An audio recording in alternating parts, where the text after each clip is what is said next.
body spaghetti. Warrior has no whirlwind. What is this kappa? For good. 24K. CLO. Did I do okay? Okay. Dumped the name cringe from the server and put it on a LNXDX never. For good. 24K. Plus X4K. R6 3666 Make the name cringe from the server and put it on a LNXDX never. For good. 24K. Sex 3666 Tree shells. Tree. 10:19 PM. Pure the brother DDS. Teaching up brother DDX. Too hot to come there for good. 24K or 63. Trees got 23. 41 Saloon. Heliax. Tree.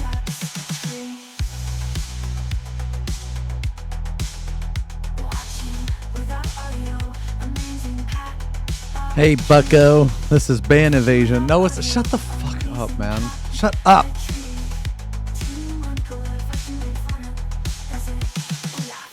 Yay, the YouTube chat.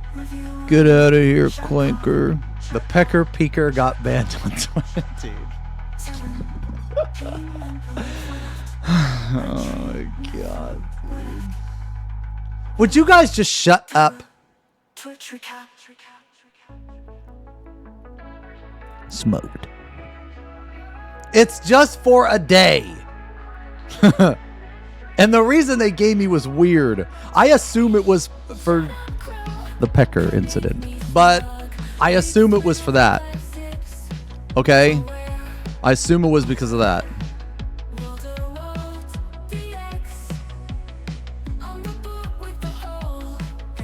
But the reason they gave was weird.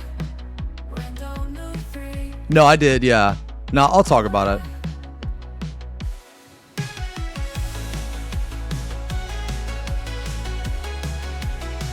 I mean, honestly, dude, okay.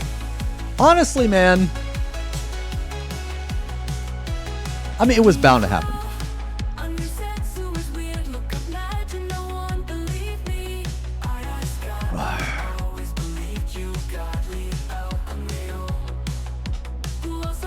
Nah, she actually does have undies.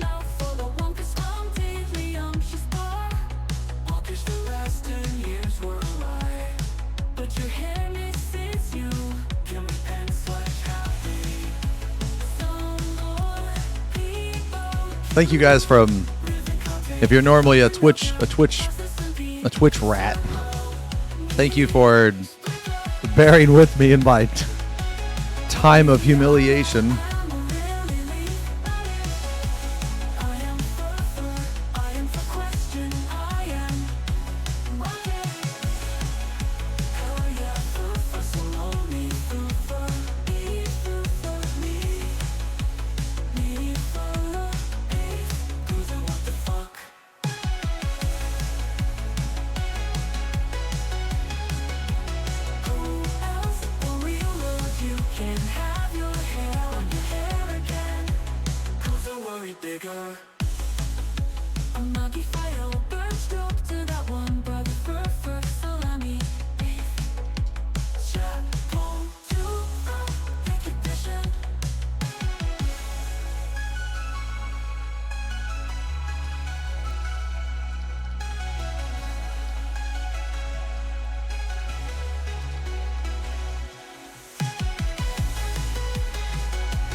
Yo, this is a banger tweet.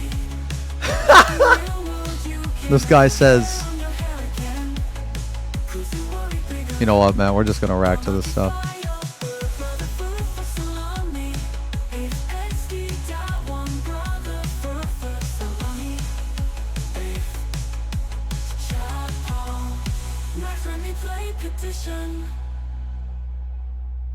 Oh, what the fuck is this?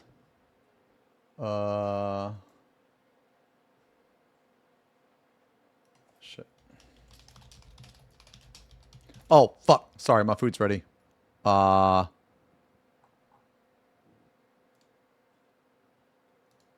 Shit. Sorry, listen to like another song. Sorry, guys. Sorry. Sorry, let me go get my food. These are the names. These are the trials in Baldinia. They are written. In Calvonia, they are judged.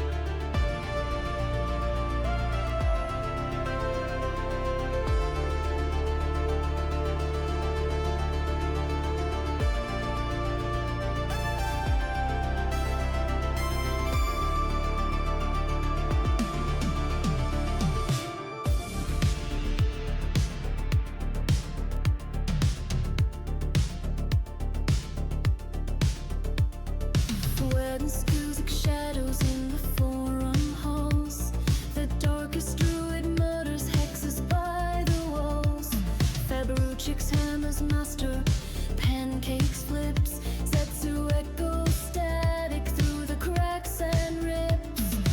Mark the parchment, carve the stone, dodgeless speaks the bald light shone. I am Maggie, bold of brow, seed of Calvonia, root of vow.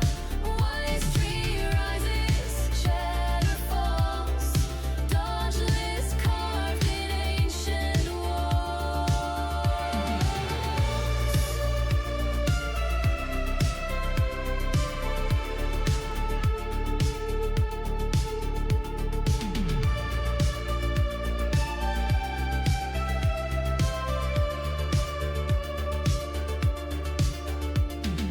Aft wandering Kirinasia cries, hoofing up enter, breaks the sky. Sakanos riddles, rulers flame, campstake grilling, shame by name. Mud trembles, lemnice upper one reigns. Max Ramus counts the chains, snuff drifting, sneakiest bear. Core vanishes into thin air. Ranibula's things where shadows box. Ashtola's litter spills the fox. TVO to circles, iron wings. The docket closes, the choir sings. Last art etched in brutal script. Stupid nubity yut, blue eyes whipped. Valley goo, Groove Bolden, root the wise. Silence. I am Maggie, gold of brow, seed of Calvonia, root of vow.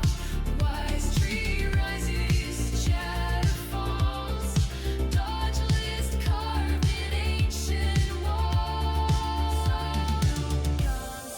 Aggie plants the wise tree seed in Calvonia. Okay, I'm back. We name the breed. I got my food. Baldinia guards the list decrees. Silence the swarm. The wise tree breathes.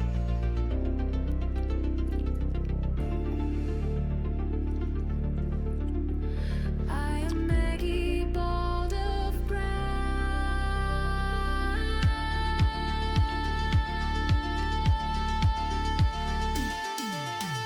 I am Maggie, bald of brow, seed of Calvonia, root of vow. Wise tree rises, chatter falls, dodgeless carved in ancient breeze.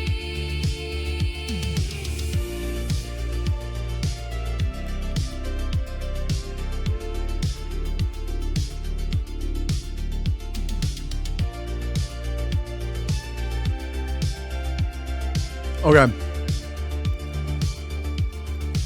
Twitch ban. Reason. Too bold. All right, one more song. Sorry, guys. Sorry, I'm back.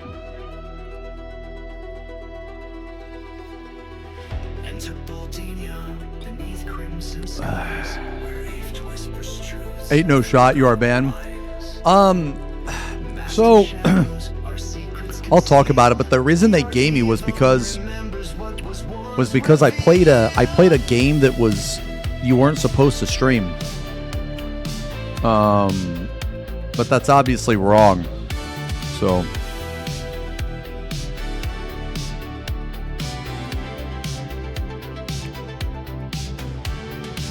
From Oak Ridge depths to Calvonia's peaks, Urge Council plotting feather wars speak.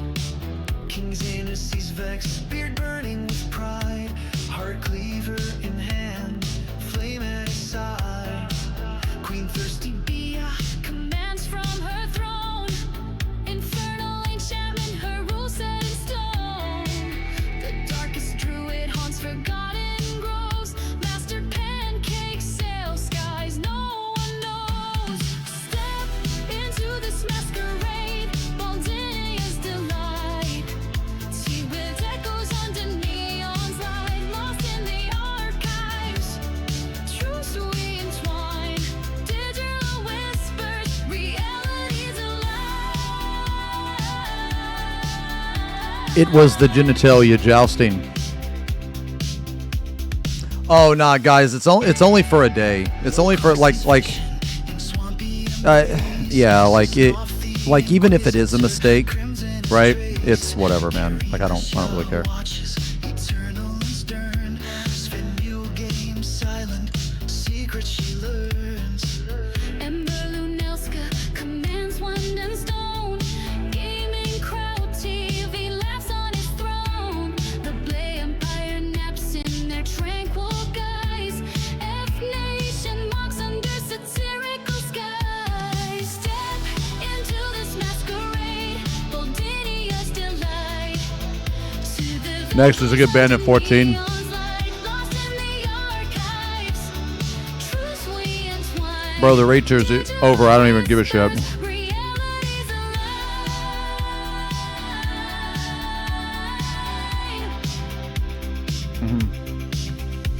Through wars and whispers, shadowed by lore, archive of records, each truth from before shifts pharmacy, brews cures for strife, while Balakan rises, draining all life.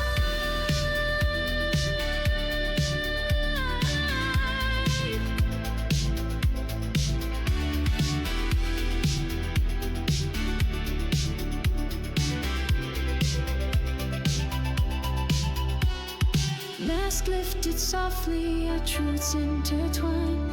Realms overlapped beneath neon shine. Aift remembers, records each line in Baldinia's masquerade, forever entwined.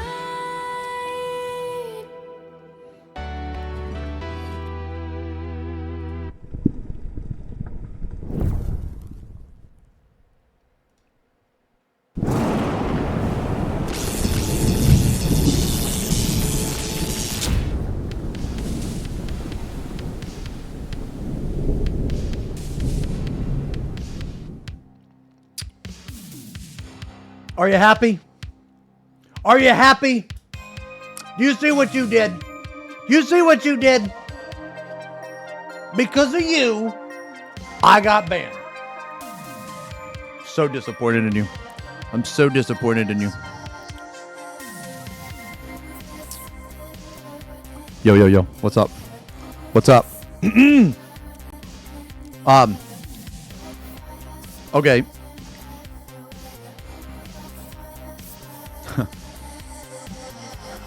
Well, well, well. Well, well, well. Look at what happened. Deserved. Okay. All right, let me take a bite of my chicken first, okay?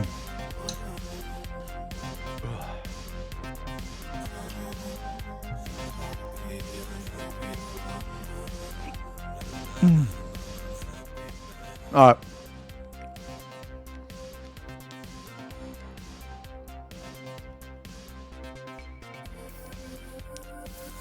What about the boo redeem? Boo! Boo! There.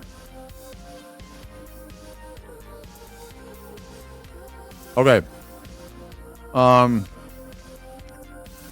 We'll just talk about this now.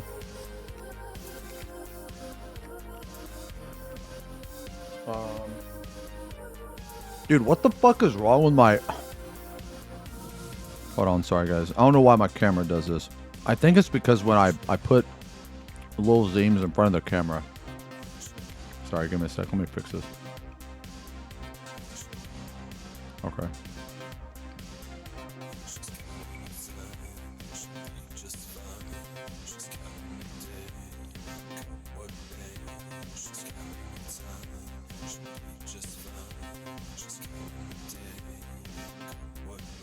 brother.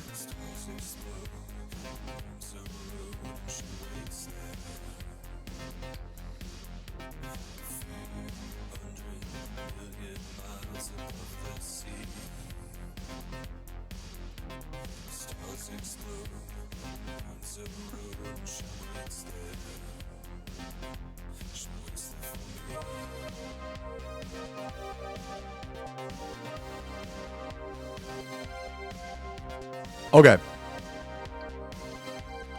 Okay. Okay, does that look better?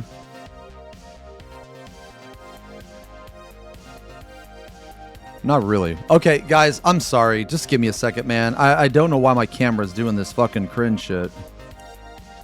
Sorry.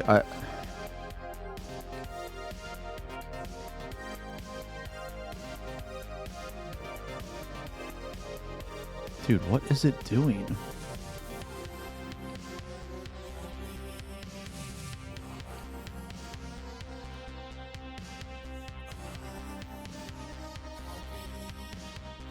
Okay. All right. That's better. Okay. Okay. Okay. Sorry. Okay, that's better. All right. So okay, I woke up this morning. And I got an email. I got an email saying I was temporarily suspended on Twitch. So, the reason they gave me is very weird. It says prohibited game. So your account has been globally suspended for 1 day. So it's just 1 day. Access to your account will be reason prohibited game. Wait, ads. You guys are seeing ads? On YouTube?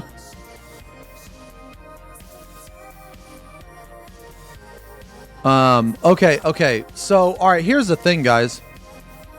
Here's the thing. All right, so anyway, so I woke up and I got this email, and I think one of two things happened. Or sorry, one of three things happened. Okay? One, they made a mistake. Okay. Yeah. So I'm getting to that, right? Like, so one of three things happened, right? One, they made a mistake. Oh, wait a minute. Hold on.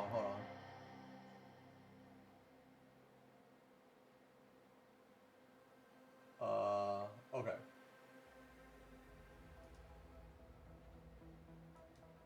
Weird. Okay. So, all right. I think that one of three things happened. One, it was a mistake. Two, I got banned for showing little Zeems. And they sent me the wrong reason. Or three, I'm just not understanding something. So regardless of what it is, it's only for a day. Today was going to be a chill day anyway. So it is whatever. If it is a mistake, and they fix it, that's fine. If it is a mistake and they don't fix it and they don't care, I mean, I guess it's only 1 day, so I guess I don't care either. It just, yeah, kind of sucks. I don't understand prohibited game. Because the only game I've played is Final Fantasy. Number three, the Lil Zeems incident. If I got banned, so let's say that I got banned because of the Lil Zeems incident, but they just sent me the wrong reason, or for whatever reason, showing a dick means prohibited game. That's fine. I fucked up, and I deserve it. That's fine. But my only issue is that this is just kind of weird to me. Yeah, the reasoning prohibited game is very weird to me. Someone pointed out, so these are the prohibited games. 3DX chat, all randomized video chat platforms. Artificial Girl 1, 2, and 3. Artificial Academy, Battle Rape, Cobra Club, BMX, XXX, The Cuckold Simulator, Criminal Girls, Dramatical Murder, Ethnic Cleansing. Jesus Christ. You know what? You know what? That's what it was. It was genital jousting. No, I got banned for genital jousting. It was definitely little Zeems, and I definitely genital jousted. That's what it is. It was genital jousting. Grezzo 1 and 2, Harem Party, House Party, Honey Cam Studio, Honey Pop 1 and 2, The Kamidori Alchemy Meister, Porno Studio Tycoon, Purin 2 Ohiro, Suck My Dick or Die.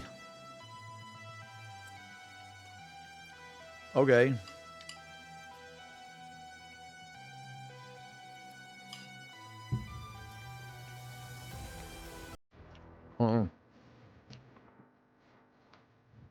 Sakura Angel, Sakura Beach. Bro, the whole fucking Sakura franchise. You can't play that. The Guy Game. The Maiden Rape Assault. Violent Semen Inferno. What's under your blanket?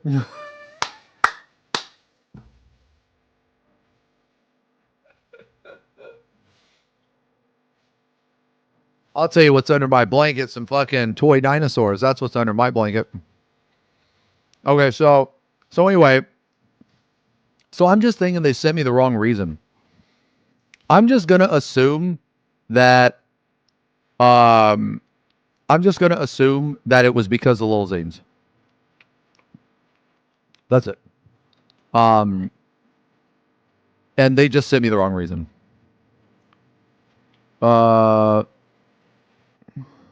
So this person says exposing certain mods may have flagged it.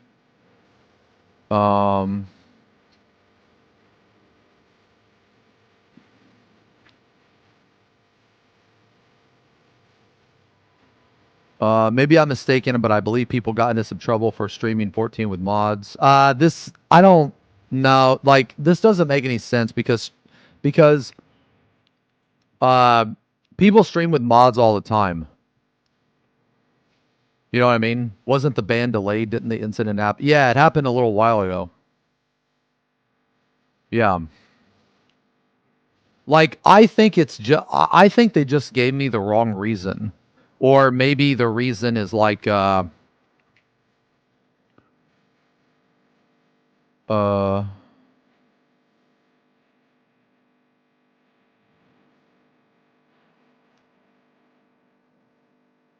somebody said something that was interesting.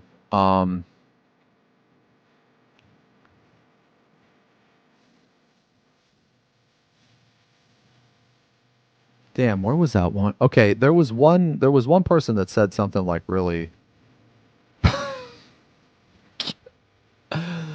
I was slapping people with my dick. Dude, I can't even be upset about this, man, honestly, dude, because this is pretty funny. Like, the whole incident is just pretty funny, man. Like, dude, okay. The whole incident is funny.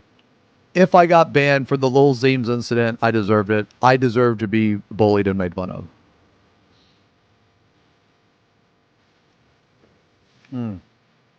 Wait, Warhammer? No.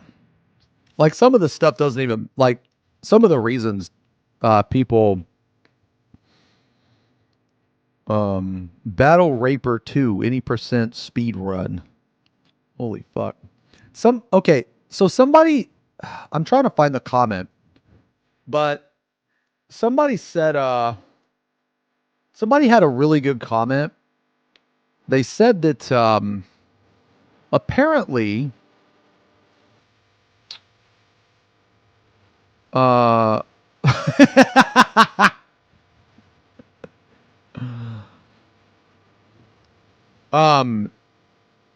Apparently, if you okay, this could be a thing too. Someone brought this up too, that if you are playing a game that does not have nudity in it and you mod in nudity and you show it on stream, that could get you banned as well. And if that's the case, then that is why. But that still doesn't make any sense, right? Like, basically what I'm trying to say here is that if the reason I got banned was for Lil Zeems, which it probably was, and it's only a day, so it's whatever. My only confusion is why the fuck is it under prohibited games? Shouldn't that be under nudity? You know what I mean?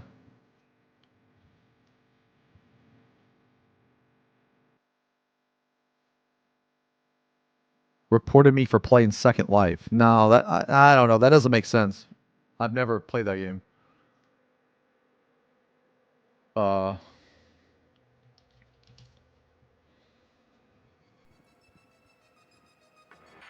no, 14 modded is pro. No, that's not. That's not why. That's not why I got banned on Twitch. Like, you guys have to understand something, is that Twitch is not interlinked with 14. No, it's not, guys. It's not a fucking... Dude, I'm in game right now, dude. I haven't broken any... Like, I haven't broken any... To my knowledge, I haven't broken any rules in 14. Going off their... you know what? We're gonna look at the... we're gonna look at the TOS again, actually. Yeah, we'll look at the TOS again, okay? Wait a minute.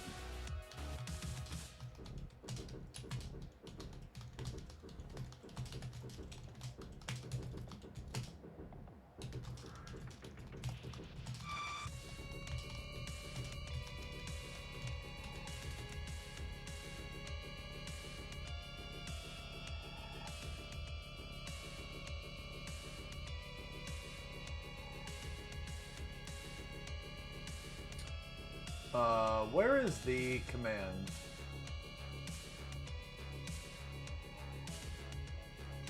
What is it, mods?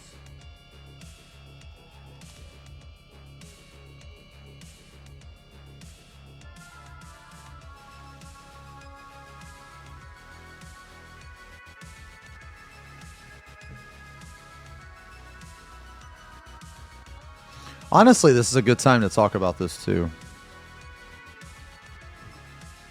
So we'll pull this up too. Okay.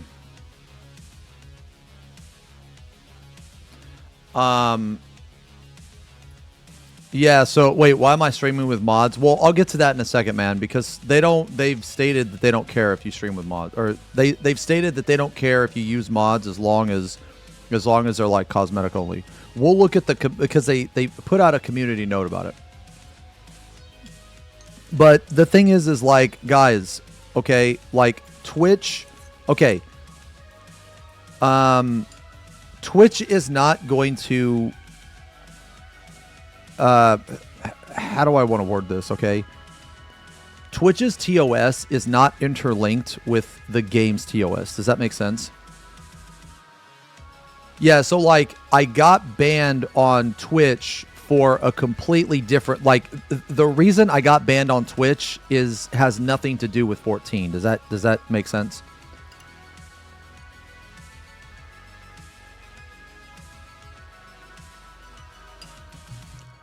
Because there are other games that prohibit mods or whatever, but people use them on stream and they've never got banned for it because the Twitch's TOS is not interlinked.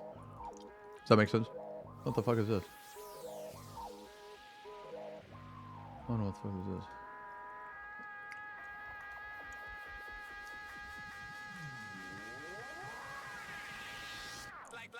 No, we're gonna do painting. We're gonna do painting later.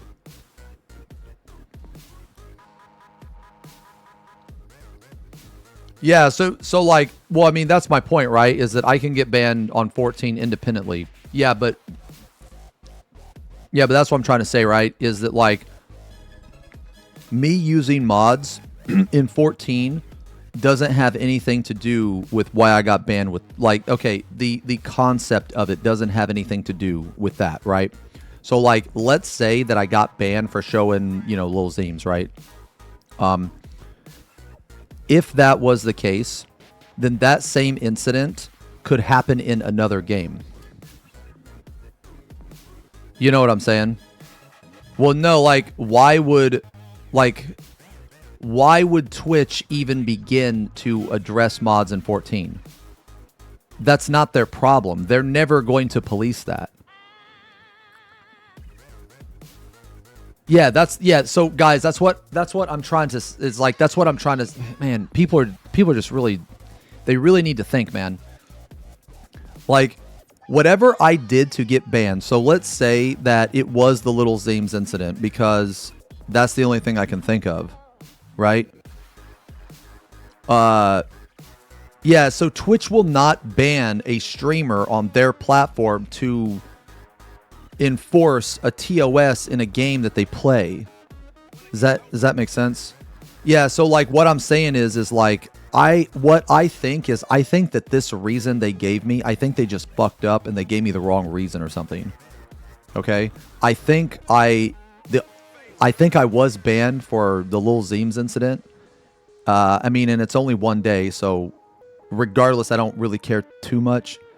It was a mistake, and if that was the reason, then I deserve it. And it's only a day, so I don't care. But my point being here is that whatever happens, so let's say that the Lil Zems incident, it has nothing to do with 14, because let's say I was playing WoW, okay, and that happened. Well, I would still be banned. But it's not because I was playing a specific game. It's because I showed, like, a dick. You know what I'm saying? Like, does that make sense? You know what I mean? You know what I mean?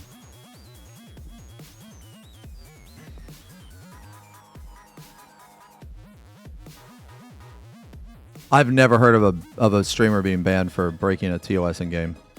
I've never heard of that. So if it happened, I've never heard of it.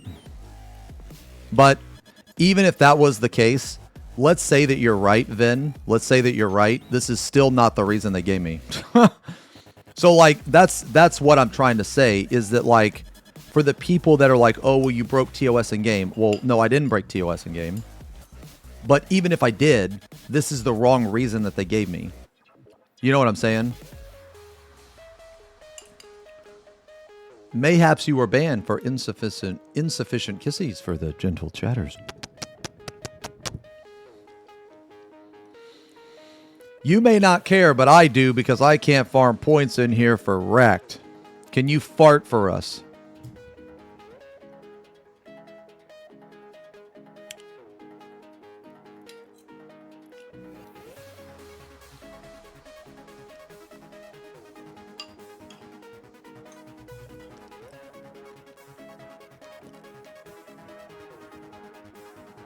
Well.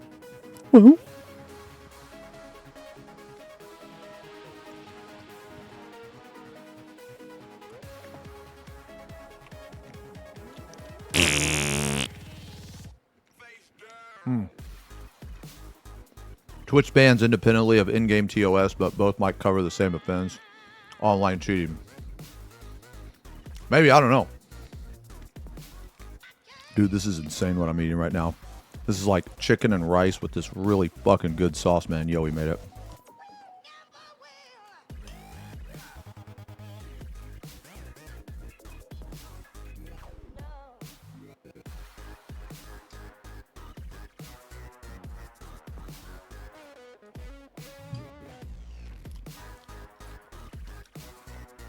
Oh, chat is referring to the no cheating rule. Okay, well, yeah, but that's what I'm saying. Let's assume you guys are right. Let's assume that I got banned for cheating. Then why the fuck did they say prohibited game? Like, do you see what I mean? Right? Like, even if you guys are right, why the fuck is it... Like, what I'm trying to get at is the reason that they gave me doesn't make sense. That's all I'm trying to say. I'm not trying to say that I didn't deserve the ban. I'm not trying to say that I didn't get banned for low Zems. I'm not trying to say any of that. All I'm saying is that prohibited game, that doesn't make any sense. That's what I'm trying to say. So what I think is this is what I think happened. I think that showing a dick on stream is what got me banned for a day. But regardless, if you guys are right or I'm right or whatever, the reason they gave me doesn't make any sense. Mm-hmm. Yeah, so like, let's say, yeah, so prohibited modification, right? Okay, well then, let's say I got banned for little Zems. Shouldn't have been like nudity or prohibited modification or something like that, right? No.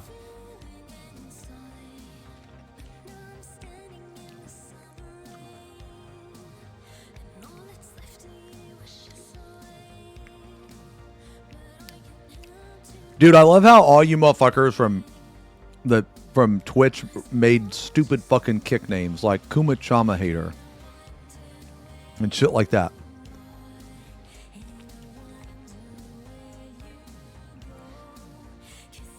No. Is there a problem, sir? Yeah, but anyway, so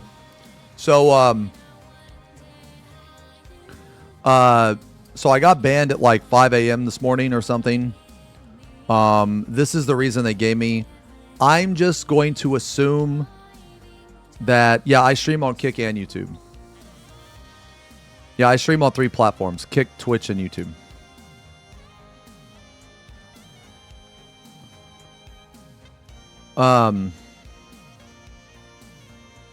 Yeah, so, I guess just a TLDR. I think this reason is wrong. I think this reason is weird.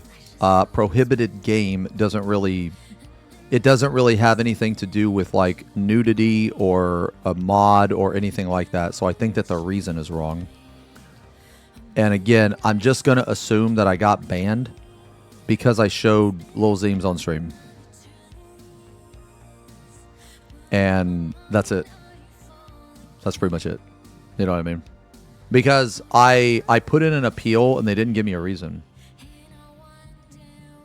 They just said they reviewed it and it was reviewed to be in violation.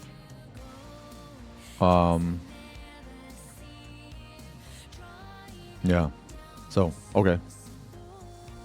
But the thing is in the appeal they didn't even give me a reason. Like they still didn't give me a reason. Wasn't there a fucking didn't Dan Clancy go on fucking stage and be like, we're going to be more transparent with streamers? Bro, this is fucking... Dude, what?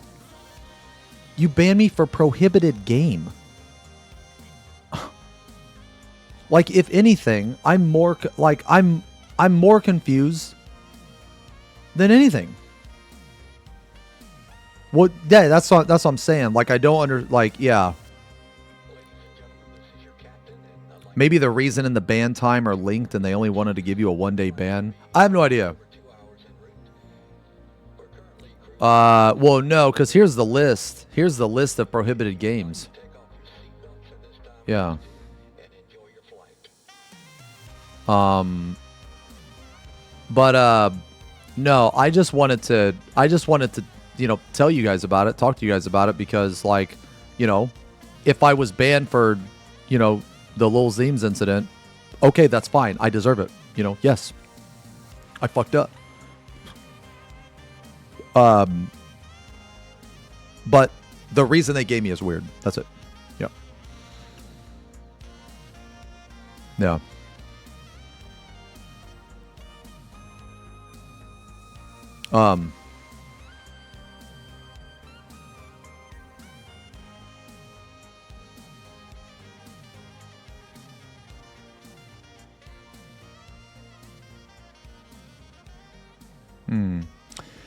There are many allowed games where you can see a penis, such as BG3, Fear and Hunger. All porn games themselves are way too numerous to have on a list.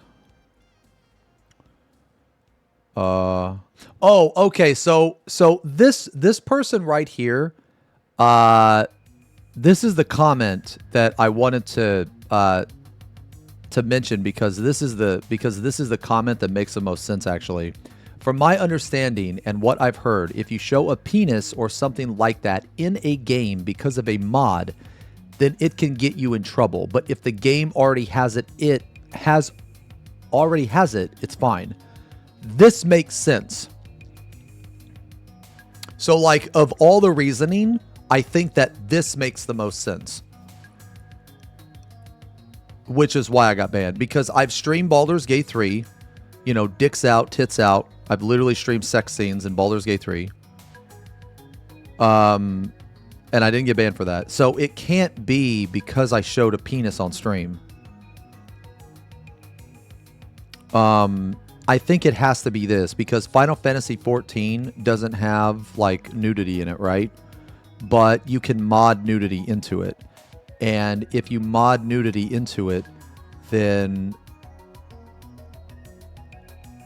it like changes the game. You know? Yeah, but here's the thing, right? Let's say this person's right, okay? Let's say this person's right. Why the fuck did they say prohibited game? Like, wouldn't this be like nudity? You know what I mean?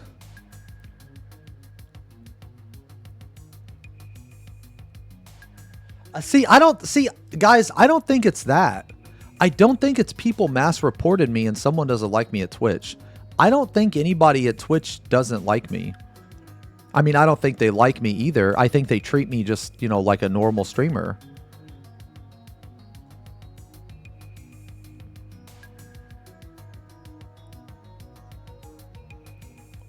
Oh, no, lady. I'm not banned in 14. No, it was just in Twitch.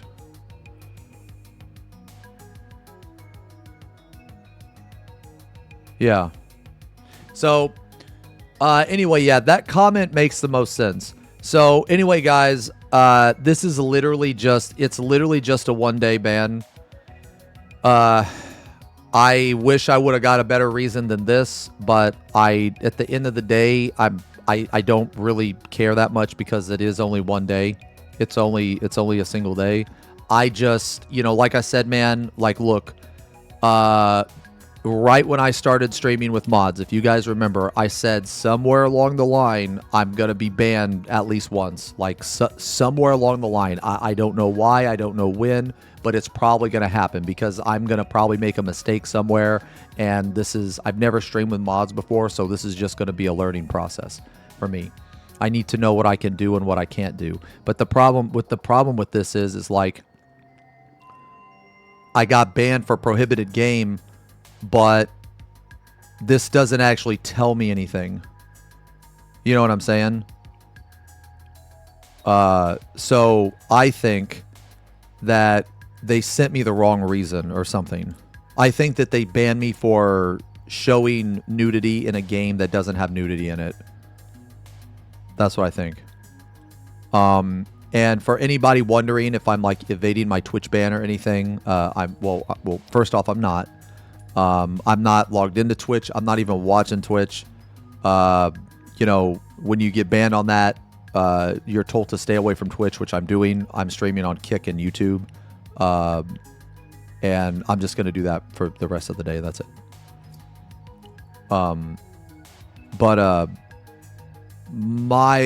My biggest issue is that I just wish they would have gave me a more concise reason, like a more clear reason. You know what I'm saying? Because prohibited game doesn't make any fucking sense to me. So like, you know, you guys were saying some things that did make sense, right? And even if that was true, it still doesn't mean prohibited game. That's it. So anyway, guys. Anyway, TLDR. I was banned for a day. Today was going to be a chill day anyway, man. I'm not banned in 14 yet. We'll see what happens. I don't think anything that I did is going to get me banned in 14. I don't think I did anything wrong. In terms of In terms of Final Fantasy, I did show a dick on stream. So that that would have more to do with Twitch. Oh yeah, this Gunbreaker stance. Yeah, dude. This fucking mod, yo, I want to show you guys this mod, man. This is the oh, okay. Remind me later. Yeah, this is the Nero Gunbreaker, dude. This mod is so fucking sick, dude. It is awesome. Remind me later. I want to talk to you guys about something. I sent Papa Chin an email. Well, okay. First, he sent me an email, and I'm gonna tell you guys about that. Again, if you didn't hear. And I sent him an email, and I'll tell you what I sent him. But basically, I sent him an email, and I said, you know, do you take commissions? Because if he does take commissions, I want to work with him, and I will pay him to make to tailor a mod to what I want. And I really, really hope that he wants to do it. You know what? Actually, let me rephrase. Because I don't want to pay him to just make a mod for me. I want to work on a mod with him. Okay? I want to work with a mod, or I want to work on a mod with him because, you know, he's my favorite modder. He has some of the best shit. And I really, really, really fucking love the animations that he does because sometimes, well, I guess a lot of times he will make like completely new animations. And the reason why I say I want to work with him is because I have a lot of ideas for a mod, but I not only want his input, but I also want to see like what he thinks and if he has any suggestions too. If he says, okay, well, you know what? I mean, I guess, okay. I mean, I guess, fuck it. We could just talk about it now or whatever. Okay, but after, I want to look at the, oh, real fast, dude. Look at this. Lil Zeems was too strong. Lol, oh my god. I hope it's just temporary. One day, they ban in relation to how severe the violation was, and since Lil Zeems is so small, the ban was so short. La, la, la, la, la, la, la. Good.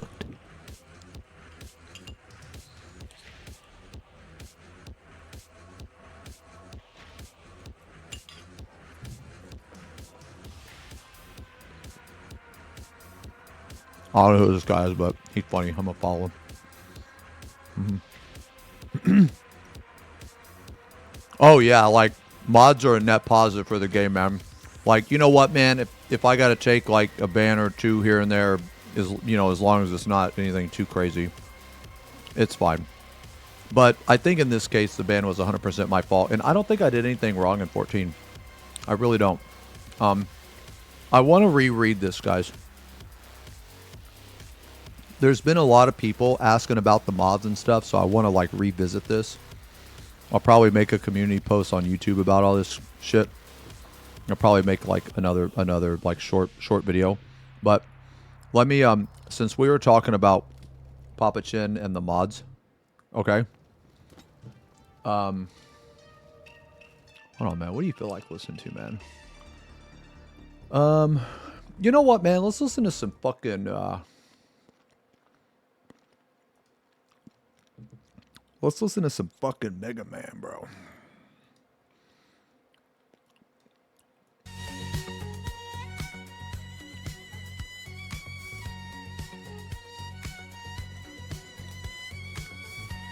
Okay.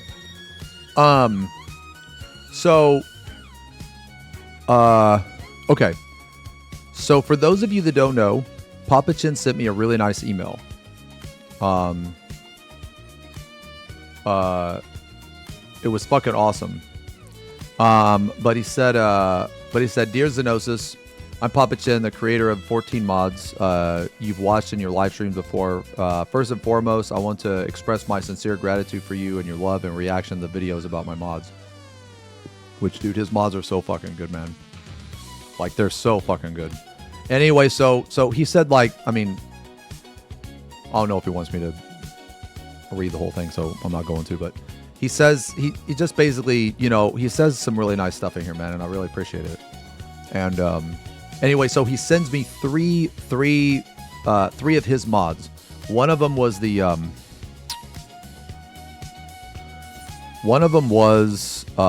this one. So like he sent me the abyssal paladin one, which this is fucking awesome, man. This fucking mod is like, dude, look, okay, watch the animation on Expatian. Watch this shit. Dude, that is so fucking sick. And then watch the animation on this. That is so sick, man. And then, like, look at this one, man. Look at this. That is, dude, that is so fucking cool.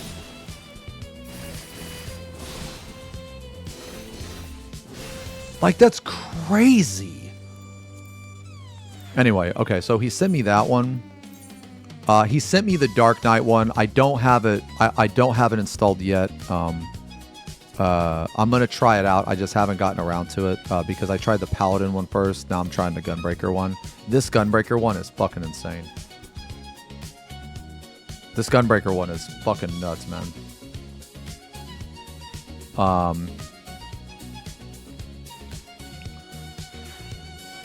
Does it affect your gameplay and set? No, not really. Not really.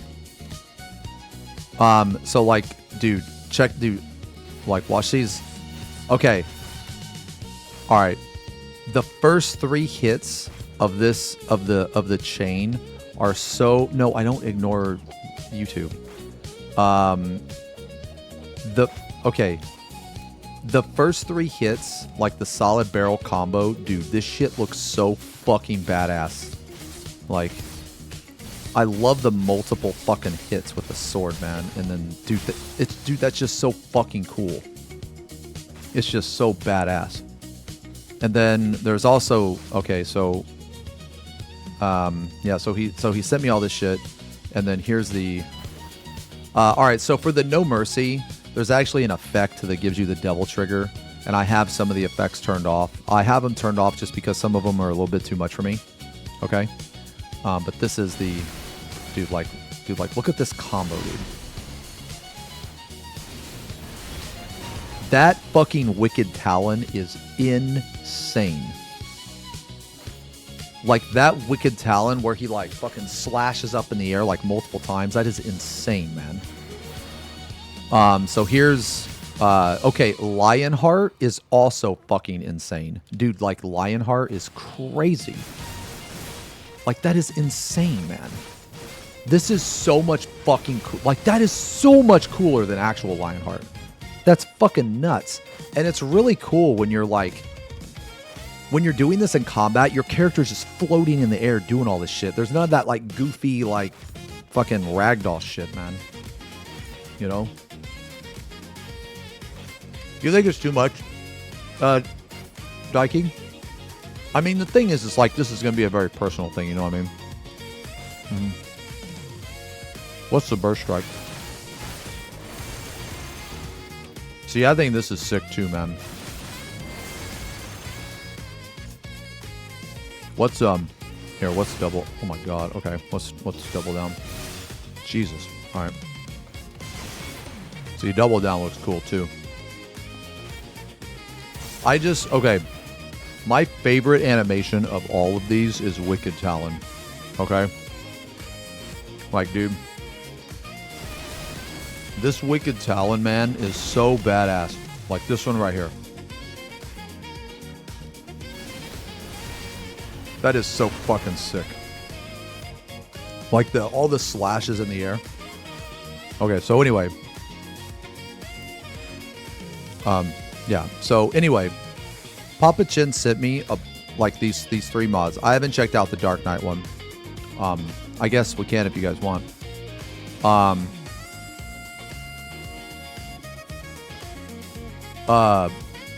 But anyway, so he sent me this email. So I sent him an email back, and I said, "Oh my fucking god, yo, you know, that was incredibly kind of you. Thanks a lot. I love your mods, and I have a lot of respect for the for you and the modding community. I will definitely be trying these and using them. Thanks again. I always look forward to the new mods you put out. And then I sent him an email, and I said, yo, these mods are fucking sick. Would you be interested in any type of commission work? I have some ideas I want to run by you. I actually, and I'll show you guys, I'll show you guys some of my ideas, because actually this morning I spent like 2 hours. I spent like 2 hours like fucking around with it, man.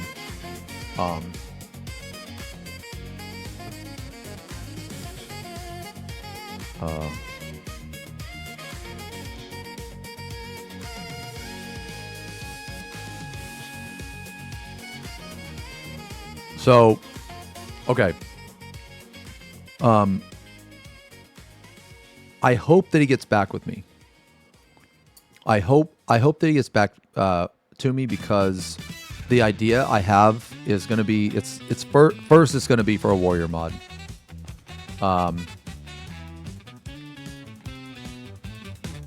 And like right now my idea is I want to take some abilities that are on other jobs. I want to take some abilities that are on other jobs, and I want to combine them. And I also want his opinion, and I want to know if he has any ideas. So like, okay, so first off, first off, man, now I know Reaper sucks right now, but like, if you really look at the animations, man, their basic combo is really fucking cool. Like just their basic combo. And one of the things I really like about this is that the weapon is really big, but the animation is fast. And it kind of reminds me a little bit of like Slayer gameplay from Terra, which I really like. And one of the things I really like about the Reaper's basic combo is this final hit. I like where he slashes with the scythe and then pulls it out. It kind of reminds me of like Velcleave kind of. So I want to incorporate this basic combo somewhere in there. And like I said, it doesn't have to be the entire combo. It can even be parts of it, but definitely this last part. Another really cool animation that Reaper has is this one right here. It's like all those slashes, man, and then that final slash, and then there's hold on, and then this is actually one of my favorite favorite animations in the game. It's Gallows, and the reason I like it is because there's like an uppercut at the end.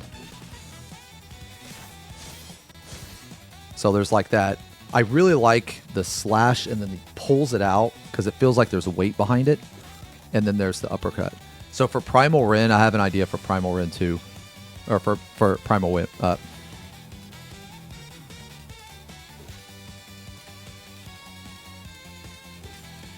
Okay, listen up.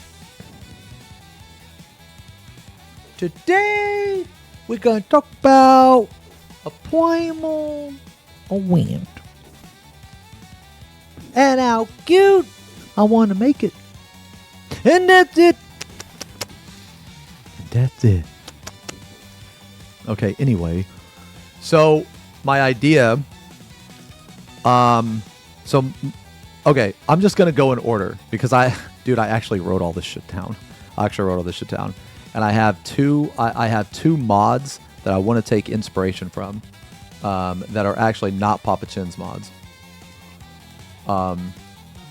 I want to take inspiration from them, and I want to give them a shout out too, because they're both really cool. So the basic combo would probably be something like this.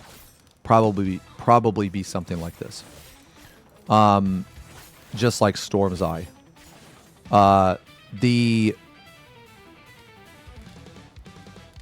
Like I said, this is just like the first time I really started to think about it. I don't know, like last night, man. last night I was using this Gunbreaker mod, and I was just like, man, this would be so cool if this was on Warrior. This would be cool if it was on Warrior. And then I like jumped on Reaper for a little bit, and I was like, man, what all moves on Reaper look cool? And then I jumped on Viper, and now I'm just like, now, dude, I got like all this like creative shit. You know, I have all these ideas.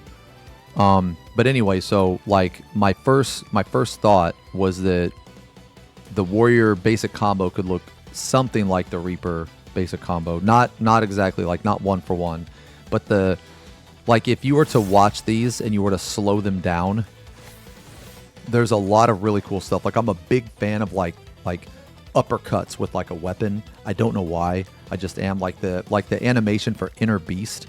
I don't know if you guys remember it or if it's even in the game anymore. I think it might be, but it's basically like an uppercut but with your axe, and it's so fucking cool. So I'm a big fan of that. Another thing that I'm a big fan of is I really like abilities or animations that look like they have weight behind them. So like Fell Cleave, you know, Primal Rend, Primal Rune, like all of these moves have a lot of weight behind them. You know what I mean?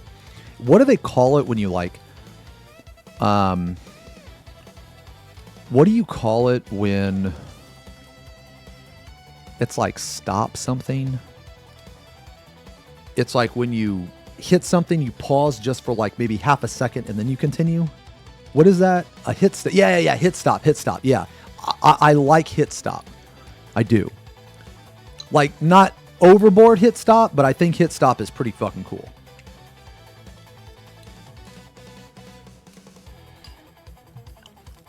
So I'm going to do Infernal Slice and watch the very last of the animation. Okay, yeah, that part where he pulls it out, dude. If you add just a tiny bit of hit stop in there, that would be so sick. So basically I want something like this, right? So that's like for the basic combo. For Storm's Path, I had the idea of doing this. Okay, so I'm going to do Soul Slice, okay? Okay. So, Soul Slice, right? He comes in like this and pulls it back. But, what if at the end of that pullback,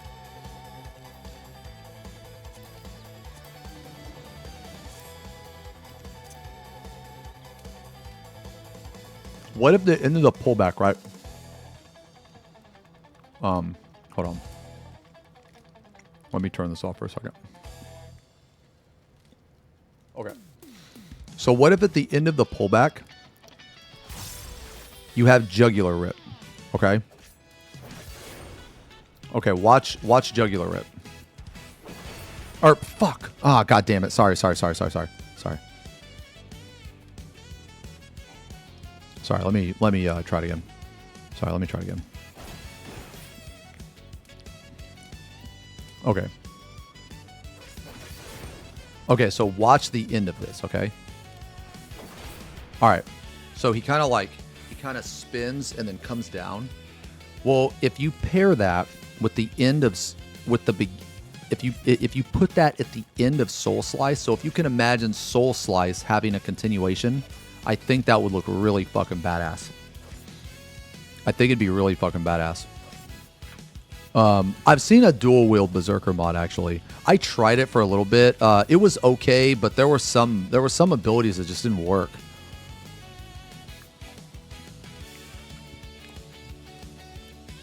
So, oh shit, Virgil's here. Oh shit.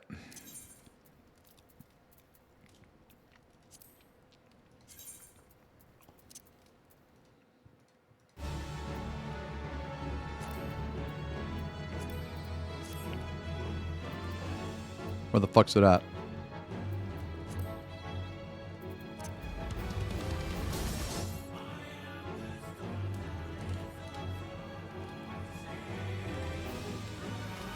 Dude, that's so sick, bro. That's so sick, dude. Dude, isn't that cool? Isn't that cool? Isn't that cool, dude? Yeah, it's cool, right?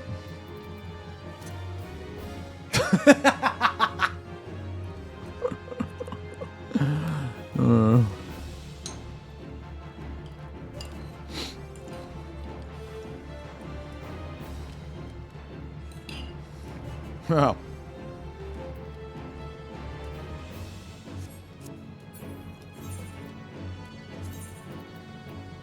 Dude, why is the music like that? All right, anyway. So,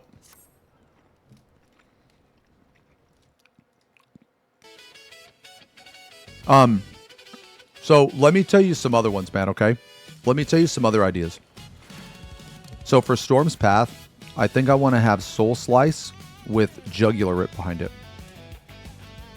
For Felcleave, all right, follow me on this, dude. Follow me on this. I know this might sound weird, okay? This might sound weird at first.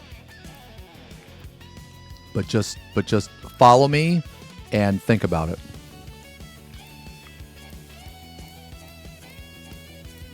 Okay. Dark Knight has some awesome animations, okay? So, I was thinking about it. There's two really badass animations that you almost never see, okay? And one of them is Edge of Shadow. This animation is super fucking cool, right? And I know it's fast. It's fast. But, again, if you were to slow it down, right? If you were to slow this down, this animation is fucking sick. Well, there's a really, really fucking cool... so, you know, Edge of Shadow is he starts from the top left and he comes down, right? Okay? No, Tor Cleaver's not. Tor Cleaver is also really good, which I'm going to talk about later. Okay. So, you have Edge of Shadow, and then what if, okay, because I think this would look awesome. This is another animation in the game that I feel that because it happens so fast, you don't really see it and you don't really get much of an appreciation for it. But the animation for hypervelocity is actually insane, okay? So like watch this. Like, okay. Again, if you were to slow it down, and you add a hit stop in there, I think that the sword coming down like this from Edge of Shadow into the up with the hit stop, I think it would be fucking badass, man. I think it would be so fucking cool. So that's actually what I want for Felcleave. And I want like the slash to come down with the buzzsaws and then another slash up with another buzzsaw coming in. I think that would be so fucking cool, man. I think it would be awesome. Sorry, dude, this morning, man, I don't know what it is. I got like, dude, I don't know what it is. I woke up and I just had so many ideas. Okay? I had so many ideas. The mod I want to make is going to be like a custom mod, like for me, but I know he has paid mods and I'm going to leave it up to him if he wants to keep it paid or not. But the thing is the mod that I want to work with him on, and again, I'll pay him. Like, I mean, I'll talk to him about it. I don't want it to be like super brand name. Like, I'm not going to put, you know, because I want other people, if they like it, I want them to use it, you know. I want it to be a little bit associated with me, but I don't want the whole mod focused around, like, I guess the brand, if you know what I mean, because that's not what it's about. There's only going to be one ability that is going to have, like, there is going to be one ability with the X. But I think I'm going to ask him to make two different versions. One with the X and one like an altered version. But basically, my idea for this mod is I want to make it really good so that people that don't even watch the channel or even like me will want to use it. You know what I mean? So like the paid mod are kind of shit. Okay, see, that's the thing, man. That's where my level of concern no longer applies. I don't care if he makes it paid or if he doesn't make it paid. I don't care. But I had a really cool idea. So obviously, Okay? This ability here, double down, it has an X, right? I thought it would be cool if the X, if it were to very quickly make my logo. I think that'd be awesome. So like it would be something like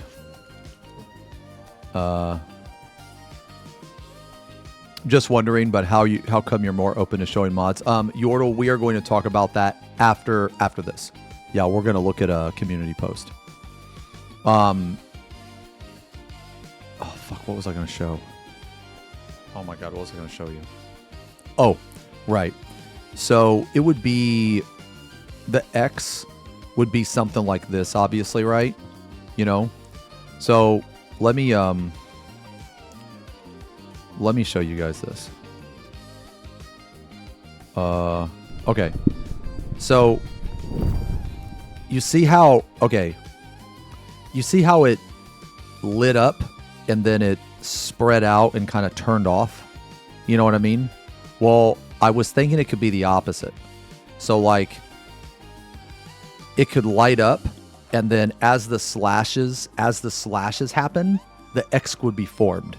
And it would only be up for maybe like 2 seconds at most. That's it. Oh, here, let me link this to you guys, man. Yeah, dude, this part is so awesome. This is my favorite part of the album.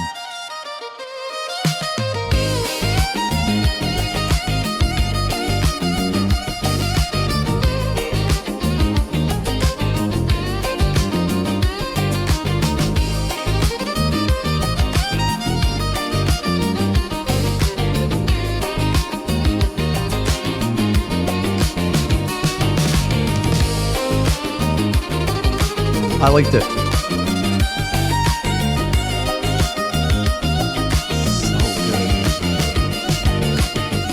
So good. That's my favorite part of the whole album, man. Favorite part of the album. All right, anyway.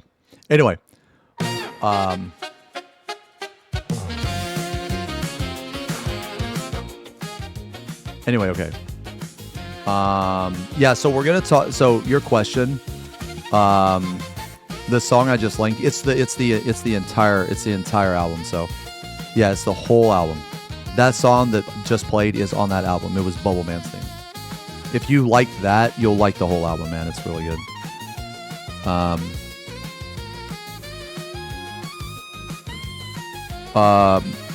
So anyway, going back to what I was saying, right? So basically the X, and that would be Primal Ruin, or sorry, that would be Primal Wrath. You know, the off GCD. Primal Wrath would be like a modified version of like Double Down. Hold on, let me turn this up a little bit. Okay.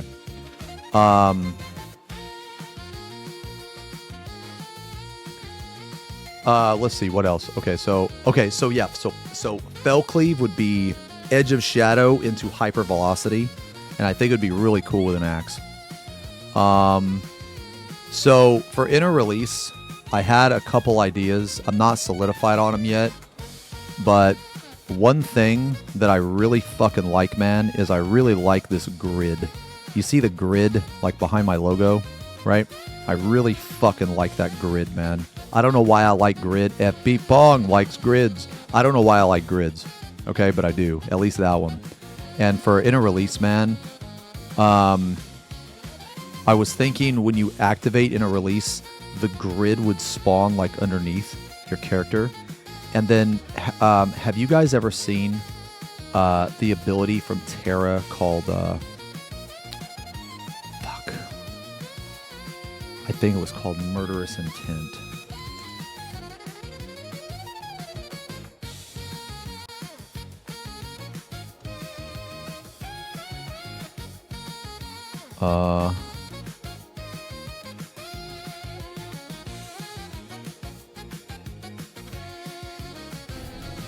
Okay, watch this ability. Watch this ability, man.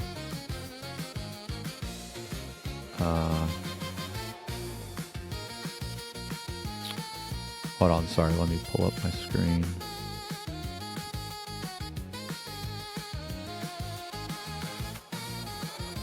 Okay, watch this ability. It's really fucking cool, man. Oh, you can't oh, fuck. Oh, man, you can't see it. Oh, I guess it only appears on their skin. Fuck. Okay. Let me see. Okay, hold on. Let me see if this one... Man, I really didn't want to look at it on an Ellen, because Ellens are fucking stupid, but... Okay. Why would you turn around? Oh, god damn it. Okay, dude. Okay. Well...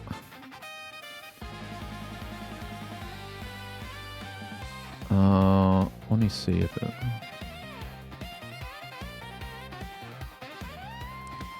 Man... They must have made some changes to the game or something. Hold on. Let me see if... Oh, did he already use it? Dude, what in the fuck is the people's obsession with turning around? Oh, okay, I'm just going to explain to you what it did, okay? Basically what it did was there's a skill called Terra. In in Terra, it was called Murderous Intent. Now, what the skill did was it was like this. You got it for being like top rank PvP and shit. And it gave you a bunch of stats. But what it looked like aesthetically is it was really cool because on my Amani, okay, so I played an Amani and I also played a Kastanic. And I don't know why that it didn't show the effect. Maybe those people had the effect turned off or something. But basically what it did was it made your skin like it was like all black, but it was like man, dude, I don't have another example of what I'm talking about.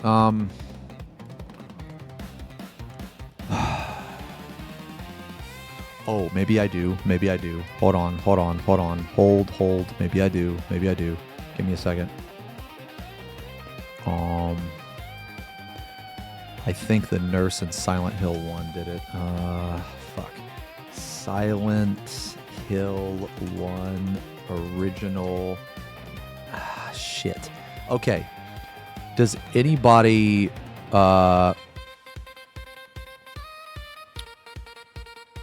did anybody play the original Silent Hill 1 original cutscene? I'm just gonna look at the cutscene real fast. Let me see. Let me just see if I can find the cutscene. It's like this nurse gets pushed up against a wall, and when she's pushed up against a wall, her skin starts to like all of these like dark black veins start to like appear. Yeah, here it is. I think I found it. Okay, I think this is it. Yeah. Look. Or wait, is this it? No, I don't think this is it. Oh my god, that's metal as fuck. Okay, this wasn't it. Fuck, what am I thinking of, man? Okay, look, I'm just gonna explain it. Okay, I'm really sorry that I don't have an example. Okay, I thought for sure that that Murderous Intent was doing what I was going to perfectly summarize what I'm trying to explain. I'm sorry that this is taking so long. But basically, it's like there's a bunch of like black veins and like just nasty shit, right? That like go all over your body, and they eventually turn your whole skin like dark, like super dark black, and then on that there's like an effect. There's like a glowing effect. It's kind of like Akuma's Wrath. Did you guys ever see that? Oh, maybe that's it, Mana. Murderous Intent also just turns your armor black. Yeah. Do you know what I'm talking about, though, man?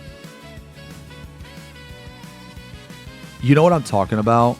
It's like all of these, like, I don't know, it's like these black veins and shit just spread all over your body. And then on top of that, you have, like, this, like, effect or some shit. Anyway, man. Okay. Anyway, I wanted that for like some. I wanted something like that for inner release, so it would be like super fucking edgy, super fucking badass. Okay. Wait, Kuma's no. You ever seen that game? Or sorry, what'd I say? No, I mean Azura's Wrath. You ever see Azura's Wrath, bro?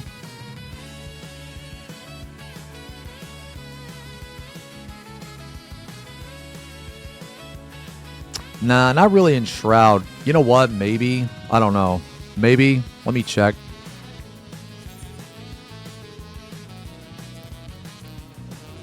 The thing with Enshroud is that like it has like the Reaper shit. You know? Oops. Okay, here, we could take a look. Nah, not really. Damn, my character looks bad fucking ass. Dude, look at my beard though. Or wait, what is that? Oh my god, the fucking thing's flipping out. You know what? Actually, no, you're right. Yeah, you're right, actually. Yeah, it's like this. Yeah, this is actually kind of what I'm talking about. Yeah, this is kind of what I'm talking about. It's like your skin is like hardened. It's like hardened black with like an effect. It kind of looks like lava, kind of. Yeah. That's pretty close. That's a lot closer than what I was than what I was trying to describe. So yeah, it would be something like that, right? Except for the color scheme, I want to be orange, blue, and of course red and purple. Yeah, I liked Azura's Wrath. That game was nuts, man.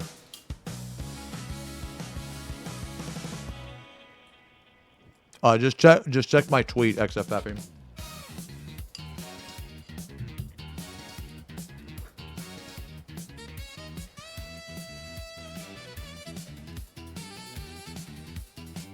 Hold on, man. The grippers are cold.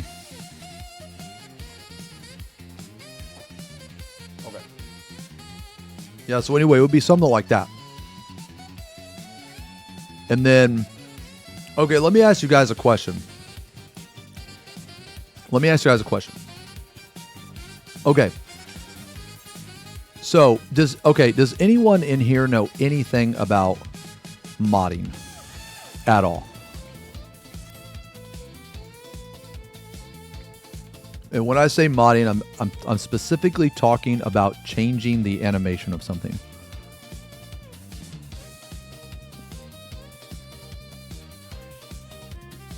Yes, you actually do? Okay. So here's my question. Let's say you have an ability like Fell Cleave. Okay, let's say you have an ability like Fell Cleave. You can change the animation of Fell Cleave, right? I mean, you can, right? Like people have done it before. Okay? My question is, can you add a layer on top of that? Or some type of clause to where you have animation A when you are not using inner release, but you have animation B when you are using it, when you are using inner release. So what I mean is for Fell Cleave, can I have two different animations? One for when you're not under inner release and one for when you are. Because from what I can see, all of the mods that I've seen, none of them do that.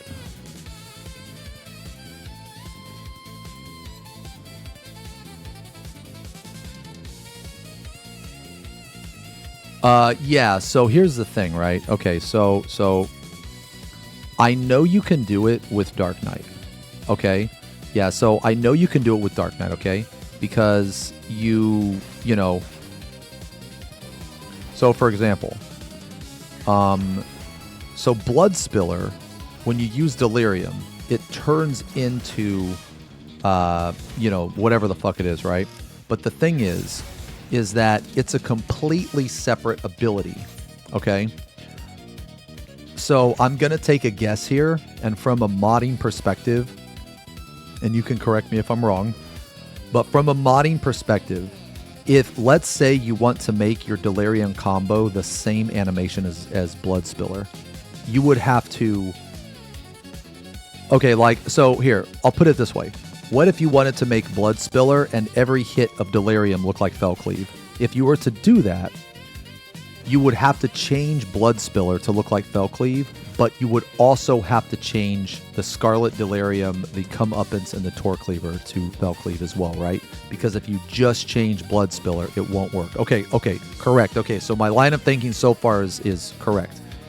Okay, so going by that line of thinking, if you like were to, I guess, reverse engineer it or whatever, the reason why you would have to do it is because when you use Delirium, it changes your Blood Spiller to this. So my question is, with all that being said, you know, because obviously, oh, and this is like, dude, this ability right here, Comeuppance, like I said earlier, man, I love like uppercut type moves. This move is so fucking sick. Or, oh my god, I fucking ran out. God damn it. Fuck. Okay, well, next time I won't yap and I'll do it. But that move is so fucking sick, man. I've emailed Papa Chin. Yeah. I've emailed him. He ain't got back to me yet. I'll let you guys know. But my question is, okay, my question is this. On Warrior, when you use Inner Release, right? Fell Cleave doesn't turn into anything. It's still Fell Cleave. Okay? So, would there be a way to make it to where it would use one animation if you were not under, like, basically you have like a normal Fell Cleave and then you have your Inner Release Fell Cleave. Code-wise, I think the game uses the same animation. Even though you use an enhance. Yeah, so that's what I mean. I think it's the same ability. So I guess it would be a question for a person that makes these mods if they could make an altered version for if you're under Inner Release. So maybe they can, maybe they can't. I don't really know. But I did have an idea for it. I wanted Fell Cleave's animation to be Edge of Shadow into Hyper Velocity, and then I had a neat idea. I'd have to see it in practice, like I'd have to see it all connected.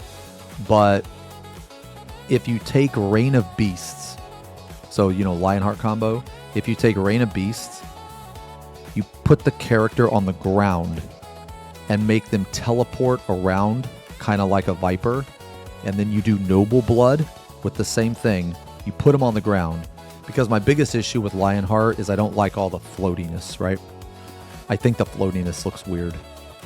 But if you take away that floatiness and you put some hit stop on it, I think Reign of Beasts and Noble Blood would look fucking awesome, and then you could follow it up with Ouroboros. And I think that all of those animations would line up almost perfectly. And because you put them on the ground, if you add some hit stops, it will have way more punch to it. So that's what... so that was my idea for Fell Cleave and a Fell Cleave under Inner Release. I want to show you guys two mods.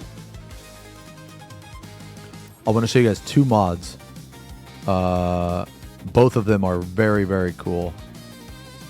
And I wanted to... I want to like take inspiration from these. There's like a couple abilities, man. There's like a couple abilities in here that I really, really like. No, Papa Chin's Lionheart combo is a 10 out of 10. It's fucking insane. It's insane. It is way better. Yo, hey, Verelia. By the way, guys, thank you. If you weren't here earlier, here, I guess I can just link this. So today's plan, man, is we're just gonna chill for a little bit. Today's plan is mostly gonna be a painting. We're gonna paint later. We're gonna paint. Let me see.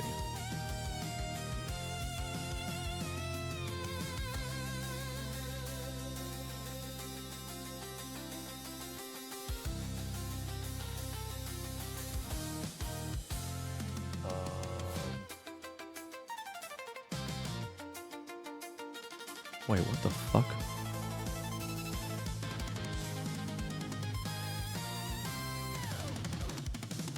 Oh, yeah, I was gonna link this.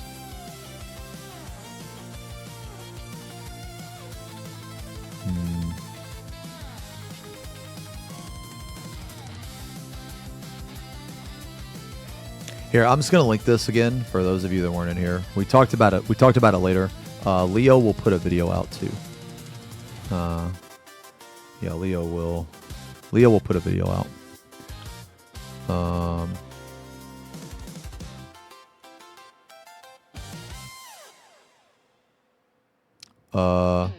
Oh, I can watch it. I can watch it. Yeah, so, okay. So, let me see here. Okay, so Primal Rend, like, this mod right here. Here, I'm gonna link this mod. This mod is Warrior of Flames mod. We can just watch it. We'll just watch the yeah, we'll just watch it all, and I'll tell you guys what I want to, like, kind of what I wanted to take, like, inspiration from. Let me see here.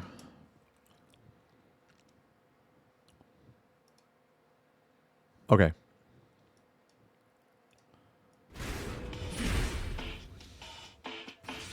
So, like, the heavy swing itself looks really cool. The MAME is kind of standard, you know, just added some effects to it, you know. I really like the Storm's Eye.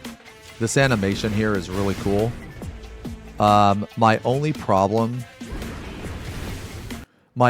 issue with it is that oh wait, did you link it?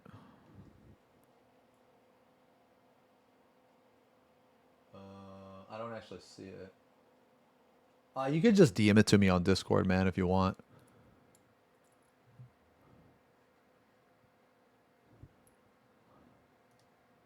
Wait, what is this?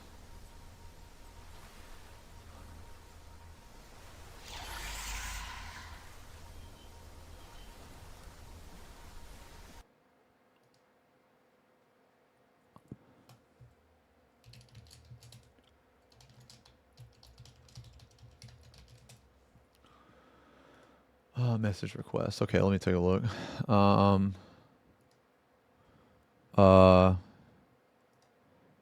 Yeah, we can look at some of these too. Okay. Okay, so I really like the Storm's Eye.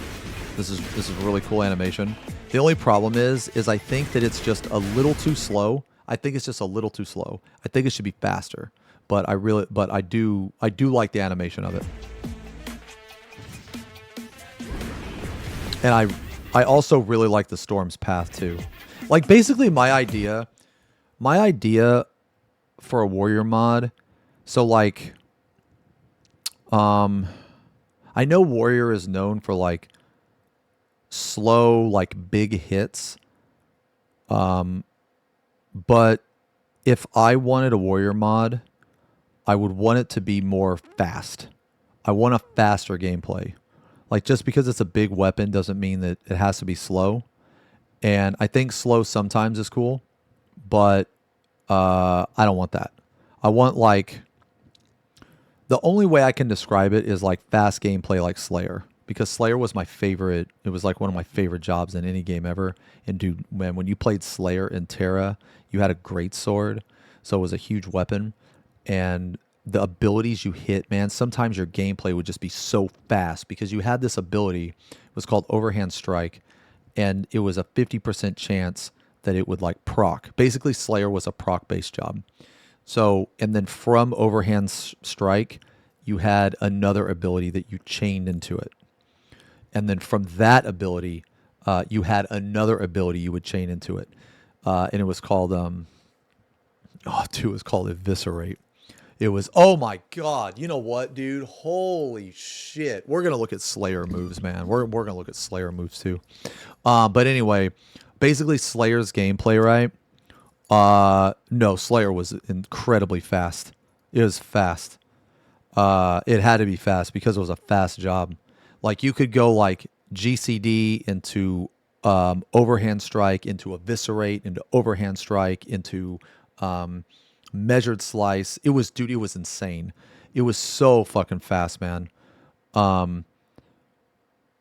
It was really fucking fun to play. But but it used a big greatsword, right? Like you use a greatsword, and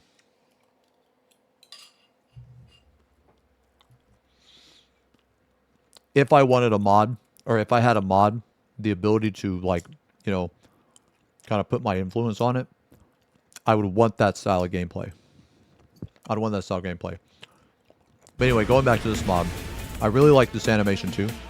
It's just a little too slow in my opinion.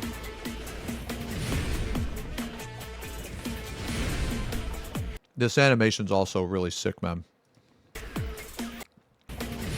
Just this big ass fucking hip. And the cool thing about this mod, man, I feel that nothing is like too overwhelming. You know?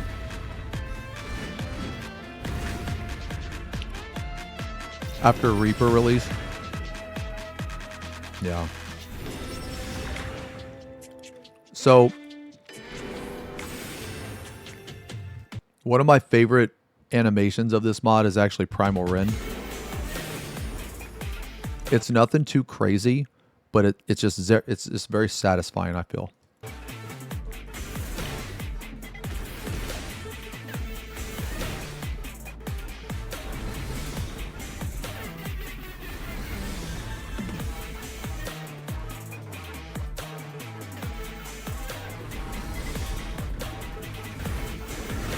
Yeah, see, I like that a lot, man. I like that a lot. It's like, it's nothing too crazy, but I feel if it was a bit faster and maybe had a slight delay at the top and then a really fast charge and then maybe like a hit stop or something with some, you know, fucking, I don't know, some buzzsaws or something, man, I think it would be like even better, man. But you know what I really like about this though? Is I've never been a fan of the flip. I know that's kind of like iconic for Warrior because they flip up in the air, you know, but I've actually never been a fan of it. I've always thought, I mean, like I haven't hated it. I just wish that it was more of just a jump. Okay. Did I get banned because of Lil Zeems? I got banned for playing prohibited games. But I'm just going to assume that the reason they gave me was wrong, and I did get banned for Lil Zeems.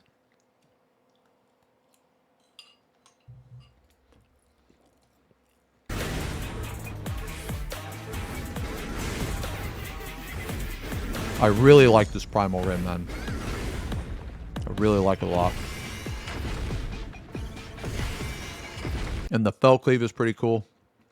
I wish the buzzsaws were down here, but the fell cleave animation is basically inner chaos. But it's still pretty cool. Primal Wrath is also kind of cool. But I'm not the biggest fan of throwing the weapon. I think like a ground slam or something would be cooler, but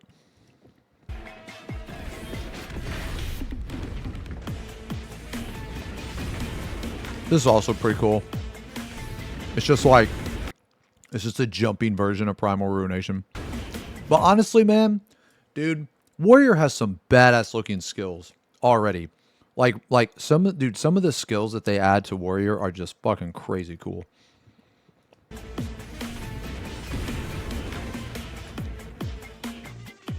Maybe I'm just a fucking Warrior simp. I think that's what it is.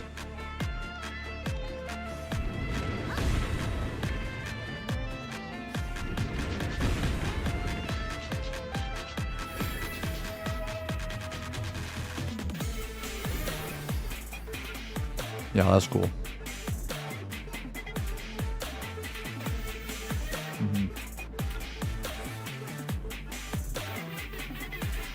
So I think like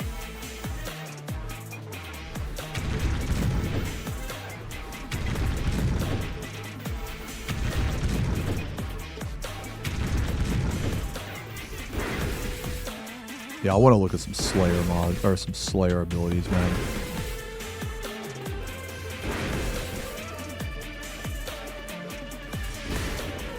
I was just like, dude, I was like thinking about this like so hard for some reason this morning, man.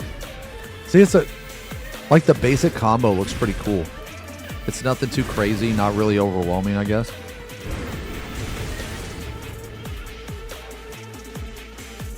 I think the mod's really sick, man. Yeah, I think it's pretty good. I think it's pretty good. Okay, so basically like for like Primal Rend, I want to have something like this. Because I think this is really sick, man. I think this is really cool. Let me ask you guys a question. There's no way to get like 5 mods and just pick your abilities, right? It has to be done in all one pack, right? Because otherwise the mods will conflict with each other. The more that you could, but you would have to essentially make a new mod, right? So like what I'm saying is I couldn't take this mod, I couldn't take another mod, and I couldn't take another mod. Install all of them and just pick my abilities, right? I would have to take all of these mods and then take pieces of each mod, put it in a whole new mod pack, then put that mod pack. I would have to do it that way, right?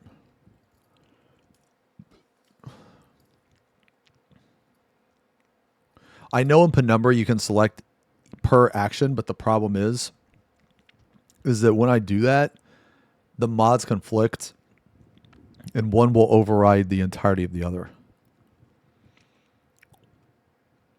If they have separate toggles, you can do it without issue. Okay. Okay. Okay. Okay, you know what? I'm gonna try that later. I'm gonna try it later. I'll fuck around with it later. You could probably mix and match if the devs agreed and did it as a team, so there would be no errors. Yeah. Like, okay. I'm all right. I want to be clear here because I think we're maybe entering this territory. I'm not trying to steal anybody's work or anything like that. I'm just simply asking, can you take this from this mod? If I were to do any of this, or okay, first off, I can't even do it. I don't even know how to do it. But if I were to ask anybody, I would ask the mod creator first. You know what I'm saying? You know what I mean? Oh, wait, your Dark Knight has VFX mods from like 4 different mods at once. Okay, so you can do it.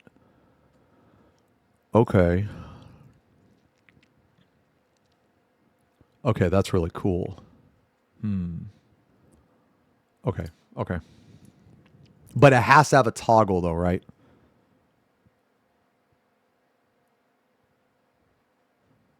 Because every time I've tried it, it's been like it showed like conflicting. You know what I mean? Like it's giving me the red error. So, dude, my fucking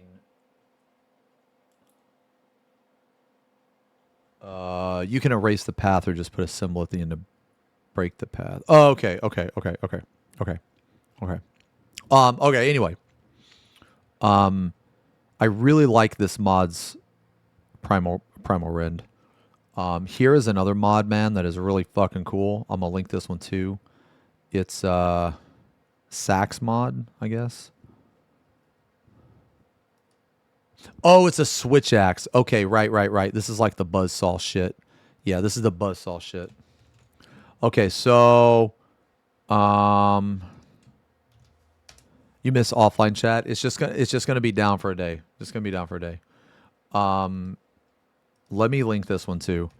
We can watch this. This one's not very long.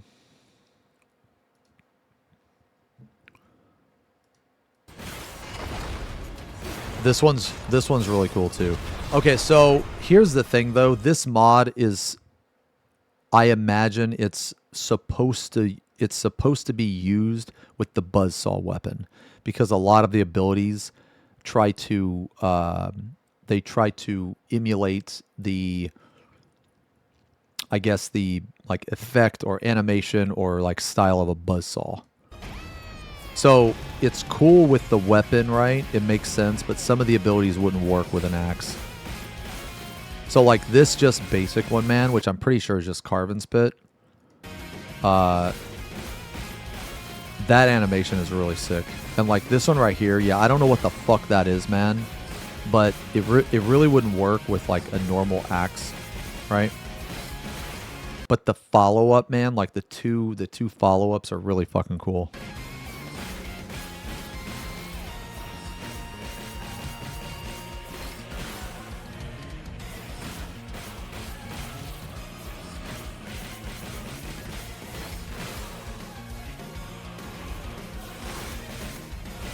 This one right here, this animation of Inner Chaos is fucking awesome. Like, dude, that is a combination of Butcher's Block and Inner Beast. Dude, that's so fucking cool. Because, like, both of those abilities are just fucking awesome, man. Because there's the first two hits of Butcher's Block. And instead of coming back down, he, like, does an uppercut. I got the Paladin mod, yeah. Yeah, I got it. Yeah, yeah, I think so. No, it was apparently it was a free mod on the archive.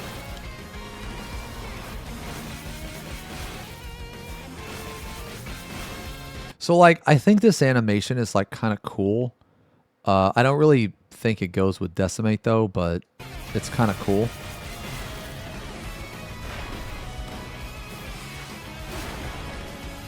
I'm not a fan of either Primal Ruination or Primal Rin. I think Felcleave's okay, but again, it kind of is supposed to be used with this weapon. The best ability of this pack, of this mod pack, in my opinion, is the is this shit here. Where is it? Is Inner Chaos. Well, no. Well, I guess that's really cool too. Yes, Storm's Eye. But Inner Chaos is my favorite, dude. This animation right here is so fucking sick. So fucking cool, man. Anyway, I kind of wanted to take some inspiration from like that ability and the Primal Rin ability. Let me see.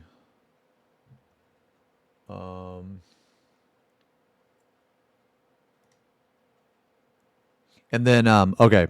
So I have just like two more abilities, man, that I had ideas for.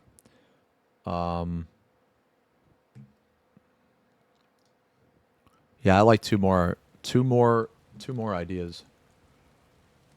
What is this? Oh, wait a minute. Let's listen to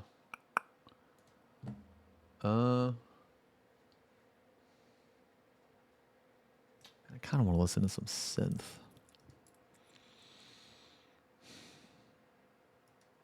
Neon City. Okay.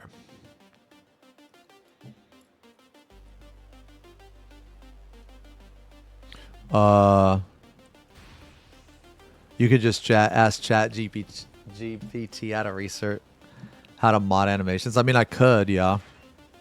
Okay, so I had like two more ideas, man. One of them is let me see. Okay, one of them is for Primal Ruination. So it's actually using one of Papachin's mods. I really like. You know what?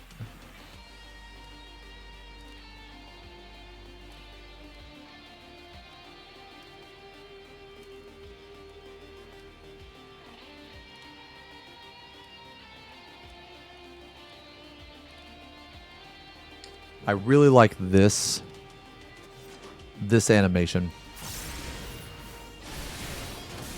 Like, that's cool. That's awesome. But I really like this one, man. This fucking Wicked Talon is insane. Dude, that is so fucking badass, man. I want to have Wicked Talon. So, like, basically, I want to do this. I want to do this. I want it to look like this. This Wicked Talon with Blasting Zone. That is so sick, man. It's like slash, slash, slash, and then you come down with Blasting Zone. But the Blasting Zone could be that fucking, like, big-ass explosion. With like, Primal Ruinations, like, fucking, you know, like the nuke or whatever, dude. I think that would be so sick, man. I think it would be so sick.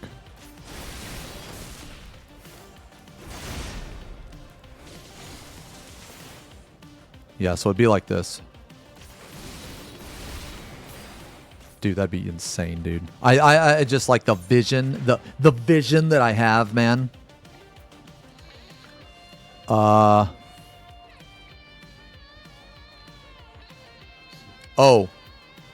Yeah, I wanted to look at one more thing too.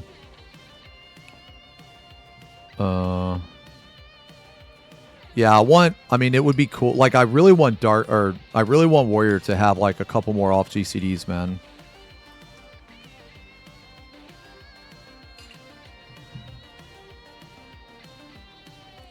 At least, like, one more. Maybe another combo.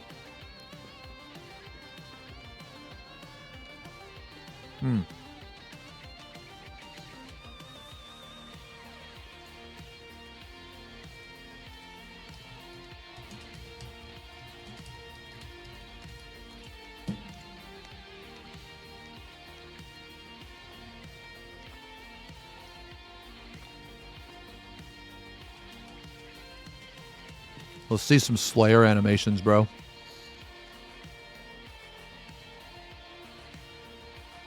Oh, yeah, that... So, like, I had an idea for Double Down. Or, sorry, for, like, a Primal, Primal Wrath. Could be Double Down. And the X that it forms could be, like, the logo, right? But if I do that, I want to have, like, I don't want it to be, like, too cheesy, too name brandy or whatever, you know? So I want to have, like, an option for people to turn that off. Because, like, there could be somebody that likes the entire mod, but I don't want to, like, ruin the mod by having my logo, like, in there. You know what I mean? So, like, I do want to put my logo in there somewhere, but wherever I put it, I'm going to have an option to where you can use a different animation. You don't have to use that one. Hey!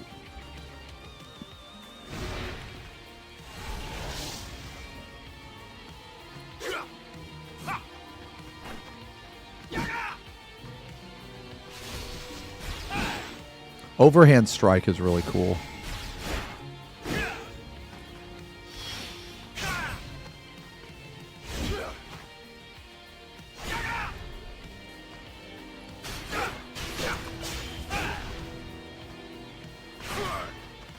Dude, do overhand strike. Yeah, this fucking move, that like move that he just did. This move that he just did. Okay, so I know it looks really slow. It looks really slow, but the thing about this move is that if you use it immediately after another move, it has like 50% attack speed or some crazy shit like that. So it's not meant to be used alone. It's meant to be used like after an ability. And this ability is cool too. Measured Slice, that one's pretty cool. Oh, is this not... oh, this doesn't have Eviscerate, does it? Oh, man. Eviscerate is one of the coolest fucking moves, man.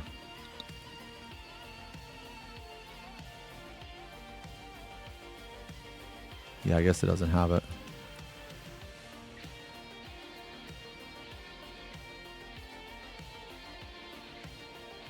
Let me see if this one has it. Dude, 11 years ago. Knockdown Strike. Heart Thrust. Leap. Nah, this one's even older, I think. Yeah, this one's even older.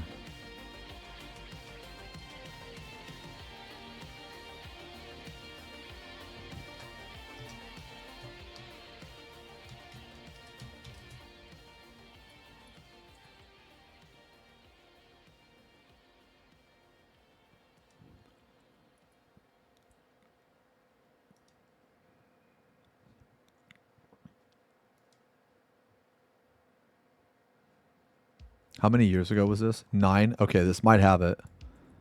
Yeah, this might have it. Eviscerate is like this. It's like this. It's like a great sword uppercut that leaves this like really awesome like path.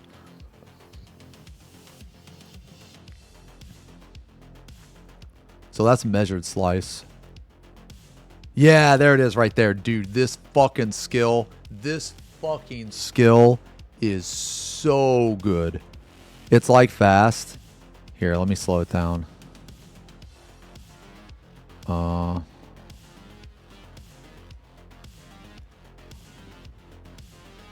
Yeah, that fucking skill right there.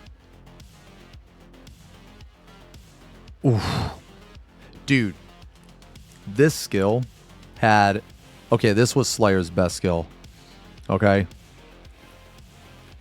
This is Slayer's best skill. It had knockdown 100%.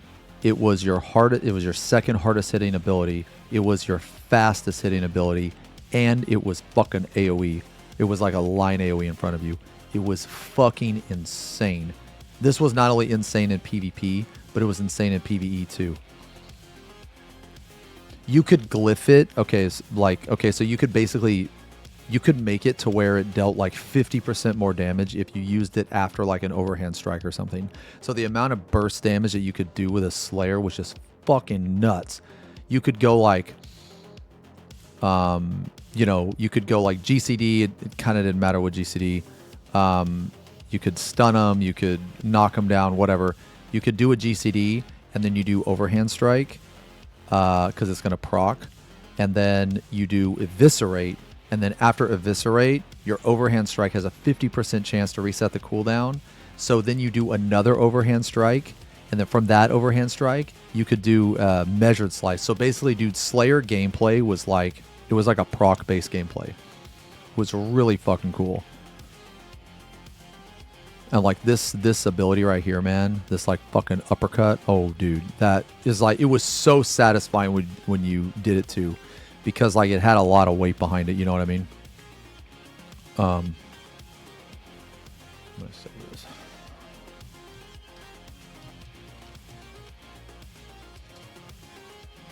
I'm gonna say that. Okay.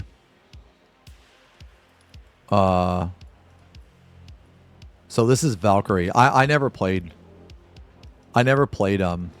Stormblood Dancer. Yeah, maybe. Slayer was a very interesting class. It was kind of a combination. It was a combination of like a two-handed sword user. It was like a two-handed sword user plus like an assassin, and it also wore leather, plus like, I don't know, like a bard or something. It was a really interesting class, man. This game was so fun, man. This game had some of the best combat. It has some of the best combat in it.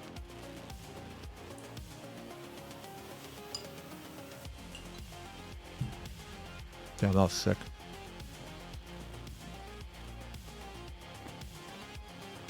It just sucks. It just sucks when like good Korean games are ruined by being Korean. You know what I mean? My first MMO was Ion, and I was like,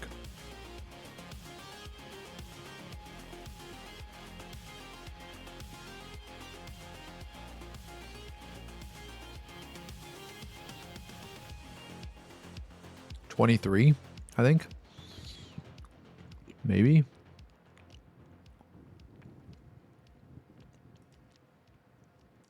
Yeah, maybe.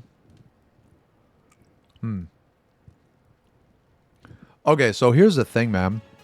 When I look at these mods, you guys said that you can use a combination of different mods. So there's a mod. The mod has to have a toggle, correct? So like,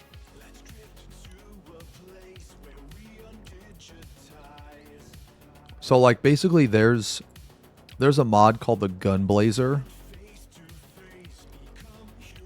but it doesn't have any toggles, so I can't actually use it with other mods, right?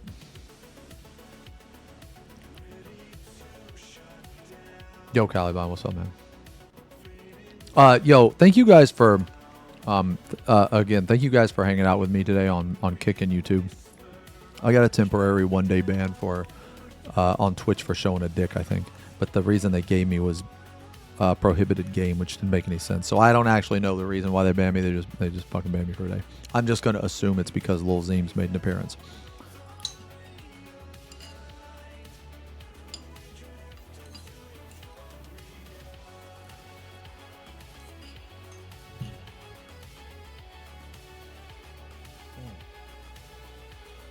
Oh, really, Yordle? Okay.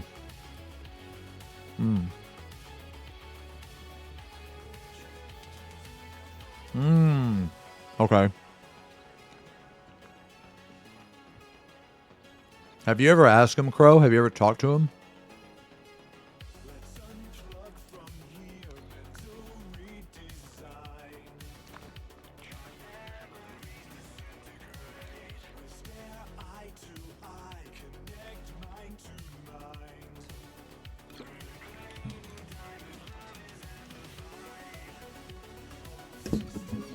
Man, I gotta tell you, this Botrix chat sucks on YouTube and Kick, man, because like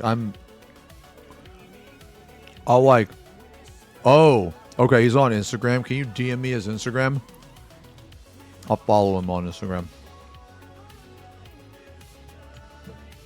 Okay, yeah, I appreciate it. Man, this mod is so fucking sick, dude.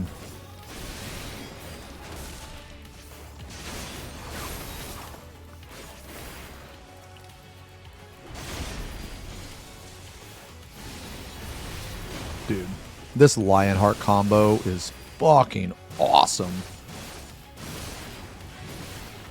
God damn.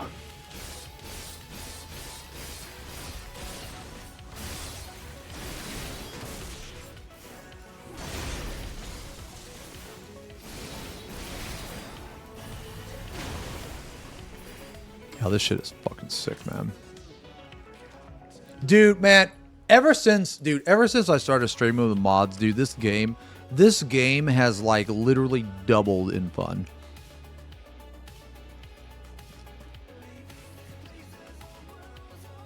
What do I prefer, chat, here or Kick? Oh, I don't care. It's completely up to you guys. I'm just saying if I don't get your message right away, it's because the chat that I use, it combines all the chats, and for some reason on certain platforms it just gets to me slower. That's it. Oh, right, Yordle. Hold on. Yeah. Okay, so here. Yeah. I'm sorry, man. Let's take a look, okay?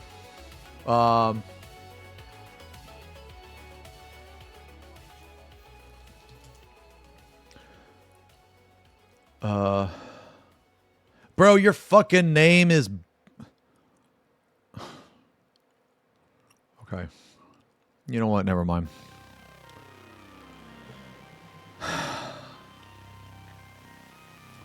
Okay. I know he's talking about Crow. Yeah, I know he's talking about Crow because it's relevant to him. It's relevant to his lifestyle and his genetics and his condition. It's relevant. Shut the fuck up. You got too many goddamn U's in your fucking name, okay? Fucking, that's what you need to be worried about. Why you got so many goddamn U's, you know?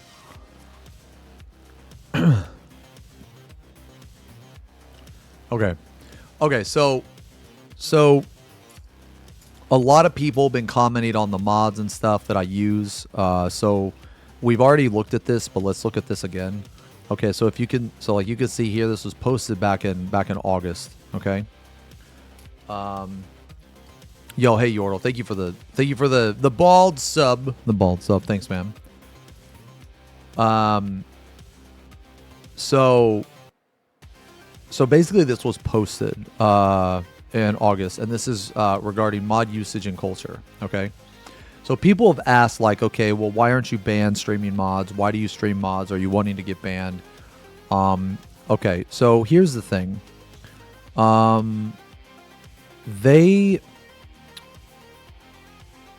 Okay, before we look at it, I'm gonna, for those of you that are unaware, I'm gonna give you a little bit of Final Fantasy XIV's history. Okay, just a little bit in terms of mods. Okay, so in the past, they have banned people for using mods. To my knowledge, it hasn't happened very often. The last big time that it happened, or well, one of the big times that it happened, and to my knowledge, it hasn't happened since really, is the DSR. Okay, so now if you guys know a person that got banned for using mods, I'm not saying that they didn't get banned for using mods, but what I am saying is that they may have been banned for something else. It's just the mod was also a part of it. So what I mean is like maybe they got banned for harassment, or maybe they got banned for, you know, something else. Like basically the mod wasn't the main issue. It was the other thing that was the issue, mostly harassment. So I'll give you an example of what I'm talking about. People have been banned for using ACT. Okay. But the thing is, when they got banned for using ACT, they actually weren't banned for using ACT. They got banned for harassment. Okay. So you have player A and player B. Player A uses ACT. Now, Square Enix is not, they can't tell if you're using ACT or not. Okay? They don't know if you're using ACT. They can't prove that you're using ACT. Okay? So, like, for example, okay? I can show you this right here. They cannot prove this is ACT. No one can prove. This could be just a picture that I'm wiggling around. You know what I mean?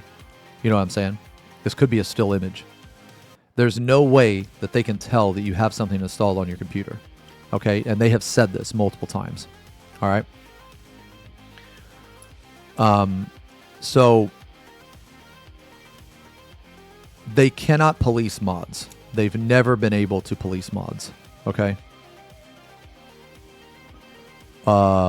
Wait, of me watching a video from Haru being in jail for streaming with UI mods. Yeah. So what exactly was the I remember that happened. But what exactly was the reason for it? Like, didn't Haru come out with a tweet or something? It happened a long time ago, didn't it? Didn't it happen like years ago or some shit? Because I remember it, and those type of situations. Wait, I believe in the past you removed ACT from screen because at the time you said that be endorsing. No. I removed ACT from stream because I wanted to put Twitch chat. Me removing ACT from stream had nothing to do with me worried about getting banned. I streamed with ACT for over 5-6 years, and I never got banned once.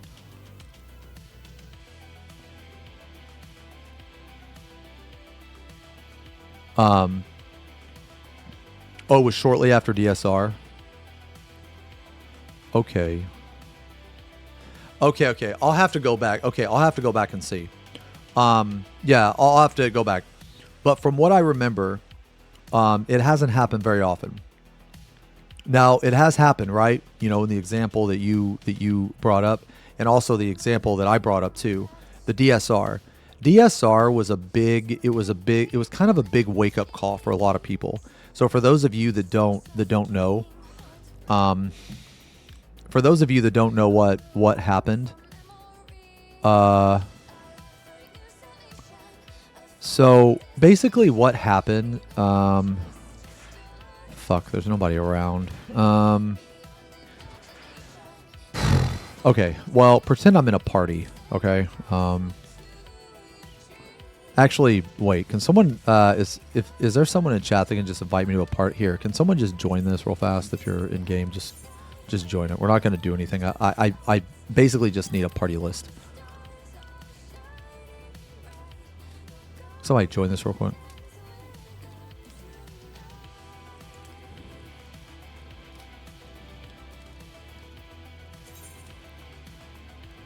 That was during the WoW Exodus.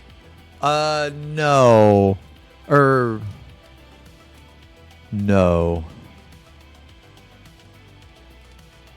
No, the WoW Exodus happened.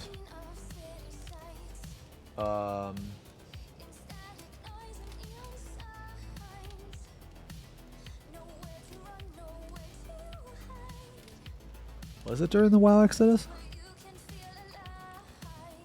Okay, anyway, you know what? Okay. Fuck it. Okay. Basically, okay, so pretend I have a party list over here, okay?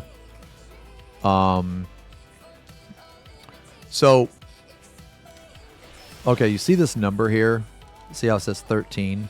Well, in your party list, the people that cleared DSR first, the world first team, they had this number right here.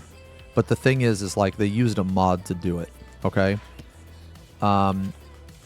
Yeah, so the thing is... Oh, wait, here we go. Yeah. Let me just show you. Can you join my party real fast? I'll give you a kissy. Give you a kissy.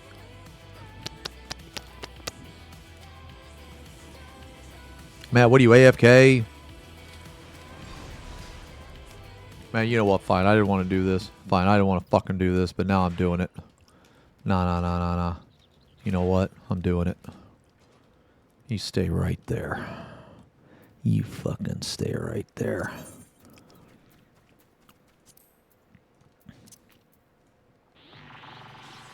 You stay right there.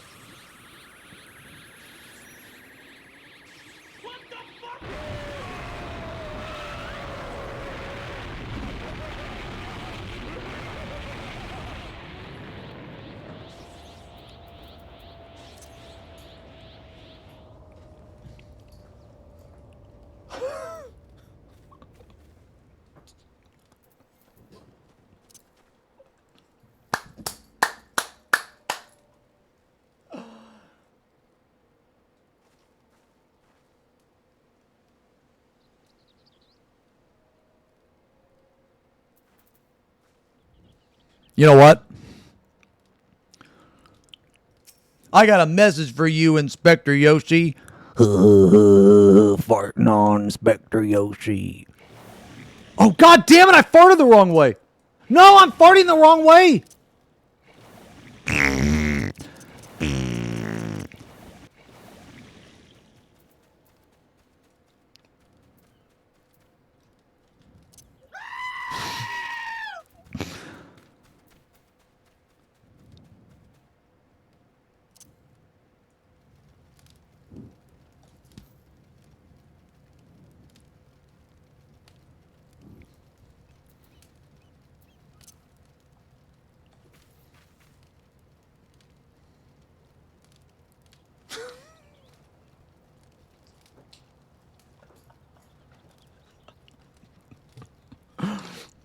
Okay, anyway.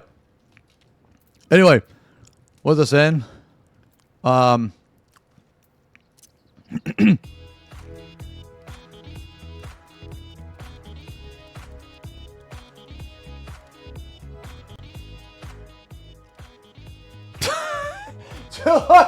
he's like fucking looking up at me, dude.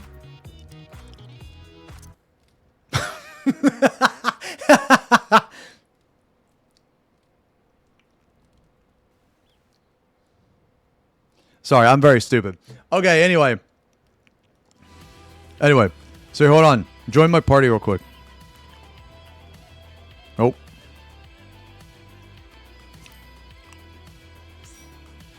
Okay. So, what I was saying, right?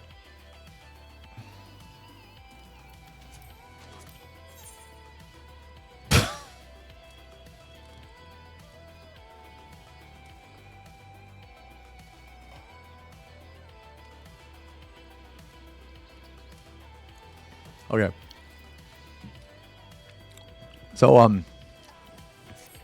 So the thing with mods, right, is that the world first team. Okay, so like look at my UI up here. Okay, see my UI. Okay, so I'm gonna hit a cooldown. Okay, so you see how there's a number. See how there's a number right there. There's a number here. There's a number here. Okay, see all these numbers. Okay, well these numbers, they didn't used to be there. Okay.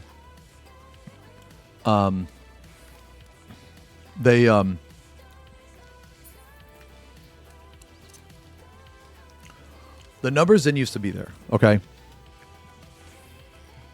The world first group from DSR, they use a mod to make those numbers appear. Now, a couple of those players from that group, they got banned for like 10 days.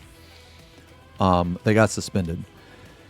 But even though they got banned, it was a huge gain for the community. Okay? And the reason why is because that is when Square Enix, they started to implement mods in the game.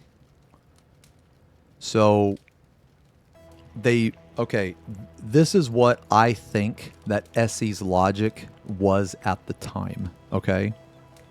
I think at the time they had to ban them because they broke TOS, okay? They broke TOS, so they had to ban them. Like, I guess, to be fair, okay? Now, was it stupid? Yes. But I can understand from like from a fair standpoint, it was just one of those things, right? Where they kind of had to do it because they have to uphold their TOS, right? Was it a dumb TOS to begin with? Yes, it was. Okay. So, we'll talk about the P7 Savage Waymarker too. So also, the Goose. Bagel Goose got banned for using like some type of mod or something. I can't remember. It was a UI mod, but basically Final Fantasy. Okay, so going back to this, and sorry we're kind of getting off track here. I really wanted to show you guys these emotes. So going back to this, right, and we still haven't even read it yet, but read it again. When SE banned the people that were in DSR, okay. So now it's okay to mod on stream. I will get to that in a second, or I'll get to that in a minute. Trust me. We're gonna get to it. Am I banned from Twitch? Check my Twitter. I got banned for 1 day. I got banned for 1 day. But I'm gonna post a video going over it in case you missed it. But it's just 1 day. It's nothing serious. Nothing bad happened or whatever. It's just kind of like, like a slap on the wrist or something. So basically, when the people got banned from DSR, it was a huge gain for the community because they took that mod and they put it into the game.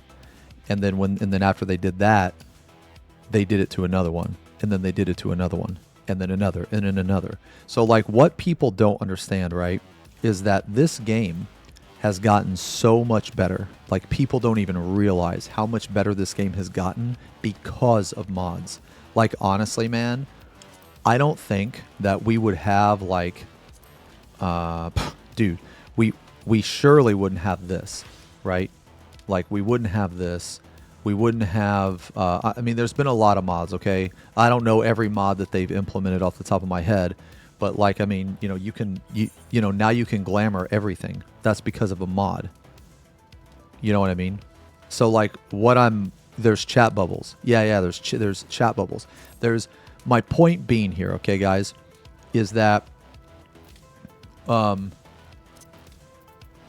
point being here is that there are a lot of mods that didn't used to be in the game. People would put them in the game, they'd mod it, but then SE said, you know what, this is a really good mod, and then they put it into the game. Okay? So that's my point. And that's happened over time. So over the course of Final Fantasy's history, Square Enix has accepted mods more. They have actually implemented more mods. They've changed the way that their like glamour system works. Mods have had a major impact on Final Fantasy. So the people that said that, the people that say that SE hates mods and all the shit, they actually don't. They don't hate mods. They've actually never hated mods. It's just people have to understand that in Japan, modding is like illegal, okay?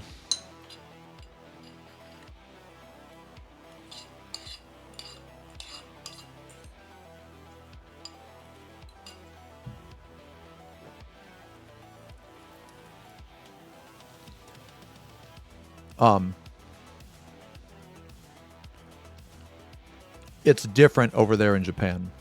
Okay? It's a different culture. Like, it's a much different culture. There are different laws or different rules. Okay? Some of the stuff they do over there is really fucking stupid. Okay?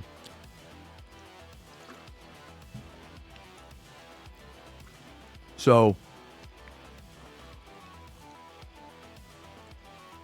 basically, mods make the game better for everyone, even for people who don't use them, as some mods become vanilla eventually. Yeah, so,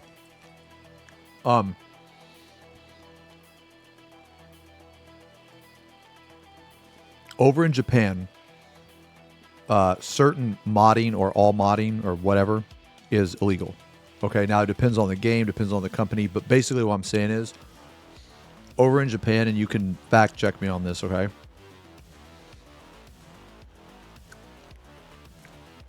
Modding is frowned upon, okay? But Final Fantasy is a worldwide game, okay? So over the course of time, they are starting to learn, they're starting to realize that, you know, like, there's not just Japanese players. There's more players ever playing Final Fantasy XIV now. Especially with the recent addition to the China servers. So, for those of you that don't know, China is on the same patch as we are. So now we have like a Chinese version, Japanese version, an American version, an EU version. You know, we have a lot of different versions, okay? So, with all that being said, SC understands that modding can be good. Now, obviously, modding can be bad, but modding can be good. So, back in August on the 27th, they released this statement. We've already looked at this, okay? But let's look at it again, because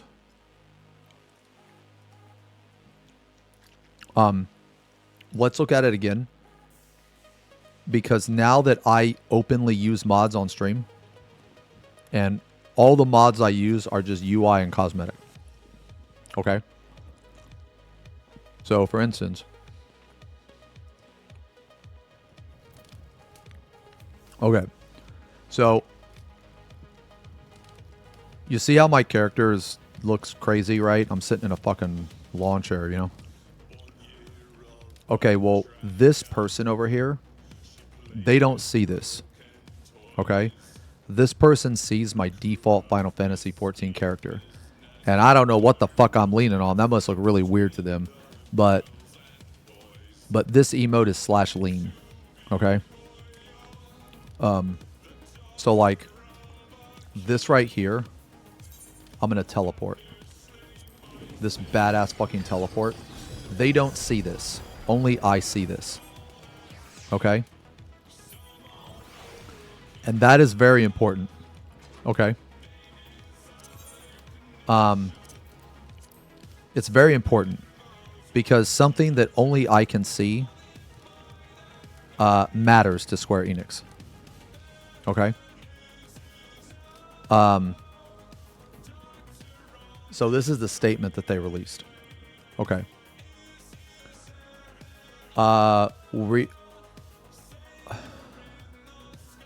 We request the cooperation of media outlets and those intending to repost this comment elsewhere. Please do not summarize or provide any excerpts. We respectfully ask that you link readers to this comment instead. Okay, so again, I'm going to link all this.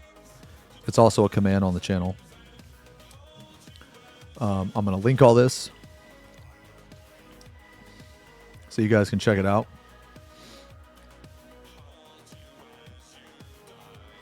Okay, so basically, hello everyone, producer and director Yoshi here. I'd like to address the recent feedback and discussion among the community regarding in-game mods. The post is not meant to target any one mod specifically, but I'd like to touch on the general subject of mods, their use, and the culture surrounding them. I thank you in advance for your understanding. This community post came very shortly after the mayor shutdown. So again, if you don't know what Mayor is, Mayor is a program Okay, or sorry, you guys can't even fucking see this shit. Sorry. Sorry. Mare is a program, or it was a mod that basically allowed you to see other people's mods. Okay, so that was a problem because basically you were affecting other people.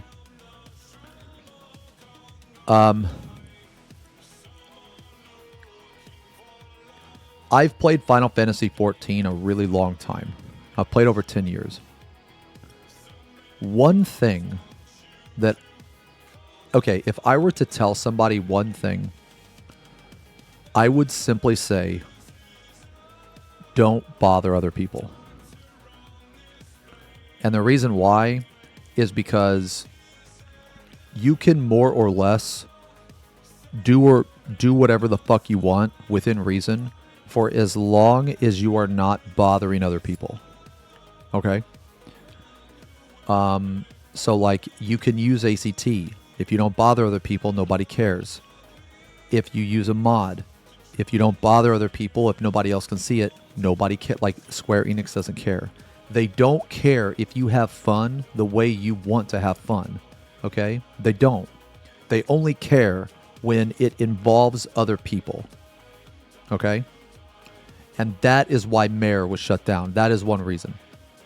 Okay? So Mare allowed you... So I'll give you an example here.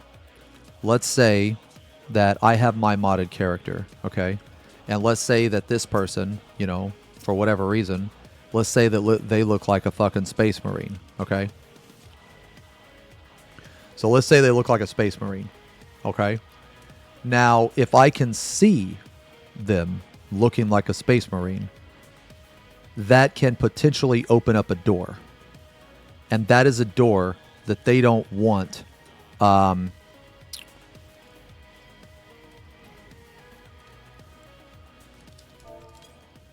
the... Hold on, sorry. I gotta be sitting, bro. Okay. That's a door that they don't want to open. And the reason why is because if you can see other people, then that means that you can affect them. That means that they can see you. So let's say that you try to do some really, really like vile shit. You know, like let's say you come in there with like, you know, just, you know, shit you hear about people going to jail for. Okay? Wait, a mod can change something on an... I don't think it does that, Trolley. I don't think it does that. No, it doesn't. It doesn't work like that, at least to my knowledge. But going back to my original point. Oh, for those of you that are curious, actually, I interviewed the developer of Mare. So first, his name was Floof. He was a really awesome motherfucker. Very cool. He did more for this game than probably anybody that I know. At least one of the people that did the most for this game. There's the interview.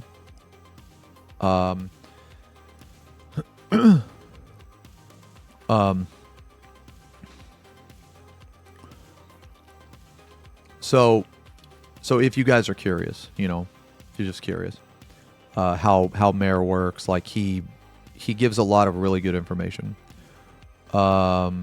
Is he? Oh, no. He's not. No, he's not dead or anything. No, he just doesn't. He doesn't work on Mare anymore because he got a cease and desist order from Square Enix, so he had to stop development.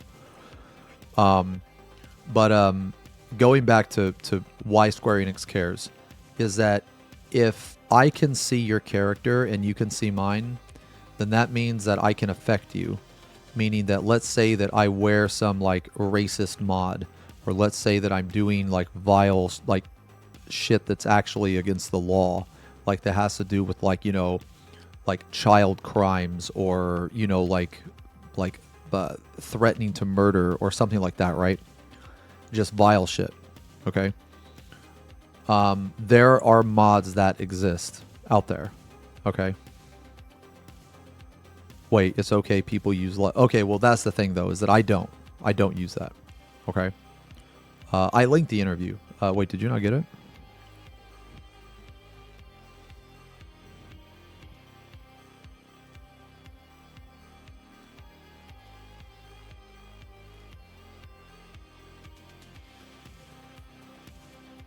Yeah, I linked it.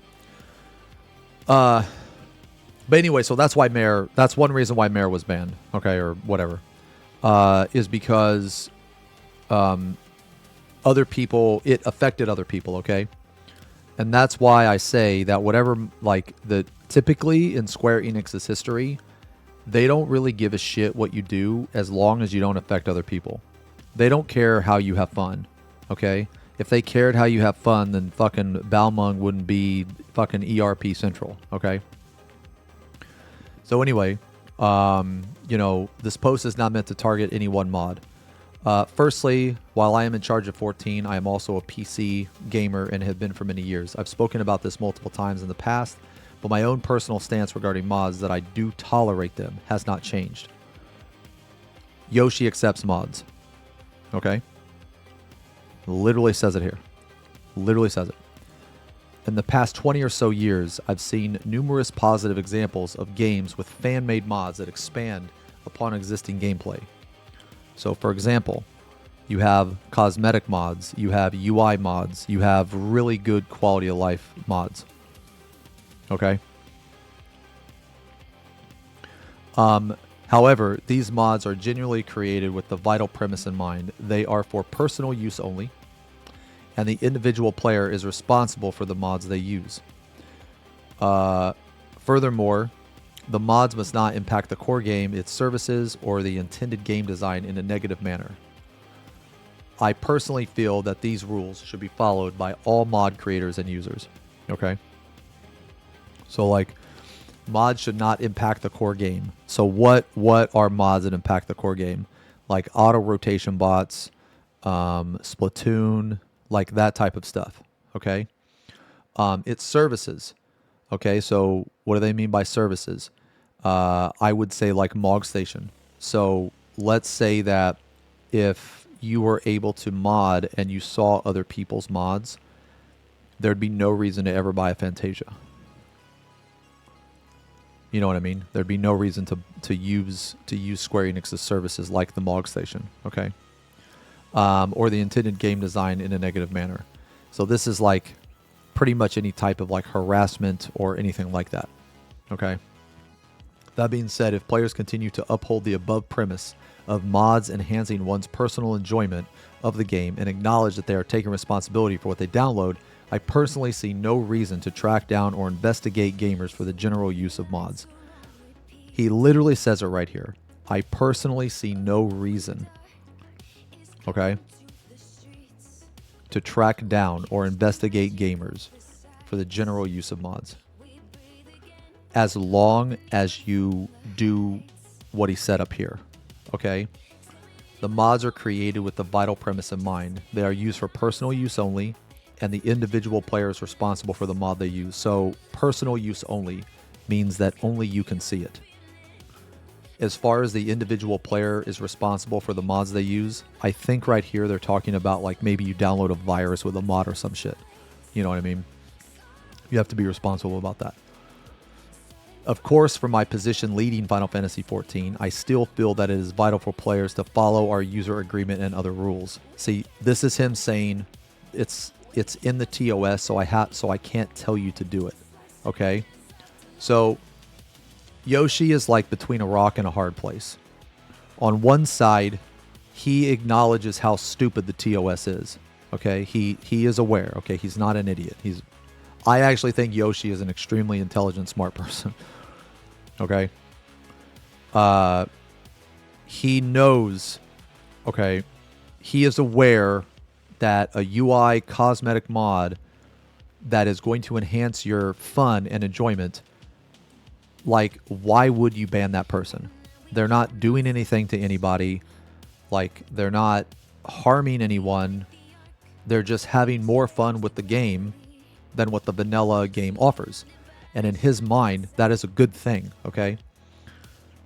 So, additionally, I'd like to stress the importance that players follow two rules: that their style of gameplay does not infringe upon others, okay? Again, as long as it's just for you, okay? As long as it's just for you. and that they do not negatively impact the core game, its services, or intended game design as mentioned above. Okay? So, like, as long as the mods you use are like this, okay, then you're fine. They're not looking for a fight. They're not looking to come after you. They don't, like, Square Enix doesn't want to come after you. They don't. They're only going to come after you if you give them a reason to, if you make them, if you force their hand, okay? If that wasn't the case, they wouldn't have took the time to post this. They don't, like, they have nothing to gain by, like, look at this from a logical perspective, okay? They don't have anything to gain by going after gamers for using mods, okay? All they're going to do is lose. They're just going to lose. They're never going to win that battle. And here's why. Because one, it's literally going to be impossible to get all the modders and all the fucking mod users. Okay? Two, a lot of these people, okay, they're just using harmless shit. Okay, so let me ask you guys a question. You know, and I ask this a lot, but how many of you used 14 Alexander or no Clippy? Or how many of you use, like, you know, like UI mod because maybe your eyes are bad like mine, you know? Maybe your eyes are bad. Maybe you need something to be a different color. Maybe you need a number to be a different, like, style, a font, something like that, right? But it's not in the game. That's not harming anybody. Okay, yeah, so the game is unplayable without Cousin Clippy. Yeah, exactly. So there's a lot of people that use no Clippy and use 14 Alexander. My ping, I used to live in Kansas. When I lived in Kansas, for those of you not in the States, for those of you that don't know, Kansas is kind of like in the middle of America, like almost in the dead center. Well, my ping to the game servers, my ping was like 50, and I could double weave decently. Well, I moved to a place called Florida. Florida is on the complete east side of the country, okay? So I had moved farther away from the server, but I'm still in America technically, okay? And my ping got way worse. It jumped up by like 25. So now my ping is around 75. Actually, I can tell you right now.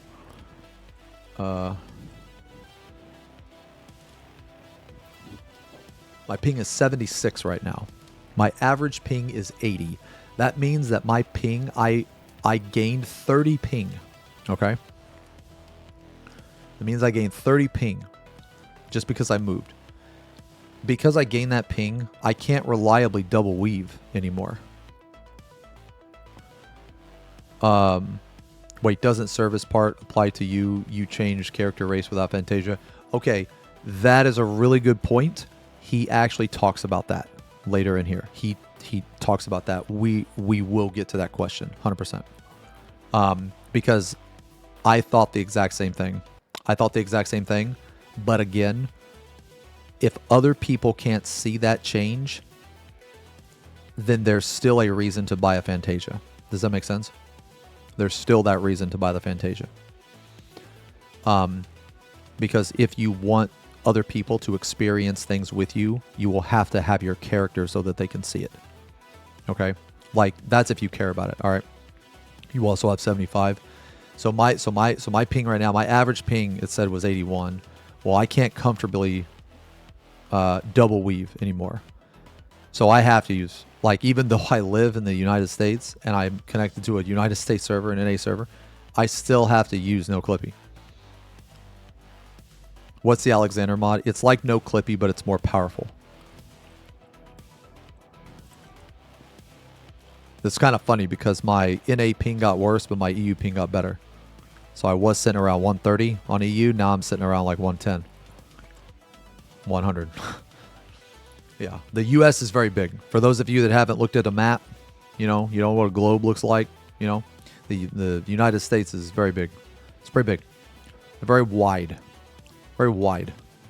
But anyway, So anyway, it's my sincerest hope that everyone can continue playing 14 as well as other PC games in ways that they are enjoyable to them.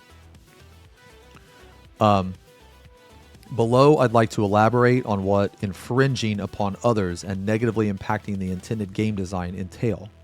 These are merely examples, so I don't mind if you skip over them. Please keep in mind that the theoretical examples do not single out any particular mod.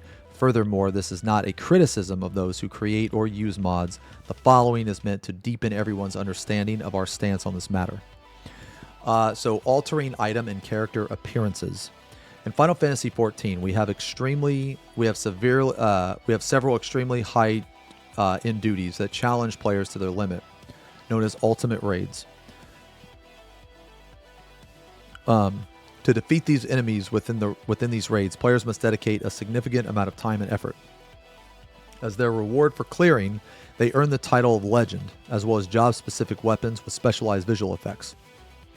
Let's say player A loves ultimate raids and is motivated to challenge them at every opportunity. After they clear, they proudly equip their new title and weapon as proof of their party's diligent efforts to earn them. Meanwhile, player B, who makes use of a specific mod, the mod allows them to bypass the conditions for obtaining the in-game items, making it possible for them to equip any item in-game, including items that must be purchased with real money.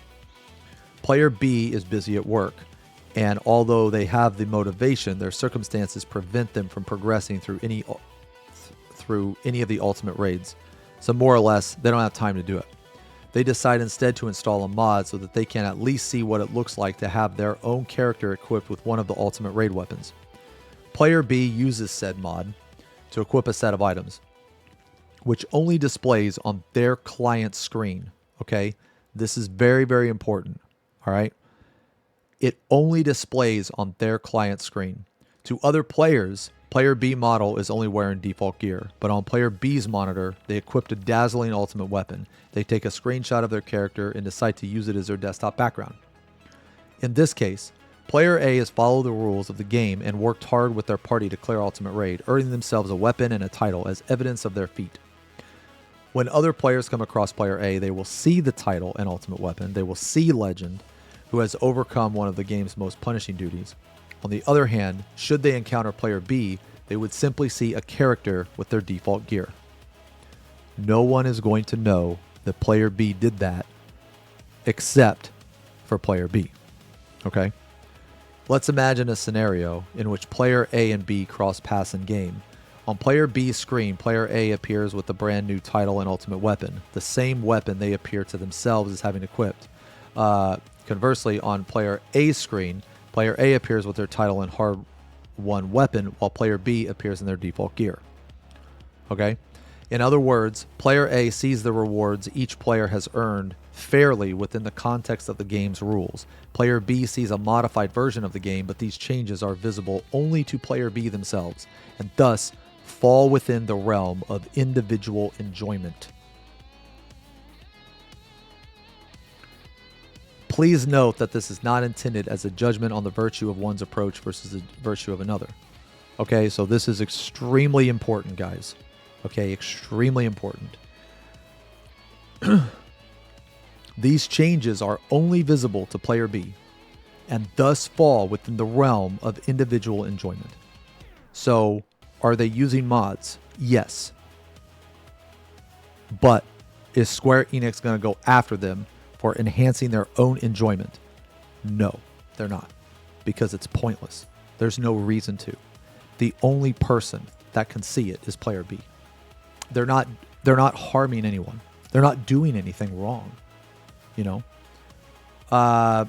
Similarly, if a player chooses to install a mod, the risk of encountering a computer virus, for example, is borne by the individual. Additionally, mods that do not adversely affect other players and which ensure visual changes are only visible to the individual user can be said to narrowly maintain the integrity of the game's design, although, of course, this is open to interpretation. Okay, so I'm going to give you, is it the same if you stream? Yes. Yes. Because their example is in-game. Yes, that is why streaming is okay. Because they are not going to police things that are not in their game. Does that make sense? Like they're not going to, like, let's say someone reports you for doing something on Discord. Okay, they're not going to go after you for Discord. Why would they go after you for Discord? That doesn't make any sense. I mean, they kind of can't. It's not their platform. I mean, I guess maybe they could, but do you know how much of a pain in the ass that would be to try to prove that was legitimate? You know what I mean? And if you want to get technical, Discord is technically a third-party program. It is. People just accept it. People don't really think about it, but Discord is definitely a third-party program. Discord has helped more people clear fights in this game than probably any other program, or one of the most important. Think about all the times that you raid in Discord. Think about all the different resources that are part of Discord. It's obviously a third-party program. It's a third-party program that helps you get better, okay? And according to the TOS, all third-party programs. Now, I know that sounds stupid. I know it does. I know it sounds stupid. And for those of you that are like, well, but it doesn't interact with the game, you're wrong. You can set up Discord to interact with the game. You can set up Discord to call out mechanics for you. You can. I know you can. I know you can. So you can't, like, someone can't say that Discord it can't interact with Final Fantasy, because it can. It can. Just because you don't know how to do it doesn't mean that it can't. Okay? So now, I know I mentioned Discord, right? And a while back, Yoshi was talking about this, like on a live letter, and he jokingly said, okay, well, what exactly is a third-party program? Well, I have a calculator here. Is that a third-party program? Is Discord a third-party program? And then he said, technically, yes, but we're not, like, that's silly. Like he literally was saying shit like this in a live letter. Okay? But then wouldn't that require another mod? Discord itself cannot interact with the game, only in conjunction. Well, yeah, but that's my point, is you can connect it. You can connect it. That's what I'm saying. Like ACT, okay, you look at ACT. ACT is the same thing. If you were to just install ACT, it's not going to do anything for Final Fantasy. Okay? You have to install a plugin on ACT. It's the same logic, the same principle. So Discord by itself doesn't do anything, but the plugin allows them to talk to each other. The plugin in ACT allows ACT to talk to Final Fantasy. Okay? It's the same concept.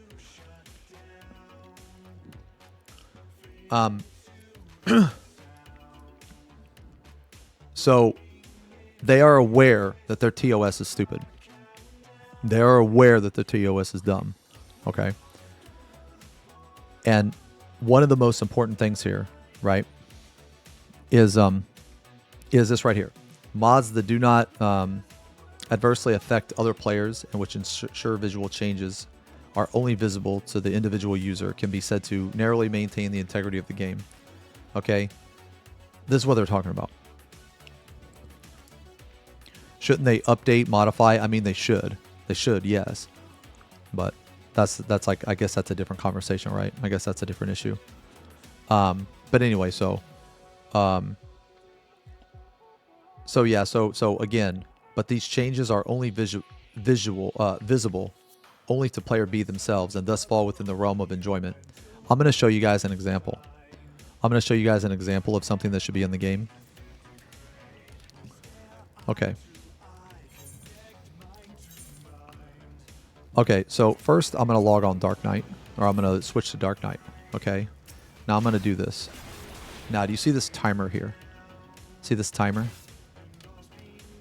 Okay. This is your dark side timer. Okay, now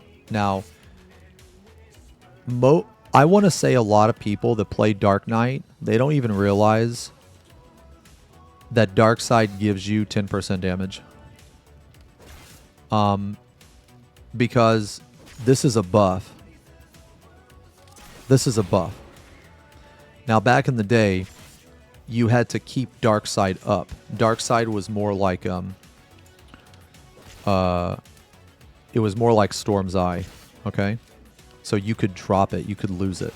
But losing dark side on Dark Knight now is very hard to do, okay? Like it's as long as you're hitting your buttons, you are never going to drop this. Okay? Okay. So basically my point being here is that for those of you that play Dark Knight,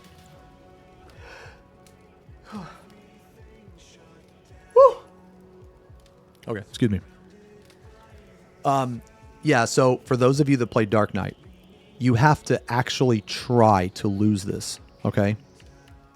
Rare spam. People bless. Thank you. My point here is that to lose Darkseid, you have to try, okay? So let me ask you guys a question. If they removed this Darkseid timer, would you even notice? I don't think I'd notice. This is that. No, this is actual sword in game. It's the P8. It's the P8 sword. Yeah. So if you were to remove Darkseid, you wouldn't even notice, right? Okay. So with all that being said, let me swap to warrior. Okay. So this is a mod. You see this? You see this up here? Yes, in Ultimates you would.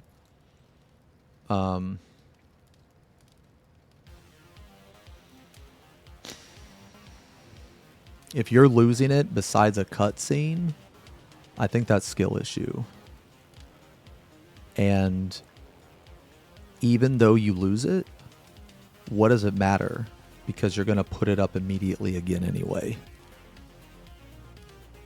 So again, my point still stands. Does it really even matter if the timer is there? I don't think so. Like, basically what I'm trying to say is, okay, you've lost your dark side.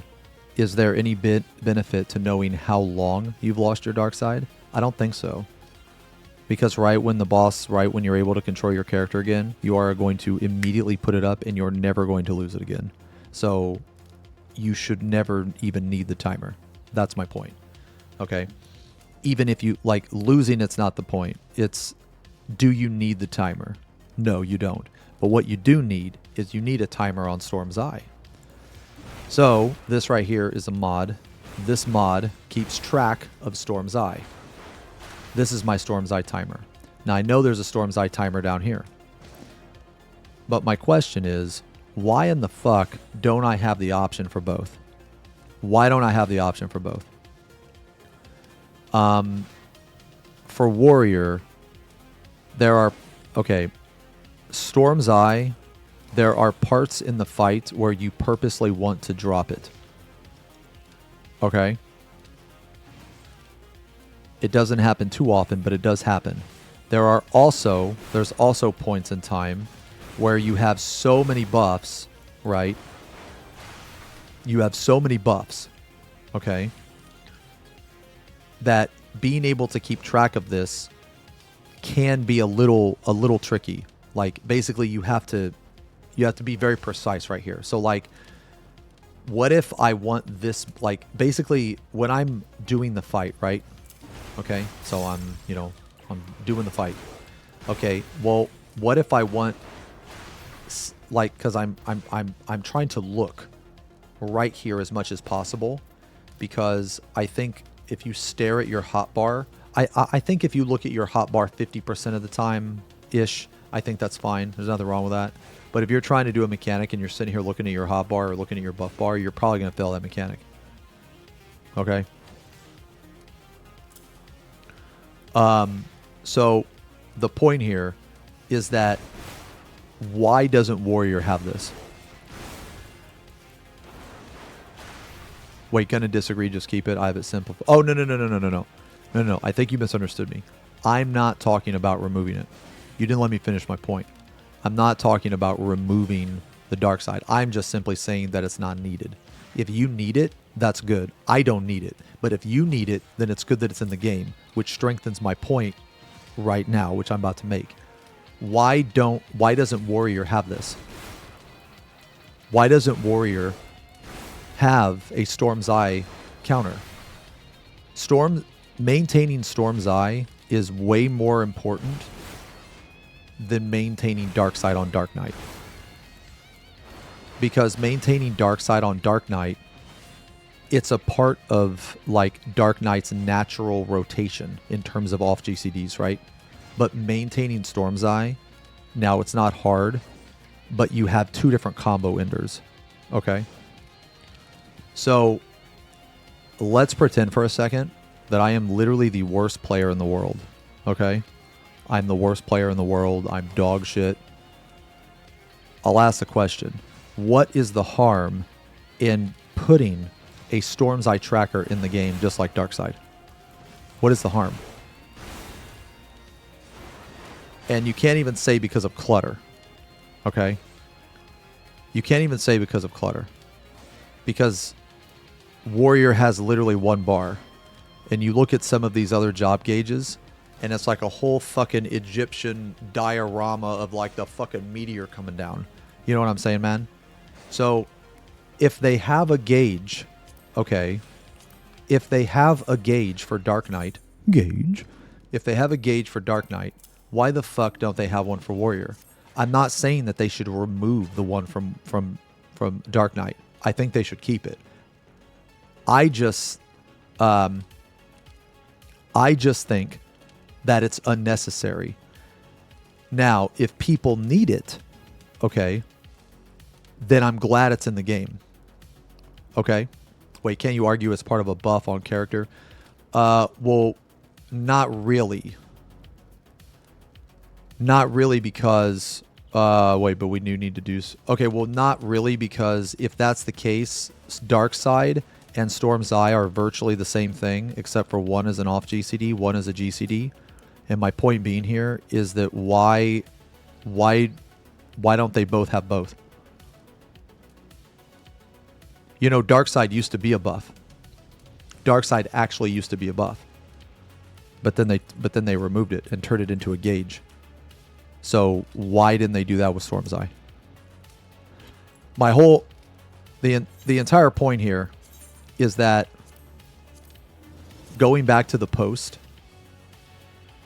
they mentioned UI mods that help the player. Okay? The point I'm making is that this should be in the game. That's all I'm trying to say, is that a Storm's Eye tracker should be in the game. And that's it. Because if you look at the Warrior job... Dude, I don't even know where the fucking war... Where's the fucking... How do I look at the fucking job gauge, bro? Okay. So, why does the job gauge look like this? Why can't the gauge also include the Storm's Eye? You know what I mean? Because, like, if you look at some of these other gauges, right? Like, let's switch to Reaper. Okay. So, you swap to Reaper, all right?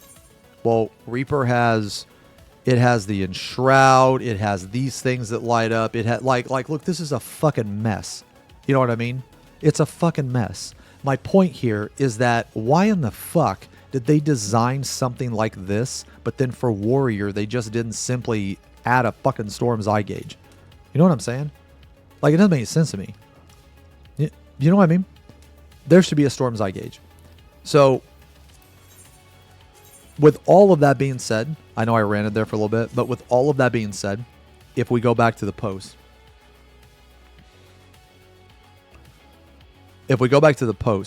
additionally, mods that do not adversely affect other players, my gauge doesn't, and which ensures visual changes are only visible to the user, this is mine, can be said to narrowly maintain the integrity of the game's design, although, of course, this is open to interpretation. So, all that gauge does is place the same information somewhere else on the screen. That's all that mod does. That is a safe mod to use. They're not going to come after you for that mod. Especially if it's a quality of life. And like, here's like another thing, guys, that I feel that some people don't take into account.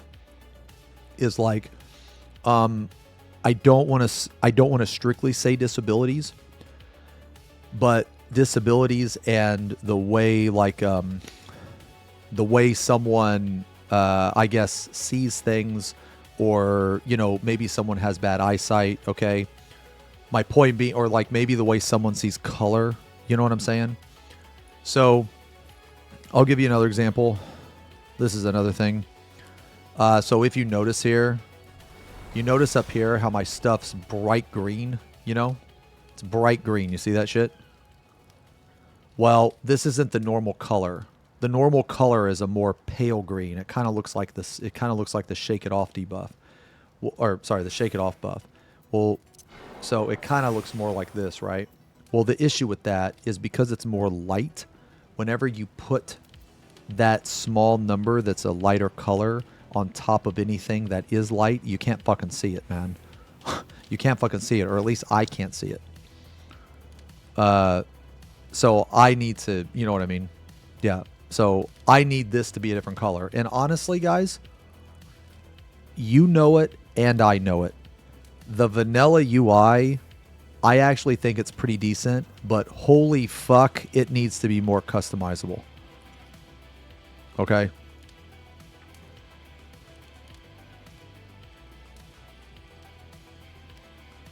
Wait, they can't do anything when they don't know you have it, but streaming confirms it. Well, the thing is they don't... See, that's where you're misunderstanding, Yordle. They don't care if they know you have it. If they know, if they know you have it, they don't care. That's the point. They care if it affects other people. And it doesn't. They give an example later. Let's wait, what was the intro song? Oh. Check the Baldinia chat. Yeah, check the Baldinia chat in the Discord. Okay, let me pull this up. Okay, let's just continue reading. So let's see. However, if a mod was updated and its changes become visible not just to the individual mod user but to other players too, what would the implications be? Player A, with their title and gear earned from hours of concerted effort with their friends, and player B, with their mod-driven gear, are now on a level playing field, so to speak. This development may not concern player B, but for player A, it considerably negates the cooperation, time, and effort invested, not to mention the pride they might have felt in their achievement. Okay, I'm gonna just give my opinion very quickly on this. But to me, I don't really care how someone else does something, even if I can see it. Because my enjoyment of this game is my own. If someone beats me to something because they cheated or they're better than me, it doesn't affect me at all. Now, my mentality is not shared by everyone, right? I'm fully aware of this. That is why they have to have this mentality. I would think that actually more people would disagree with me than agree with me. I think that if you were to ask a random Final Fantasy XIV player that has cleared an ultimate, or excuse me, if let's say that you have player A trying to clear through, but player B just mods in the gear, player A would probably be shitty. Okay, I'm willing to bet player A would be shitty, and it makes sense. It makes sense. Okay. After all, their rewards are now available to anyone with the mod installed, albeit lacking the corresponding in-game attributes. In this example, other players have been infringed upon, and the intended design of the game has been negatively impacted. Although player B may have been unaware of the mod's precise functionality, their usage has diminished other players' motivation and circumvented the game's systems. Even if the creator of the mod simply intended for players to readily access and enjoy their favorite gear, they have detrimentally affected both the game and the wider player community. In response, our only options would be to ask the player cease using the mod, or to request that the mod creator removes the functionality causing the problem. Of course, we could also implement preventative measures in game, but this would divert programming resources from other areas, potentially damaging the enjoyment of other players in the long run. Like, okay, guys, this right here, this is also very important. This is basically them saying, we don't want to fuck with it. One, because we don't want to, and two, because it's not going to be good for anybody. It's not going to be good for Square Enix, and it's not going to be good for the players. They don't want to fuck with it. They just don't. It's literally not going to be good for anybody, and they realize it, and they don't want to go down that route. Okay? The scenario outlined above is just one example, but I hope it helps clarify the differences between mod usage within the realm of individual enjoyment and mod usage which is damaging to the game itself. Some players might ask, well, what about a mod which only makes changes visible to other users of the same mod? The issue is that any mod makes changes visible to others requires the manipulation of rewriting game files, which is fundamentally even more problematic and destructive. Okay? Even supporting that this theoretical mod provided generous improvements to the game and was well received by all players, the moment a problematic feature is introduced to said mod, we must insist the players stop using it. Another example of such a failure, a mod that allows players to freely equip optional items and display them to others. What does that say to the players who go through the trouble of saving up to purchase these goods from the 14 online store? Are these players losing out by not using a mod? Okay, so like, let me give you an example. What if someone doesn't exactly have a lot of money, so they have to save up, like, you know, some of the mounts in this game are kind of expensive, you know, $40 or some shit. Well, you know, fucking, I've lived paycheck to paycheck, so I know how it goes. I didn't have, you know, a random $40 fucking dollars just to throw on a fucking mount. So if I were to buy something like that, I'd have to save like $10 over the course of the month, or, you know, maybe $15 here, $15 there. You know what I'm saying? I have to save up. Now, it might not, you know, depending on your situation, $40 might not be a lot to you, but for some people it actually is when you're considering the context of what you're buying. So in this case, like a mount. Okay. So if you have to save up for that and someone just has it, it would probably piss you off. Like, let's say that you're not exactly the, you know, the most well off, and you're playing on console and you're living paycheck to paycheck. Well, you don't even have access to fucking mods. So, you know, like, if you can see someone's mod and they didn't have to buy it. So one, they modded it in, they're forcing you to see it. Two, they didn't have to buy it and you have to. That's going to piss you off. You know what I mean? Like, it's going to piss you off, and it's not fair. So that's what they're trying to say here. Some may say that Square Enix is to blame for trying to make money by demanding that players spend extra on optional items. We operate our servers and data centers 24 hours a day, 365 days a year, within the hope that our players can enjoy a reliable gaming experience. Currently, the global inflation is taking its toll at a rapid pace, driving up server electricity costs, the cost of land, and even the price of servers themselves. We do not want to increase subscription fees for players, if at all possible, but keeping our game running requires sufficient income. If we start creating a deficit, 14 may no longer be able to operate. This is an example of damage dealt to the servers we provide. So, this right here, it makes sense, but it's also their fault as well.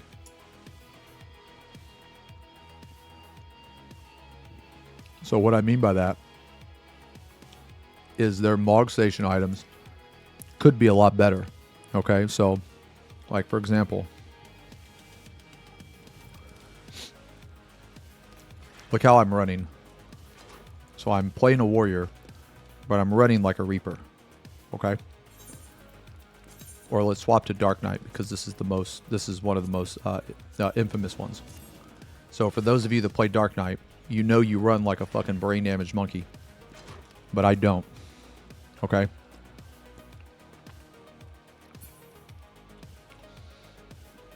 You should be able, they should sell this type of stuff in the store. Okay? Like, imagine if you could buy this emote in the store. Like, dude, look at the quality on this emote. It's actually insane. Look at the quality. It even has the music.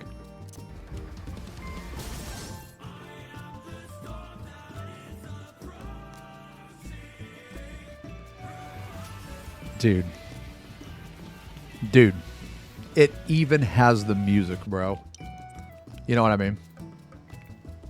Or like this fucking emote.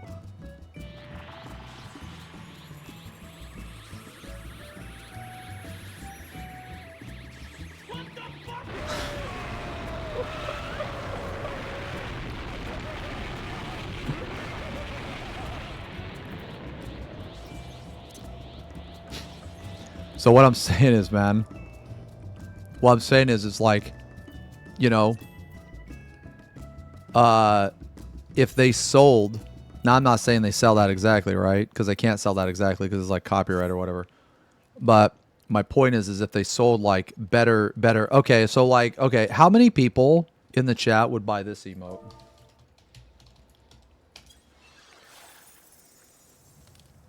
How many people in chat would buy this emote?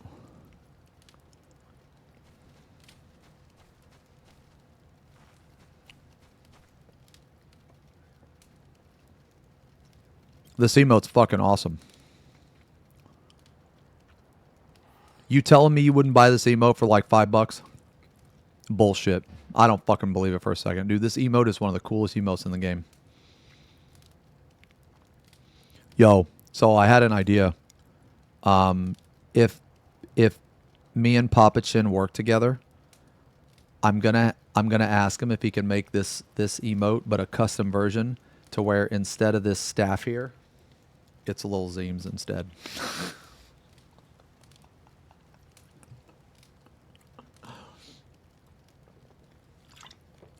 I think that would be fucking awesome. Oh, another thing is this. If me and Papa Chin end up working together, man, or like collaborating, I had a really fucking cool idea. So, I'm going to show you guys something. Okay.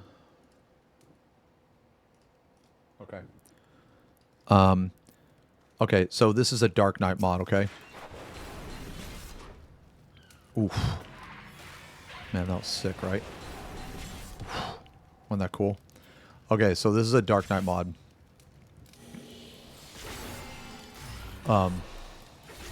Here, let me show you Blood Spiller. Or wait, where the fuck is it?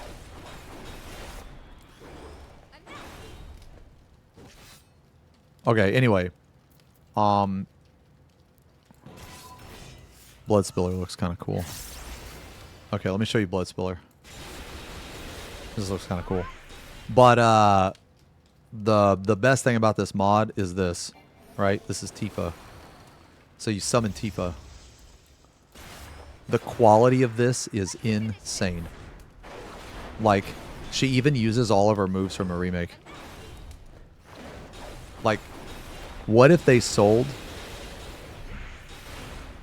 What if they sold a different type of esteem in the cash shop? What if they sold like other Final Fantasy characters? Like what if what if you could summon Zack, or what if you could summon Cloud, or what if you could summon Sephiroth, bro? Holy, you know what I mean? Or what if you could pay for like an animation mod, like a running animation? I think that would be fucking awesome. Like people would pay money for that. People would pay a lot of money for that. I know a lot of people that would. Oh. I had a funny idea. So, if me and Papa Chin end up like working together or whatever, I want to have him make an Esteem mod, but I want it to be Killer Bean. I want it to be Killer Bean, and I want, when he comes down, I want him to have like the no cringe, you know, the no cringe stance. Okay? And then you know how Esteem, when Esteem goes away, right? he like puts his sword in the ground. Well, Killer Bean could do all the moves that he does in the movie. He could do all the moves he does in the movie. Even with the bullet time. I think that would be one of the best fucking mods, dude. If you summoned Killer Bean and he came down and he was like no cringe, you know? You know, he came down no cringe and then he busts out his gun and he did all the classic stuff, you know? Like the double gun, bullet time. He'd do like the grenade under the leg throw and shit like that, dude. And then when he goes away, he just dies of cringe. I think that would be so fucking good.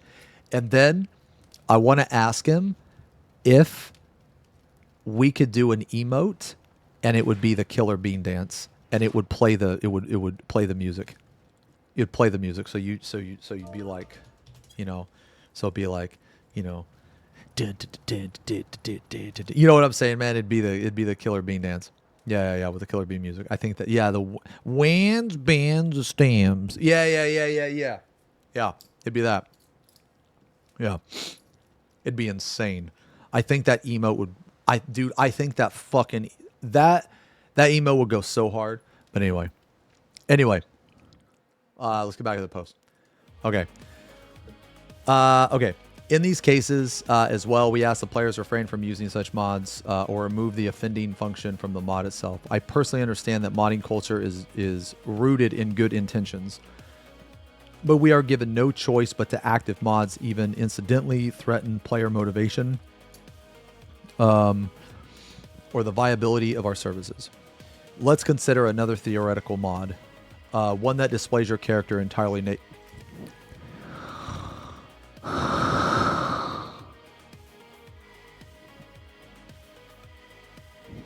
One that displays your character entirely naked.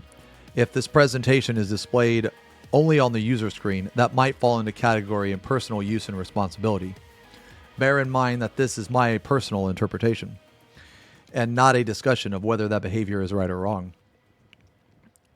However, if the user posts a screenshot of their naked character publicly on social media, 14 itself may be subject by legal measures by regulations in certain countries. Okay, so what this means, and Yoshi has actually had to say this before, okay? There are a lot of creepy motherfuckers out there, okay? There's a lot. One of the things that they're talking about, but also not mentioning, is like illegal activities of like minors and that type of stuff. You know what I mean? Because, okay, so it's different in a lot of countries. All right. Oh shit, my bad. Sorry. I don't know why I'm doing that today. It's different in a lot of countries, right? Like the age to drink is different in, different countries. The age of consent is different in different countries. When you're an adult, when you get emancipated, like when you can get emancipated, when do you guys understand what I'm saying? Is that like if you post like nude shit, okay, it could fall, like depending on what it was, it could literally be illegal. You know what I'm saying? So laws that regulate the content of video games grow stricter by the year. These laws are there to protect minors for a variety of other reasons.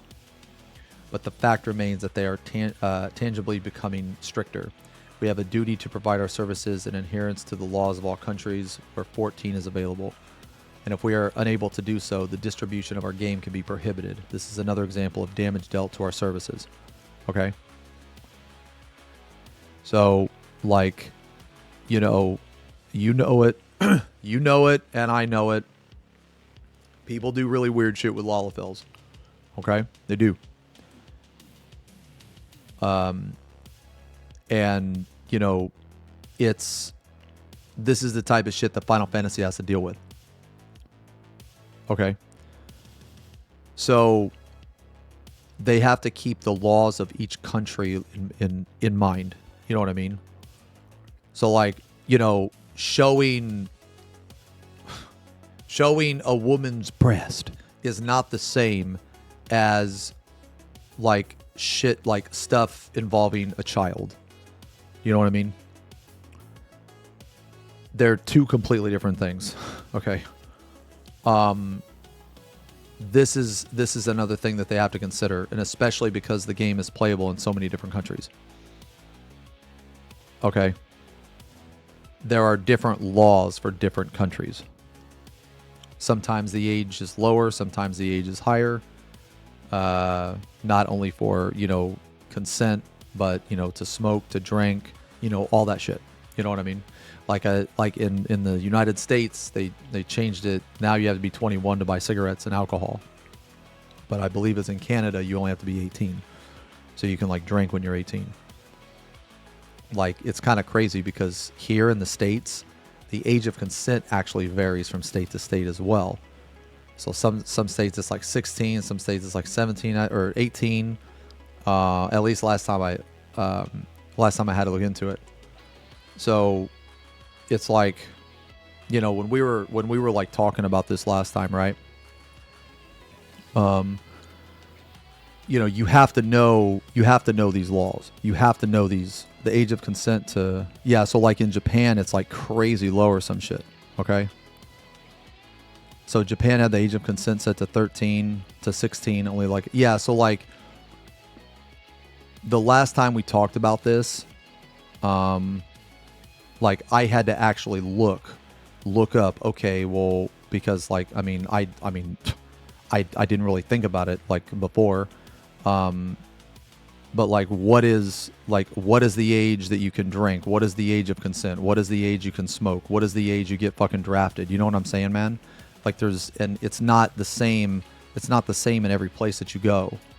You know what I'm saying? And these are type of things that I don't normally, I don't normally think about this type of shit. But this is the type of shit that Square Enix has to think about. You know what I mean?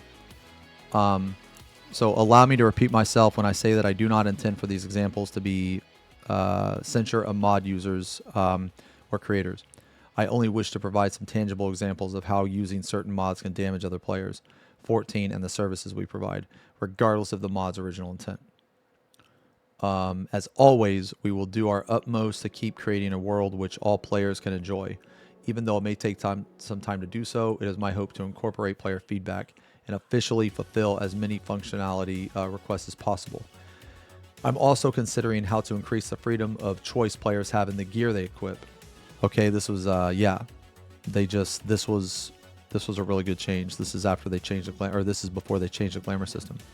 While paying respect to the long-standing tradition of modding PC games, I ask that all players in return respect our game by enjoying their fun within the confines of some basic rules. With that business aside, I'm very pleased to announce the next fan festival yesterday with the 12th. Thank you for your support. Okay, so TLDR, don't be weird. Don't harass other people. And as long as other people can't see it, you're okay. You should be okay.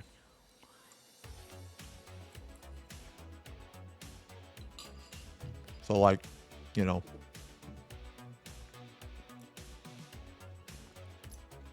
when they released a statement, I decided that after Savage, I'm going to stream with mods.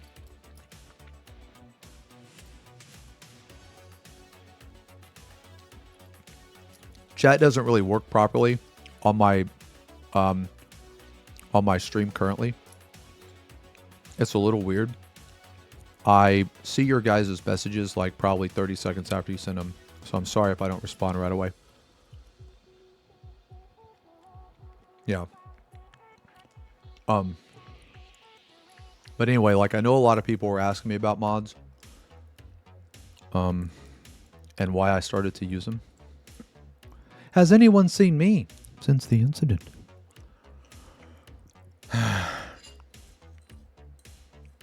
No. Kuma-chama's hiding.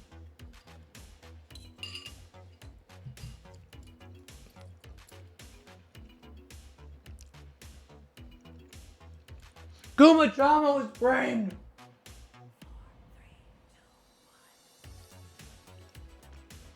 I had to. I had to, church. You gave me too much information. I learned too much to not give credit where credit's due.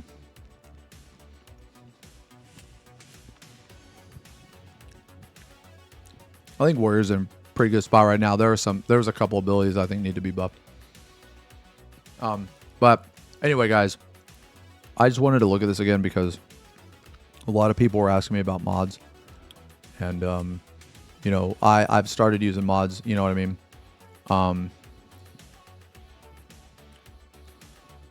Let me see.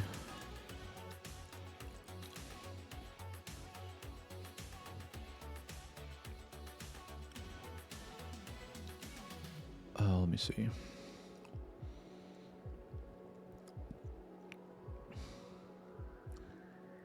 Dude, I like how I got banned and I had like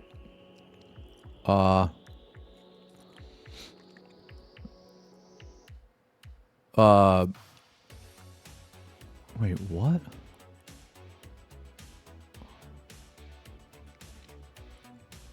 Okay. Anyway, like how I got banned and I had like 10 people follow me. Anyway, so yeah, I use mods, man. But all the mods I use, it's just cosmetic. It's just cosmetic and nobody else can see it. So, yeah, that's it. I just use quality of life shit, man.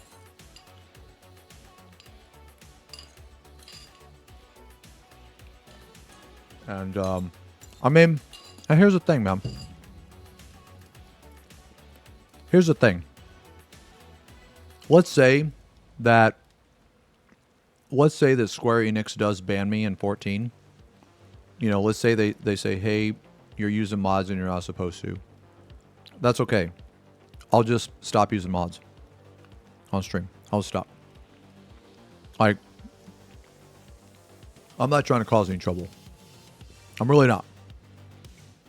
I just want to stream with, you know, glamour that I want.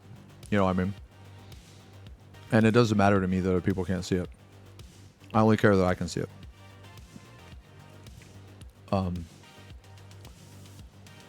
But, you know, I went into streaming mods. I went into this thinking that there's a chance that I'm going to get banned. Like, there is a possibility. Now, did I think that I was going to get banned in 14? No. Well, do I think I'm going to get banned in 14? No. But is there a possibility? Yes. Am I not concerned about a permaban? No. I feel like a permaban is more in the lines of like RMT or harassment.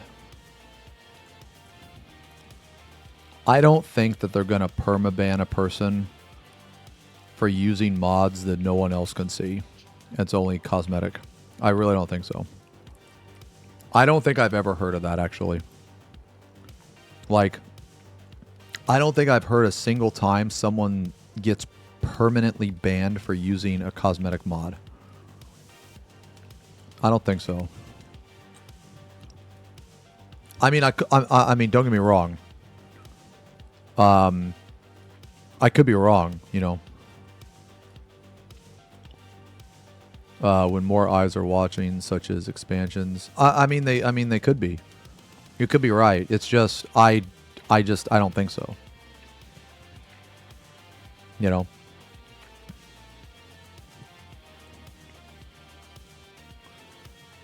A friend in real life get perma-banned in game from sitting like a chair but he had sat on the roof? I'm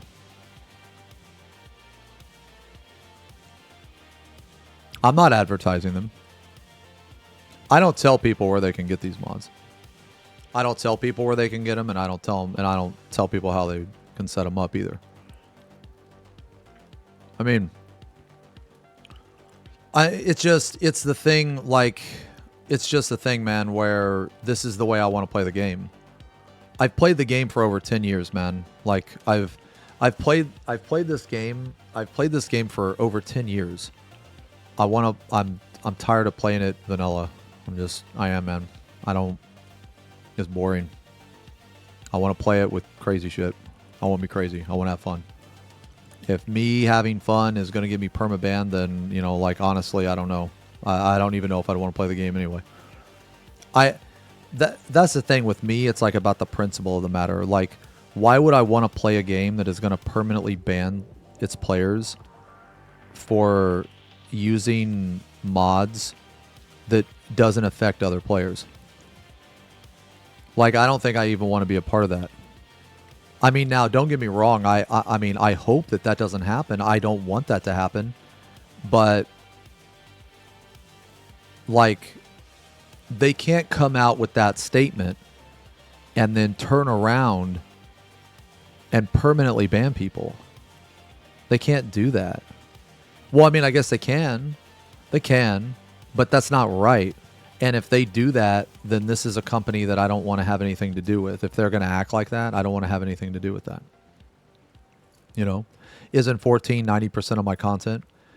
I mean, don't get me wrong. 14 is, you know, like it's a huge part of my life, right? But at the same time, I'm going to live that life the way I want to. It's kind of like the same line of thinking as like when your job owns you. How many people in here have or had a job where you were a corporate bitch and you had to do everything that they told you to do without question because of you were in fear of losing that job? Because I know I have been. I've been in that position multiple times. And I'm not going to be in that position when I play 14. I would, if they are going to give me an ultimatum, is you are either going to play this game with no mods or you're going to be banned, then I just won't play the game. I just won't play it. It's okay. I'll find something else, you know, or I'll just play on another account or something, you know.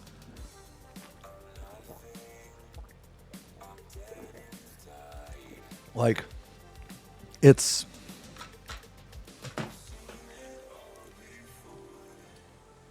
like I decided to stream with mods based on that community note, based on that community post that we just read. So, like, you guys tell me, okay? You guys tell me, based on that community note, did you take that the same way that I did?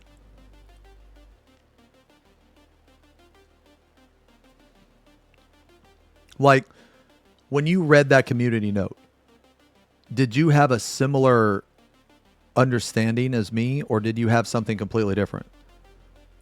Because I took it as, we don't care what you do as long as it doesn't affect other people. And nothing I'm doing is affecting other people. I mean, I'm streaming it, yeah, sure. But I'm talking about in-game. Because they were very specific in-game. Okay? So, like, I mean, I could be crazy, and maybe I took it the wrong way. But, well, Daiki, you're missing the point. It's not about showing it to other people. It's about if other people in game can see it.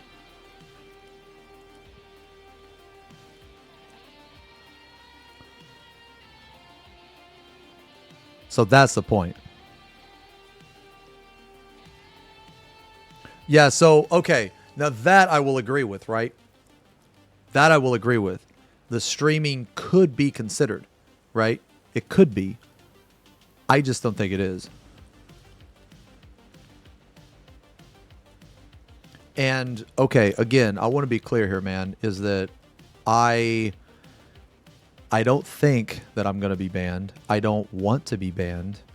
I'm not trying to cause anybody any grief, you know. But if it happens, okay, so let's say that it does happen, okay? Yeah, so as long as it's client side and not affecting other people, manipulating them, or arguing your gameplay to be cheating. Yeah, and that's exactly what I'm doing. Like, everything that I'm showing you, or whatever, everything you're seeing, is completely on my screen. Nobody else can see it. And nothing that I have changes the game in any way. I mean, like, yeah, sure, you know, like...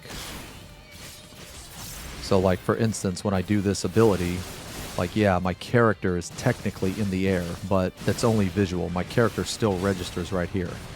You know what I mean? So, even though visually my character is up here, it's not like I can stand in an AoE and not get hit. You know what I mean? It's just, my character is still on the ground. It's just, visually it's up there. You know what I mean?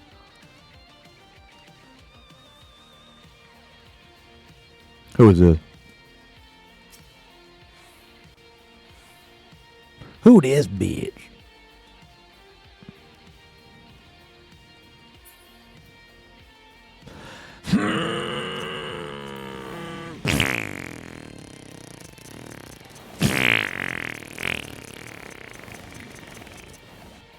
Hey, you. You stink.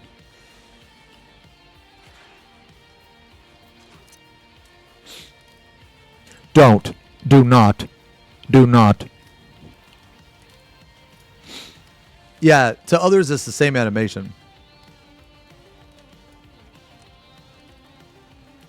Wait, but why not show a DPS meter on screen?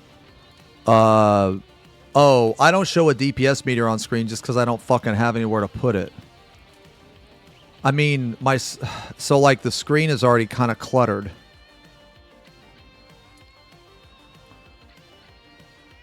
Like, me not showing a DPS meter on screen has nothing to do with me thinking they're going to ban me for a DPS meter.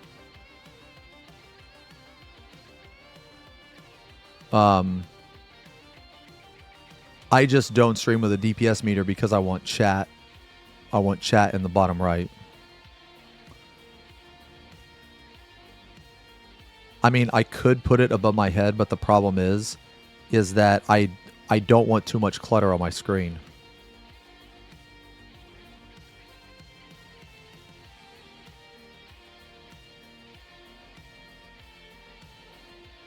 Yeah, so like, it has nothing, like, okay, yeah, like I said earlier, man, like, I used to stream with ACT on stream all the time. Like, I did it for literally years. Literally years, I did it. I did it for a very long time, and I just took it off because it, like, it doesn't really provide much. Like, it doesn't really provide very much.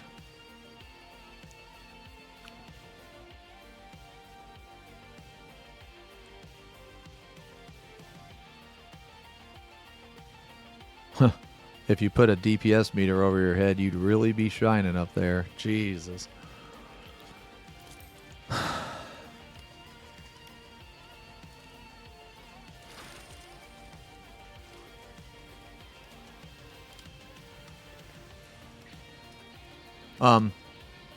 Yeah, but I don't know.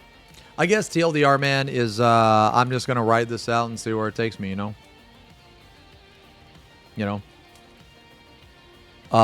And like I said, man, if Square Enix bans me, they say, hey, you know, they say, hey, we caught you using mods. You're not allowed to use these mods.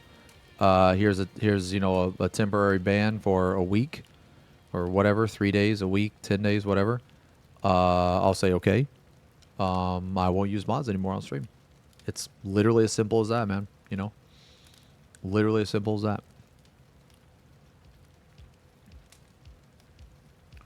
I mean, now the thing is like, if they're gonna permaban me for something like that, then that's probably not something I want to be a part of in the first place. If I'm trying to be as realistic as I can about this, you know what I mean? I'm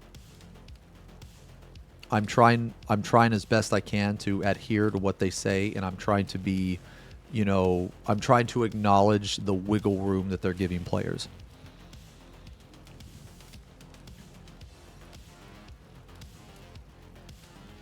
Do first-time offenders get permaban usually? I think it depends on the severity.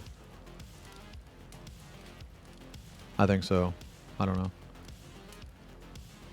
Well, yeah, that's what I mean. That's what I'm saying is like, if I get banned, I really don't think it's going to be. I really don't think it's going to be a permanent one. It's just it's probably just going to be like a 7-day one or something, you know.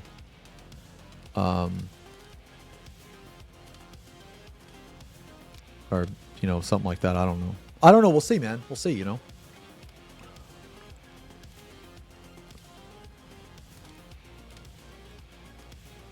Would SE ever reach out to me?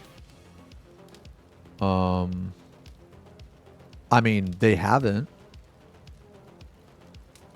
I mean, okay, I'll put it this way, man. I'll put it this way. I don't want to get permaban. I don't want to stop playing Final Fantasy. So I'm approaching it from a very realistic standpoint. Like,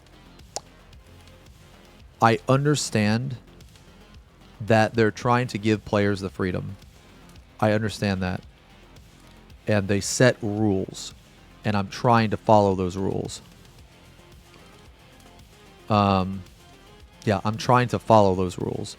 But if they come back and they say, "Hey, well, you didn't follow the rules and here's the reason why you didn't follow the rules." And if it's legitimate, then you know, then it is what it is. You know what I mean? It is what it is. But you know, like I said, if they were to ban me, I would just simply not use them anymore on stream. It's really just that simple, man. My mentality is this. Look, I'm going to have fun. I'm going to enjoy it. And if for whatever reason Square Enix wants to come with the ban hammer and say, "No, you can't have any more fun," that's okay. That's okay. I will just simply stop. Like, I don't have any pride here. You know what I mean? Like, like my mentality is not, "Oh, fuck Square Enix," you know, that type of shit. No. I decided to stream with the mods after I read that community post. So maybe I misinterpreted it. I don't think I did, but if I did, then that's on me. You know? But all I'm saying is this, man. I know the devs watch my stream. I know they do, 100%. It's been confirmed by Yoshi multiple times. I know they watch my stream. I know they watched my first clear of M12. The first clear of M12, I literally turned all my fucking mods on. I literally did that. I turned all my fucking mods on. And nothing's happened yet. Now, if something happens, maybe it's going to be because of the Lil Zeems incident. If it's because of the Lil Zeems incident, then yes, I would agree with them. Like, I agree with them. If they decide to take action, you know, I'm going to say I'm sorry. It was a mistake. I didn't mean to do it, and I'll take whatever, you know, punishment they give me. You know, I have to. But I got to say this though. I got to say this. That was some of the funniest fucking shit, bro. Oh my god, dude. That was one of the funniest things that has ever happened to me in this game. And that fucking video, man, that video the Leo put out, that video was one of the funniest videos on the channel. It was one of the funniest videos on the channel. Like, I don't know if you guys have seen it. If you haven't seen this shit, let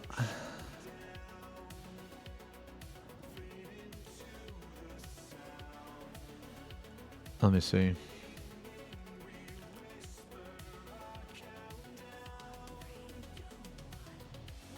Where the fuck is it? Listen up.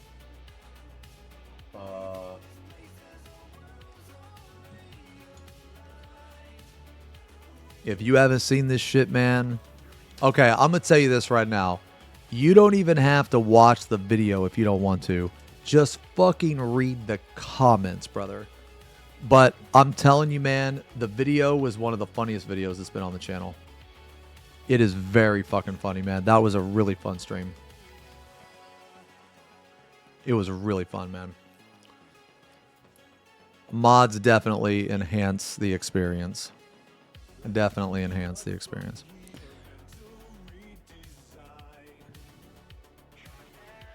Oh, that's funny. Called me out because you outed me. It's funny. Oh, man. That's funny.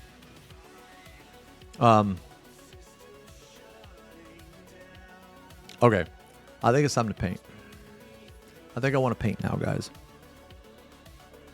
I think I want to paint and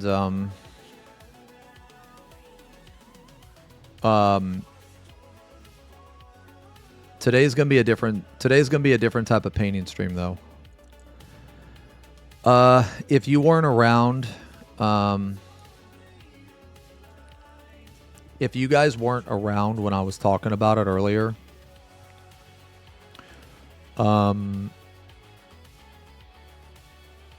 let me tell you what I want to do. Okay. Wait, what are my current plans for 14? Just wait. Just do re-clears. Just have fun. Do the weeklies. Yeah, I'm doing weeklies. I'm doing re-clears. Just doing fun stuff. Just playing, you know. So here's what I want to do. I want to do more of a. I don't know how long I'm going to paint today. It could be 2 hours. It could be 3 hours. It could be 4 hours. I don't know. Okay. But what I do know is that the painting stream today, I want to try a different approach because if people like it, I want to start uploading content for it. So the approach is I want to go more chill ASMR, second monitor, tutorial type content. So no redeems, no spam, just like, think of it like Bob Ross, okay? Okay, I want to be Bald Ross. I want to try Bald Ross, okay? So that's what I want to do today. What I paint, I'm going to tell you guys exactly what I do. I'm going to show you all the colors that I use. I'm going to show you the brand. I'm going to show you all this shit. Okay? What is this?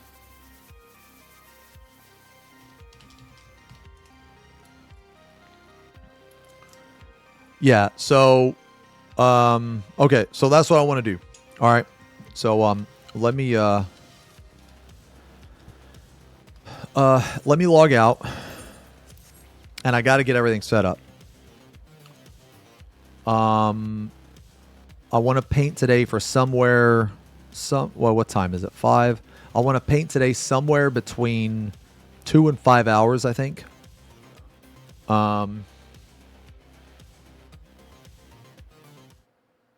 going to put on some music, but it's going to be like ambient type shit. I'll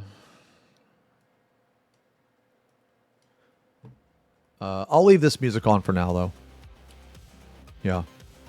But okay. All right. I'm going to go get ready, guys. I got a lot of stuff I got to do. I got a lot of stuff I got to set up. I'm going to get ready. Today we are painting a Tyrannid. Let me show you guys what we are painting just in case anybody wants to stick around.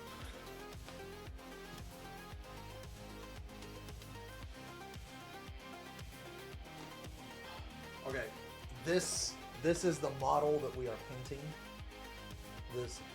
This is the model that we are painting, this big guy right here.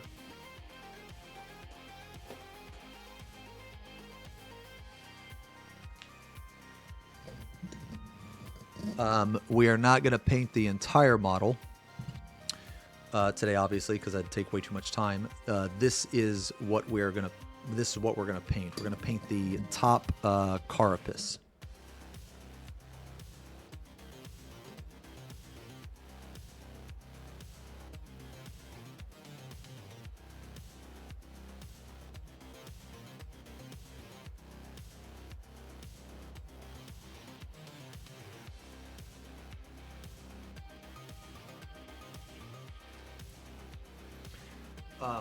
So that's what we're going to paint. We're going to paint more of the orange stuff and some of the blue. For anyone wondering, I'll tell you how I paint it. I'll show you how I paint it. And yeah, let's go from there. I will BRB. I have not finished Incataxis. The last I worked on it is this.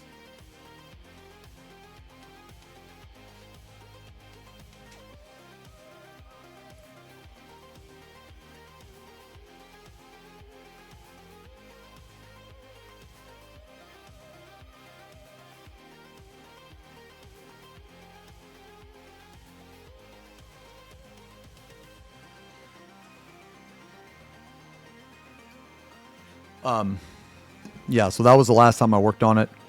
But I do intend to work on it in the future. Give me a sec, guys. I'm going to set everything up. Yeah, a couple minutes.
Okay.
Okay, man. I'm sorry this is taking me so long, guys.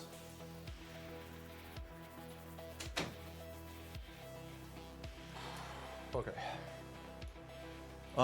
Yeah. Sorry this is taking me so long. Okay, let me set up.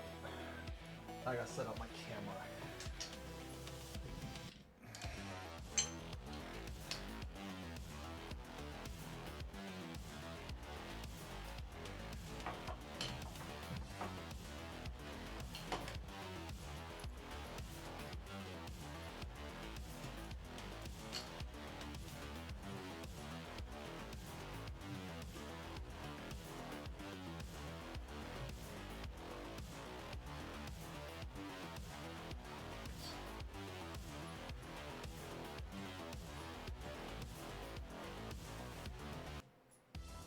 What the fuck?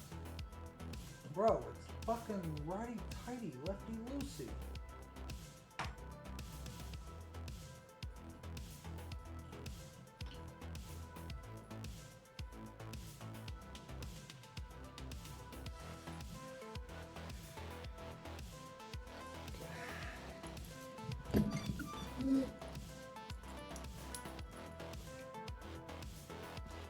So it's gonna be a little different today, Gumba. We're actually gonna do. It's gonna be more of like tutorial ASMR, chill, second monitor stuff.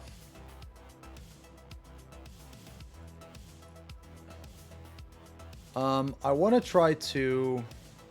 Basically, I want to try to make. I want to try to dip my toes in the content creation side of painting. So like I've had a lot of people like ask me about some stuff in terms of painting, man, and I'd like to try to make I don't know, just like maybe a tutorial here and there, or you know, some like chill. I mean, I don't want to say ASMR because then it makes me sound like I'm fucking like licking a microphone or something, but you know what I mean.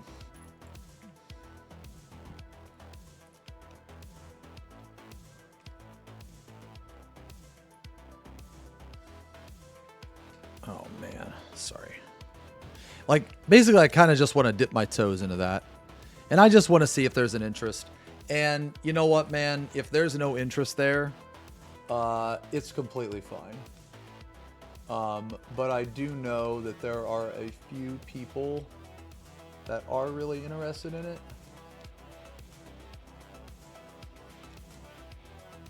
Brother, what the fuck?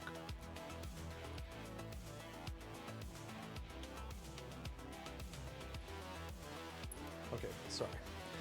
I do know that there are some people that are interested in it, and for those people, maybe it'll be helpful, kind of thing. You know? No, Mike. I got banned for a day on Twitch. I made a post about it.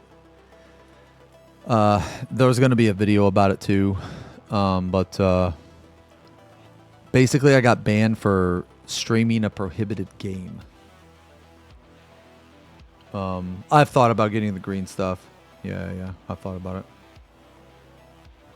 Yeah, I got banned for streaming a prohibited game, and that doesn't make any sense because the only thing that happened was the little Zeems incident.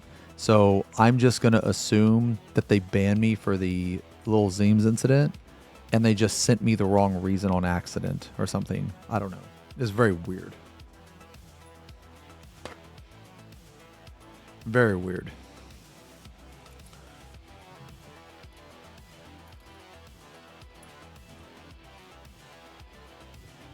It wasn't because of the gamer word incident. What gamer word did I say? I don't think I said a gamer word. Oh, how long is the ban? The ban is only 1 day.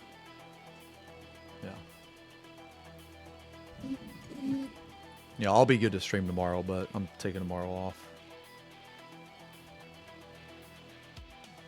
Yeah, and you never know Twitch. That is true.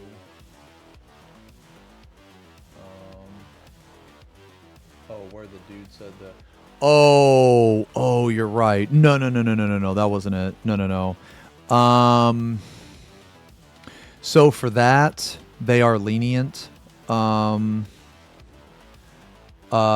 that type of stuff, they're lenient because if you didn't know that it was coming, you know, kind of thing.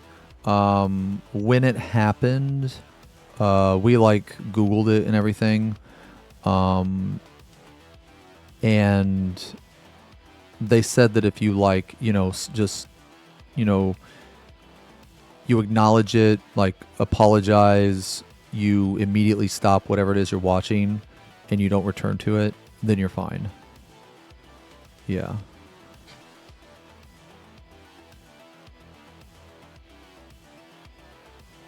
Oh, God. All right.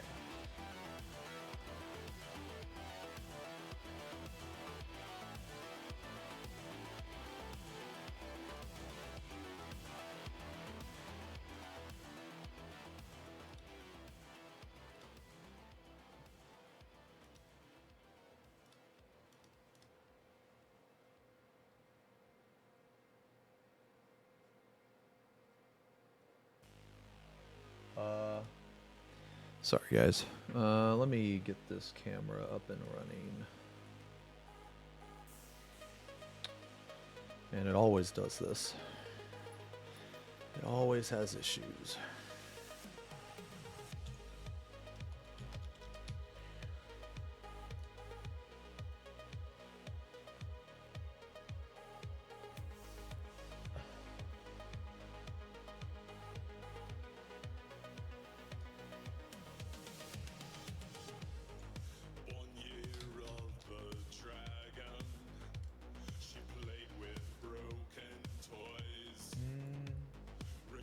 Dude, where is the fucking camera?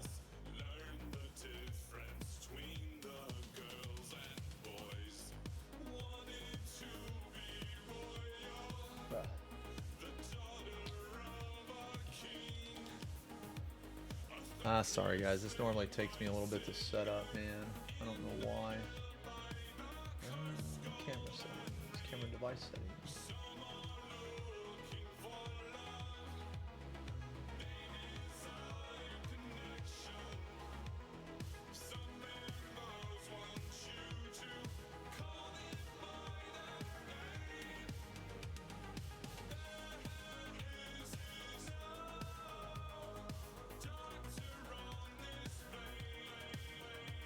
Dude, fuck off.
Okay, can you guys hear me now?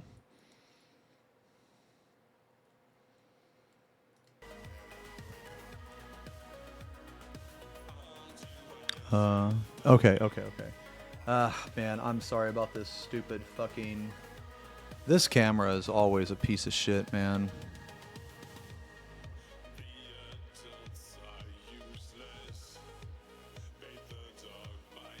Trying to get this camera set up, man, is always such a pain. Okay, alright. I got it set up.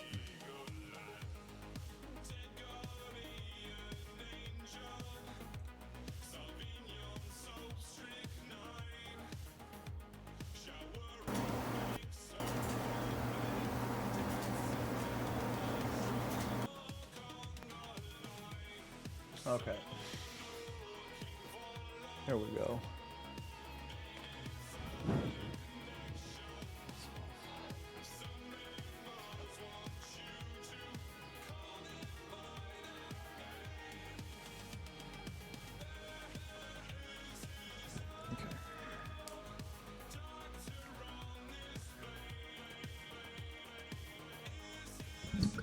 You know what? I think I'm gonna make like a paint legend.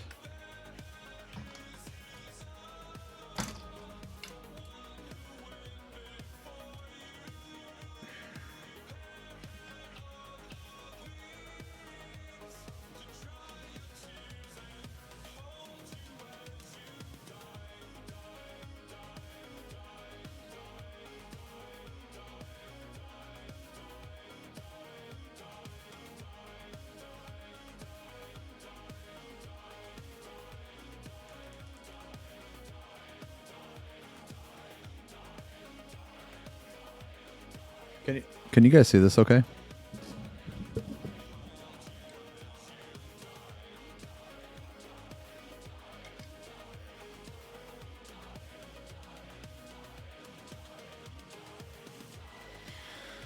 All right.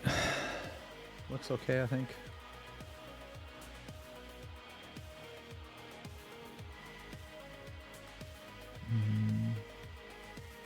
Keep shining down there. Okay. All right. Let's take a big swig of this, man.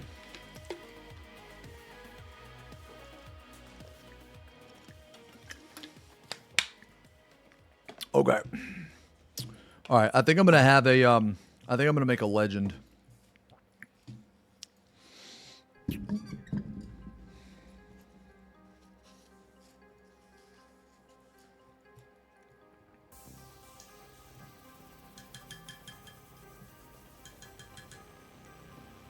Good.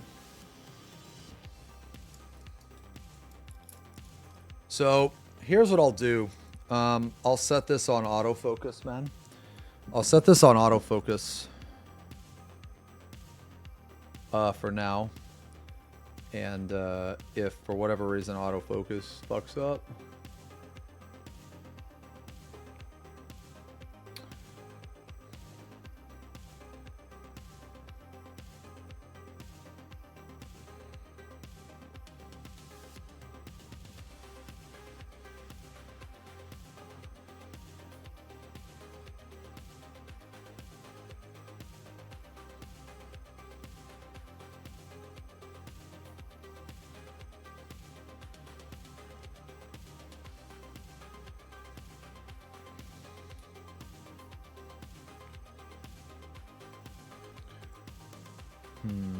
the problem is it's trying to focus down here, and it won't focus like right here.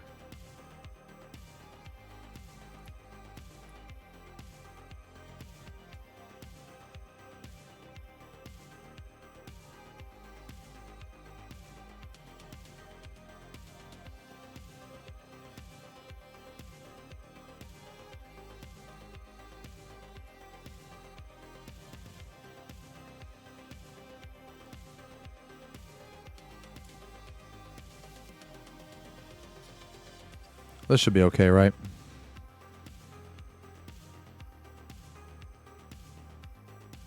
Wait, there's a reflection of light source? Oh, I got you. Hold on. Yeah. Give me a sec. That should be way better, yeah? That should be a lot better. Okay. All right, focus is good, right? The lighting is good.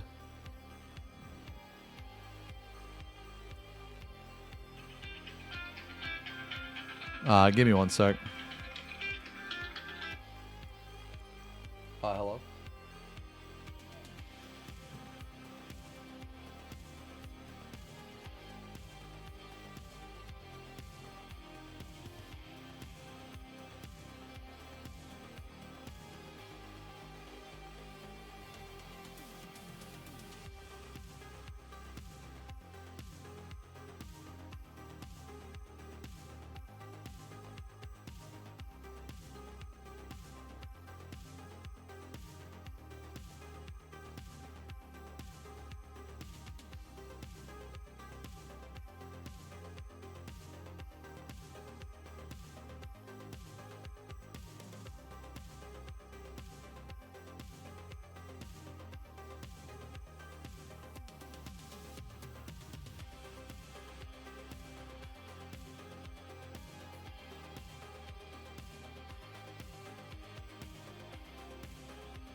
Okay, no, sorry about that. It was just showed. Okay. I want to make a legend. I want to make a legend real fast. I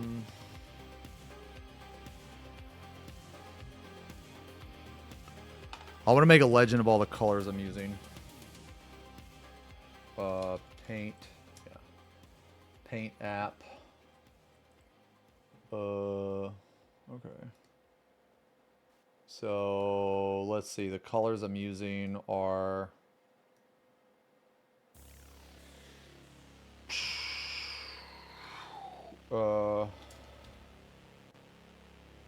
Chaos Black,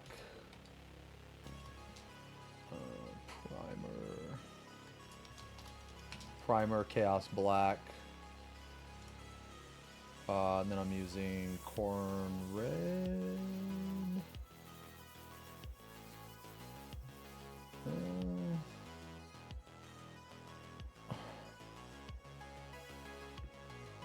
Actually, where is that?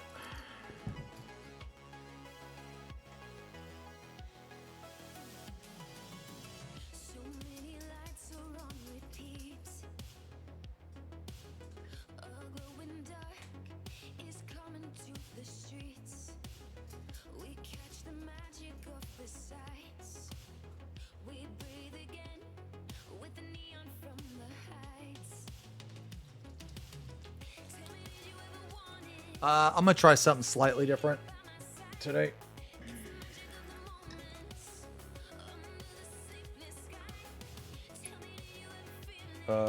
Let's see. Bass.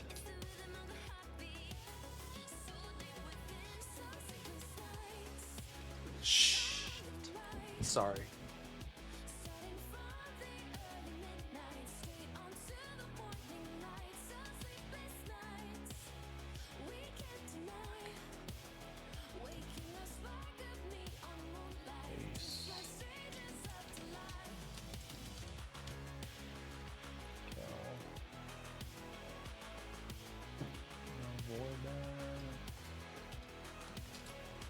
Red.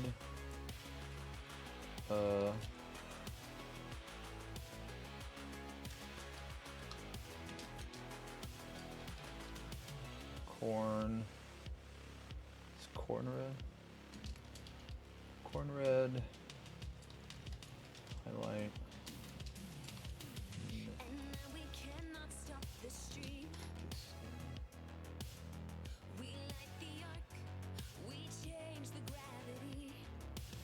Surrounded by the shining sights. Next time I do this, I'll have all this shit prepared already. I'm sorry, guys. How we could stop the tide. Tell me, did you ever want it? Just to stay out of the dark. In an everlasting moment. Under the electric stars. Tell me, did you ever feel it? A flash connection to the dreams. In the rhythm of the heartbeat. So deep within, so sleepless nights.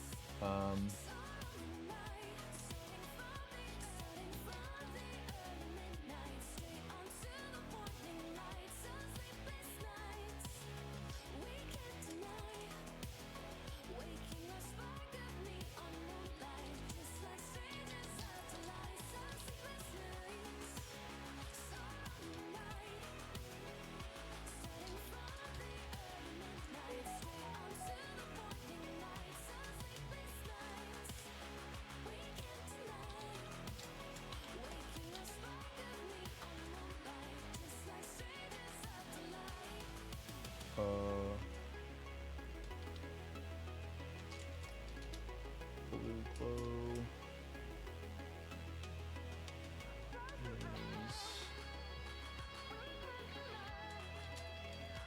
White ink.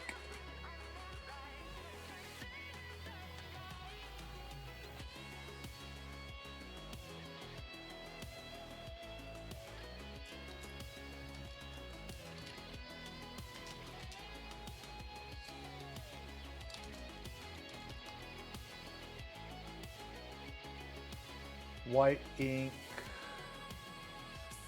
tosser blue,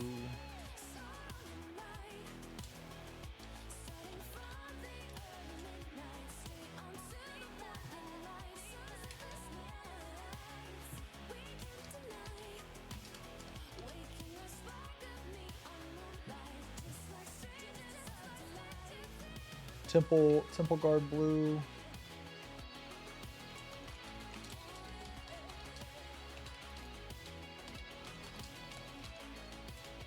And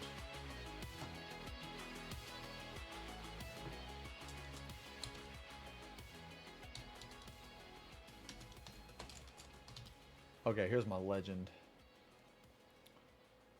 All right. Okay.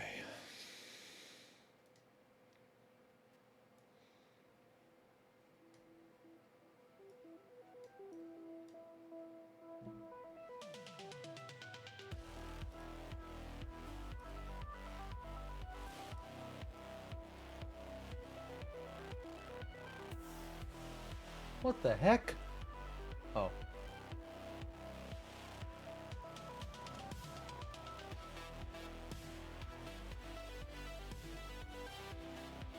brother.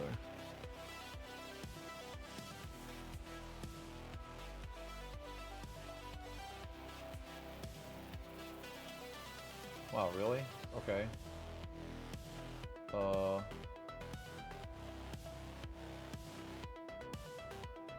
Yeah, I'm sorry about the Walmart keyboard. Sorry guys, man. I'm sorry this is taking me so long. I'll have all this shit prepared in advance. Or I'll have all this shit prepared better next time. This is the first time I'm like doing this shit.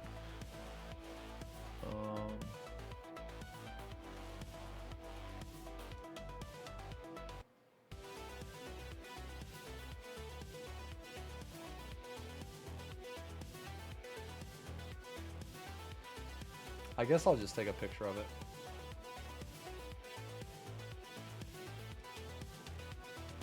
Okay.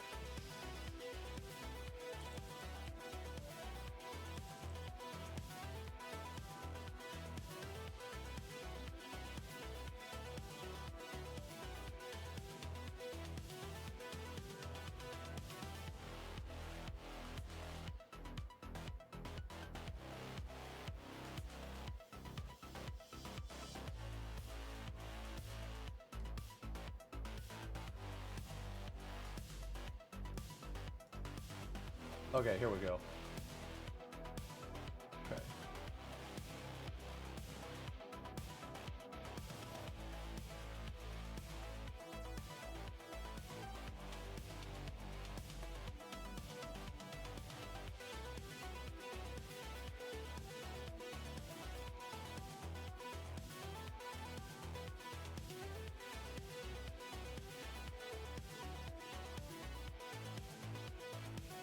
Okay, how is that?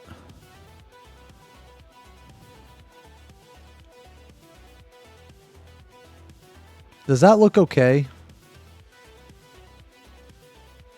You know what? Why don't I do that? Or does that... Wait, can you flip the paint cam view in OBS so we can have an accurate view? You mean you guys want it to be upside down?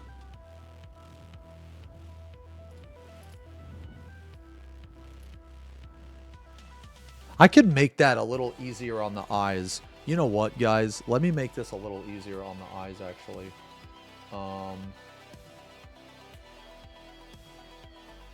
Fuck. I can't copy paste the shit.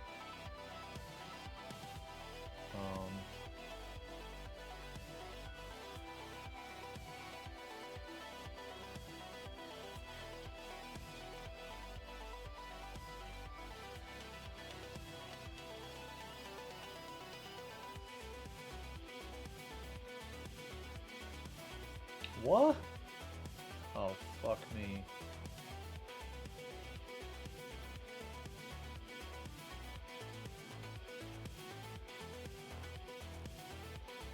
Okay, is the white is the white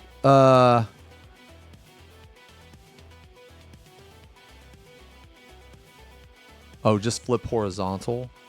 Oh, okay.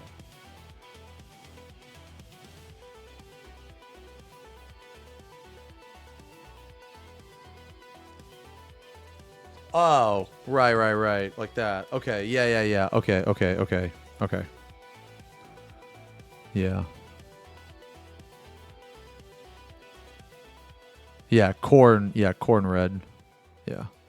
You know what, guys? I know this is going to be really annoying, but this is bothering me.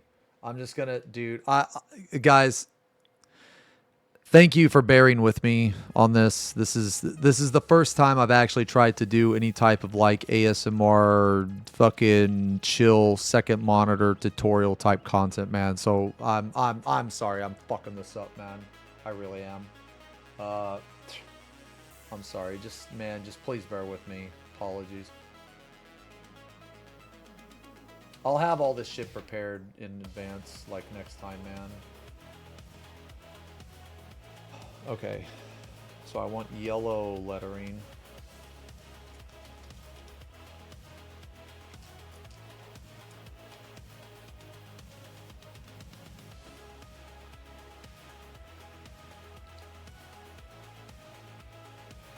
Trust me, though. This is going to be better. It's going to be a lot better if I do it this way, man. Just trust me.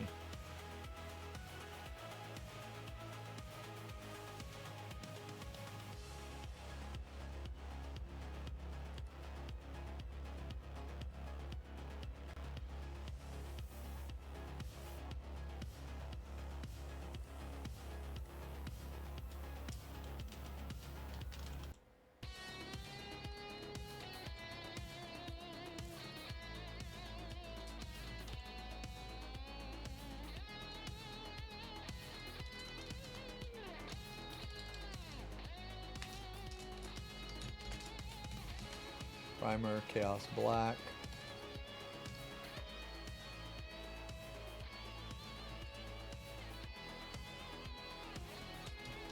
Base.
Let's see. So I have Chaos, Primer, the base, Contrast.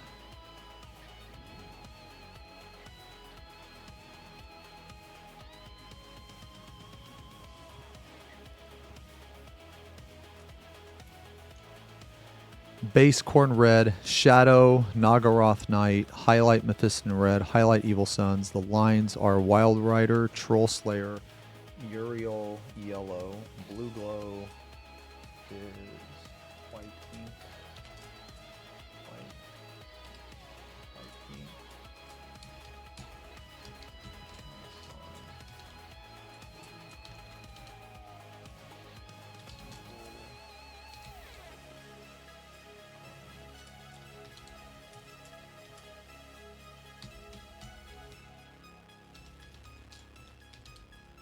Blue. Okay. All right.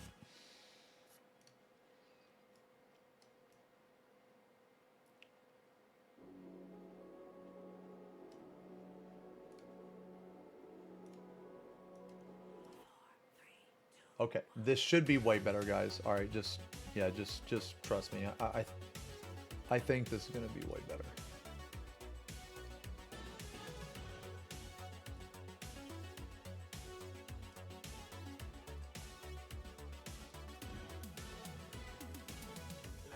Okay, is that way better? Is that way better on the eyes? You don't have that white blind in you? Okay, okay. All right. Okay, I'm sorry about that. Okay.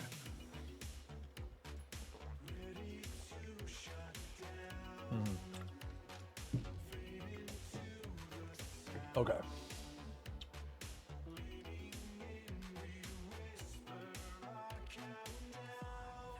Next time I do this, I'll have a transparent background. I'll have a transparent background for the words here.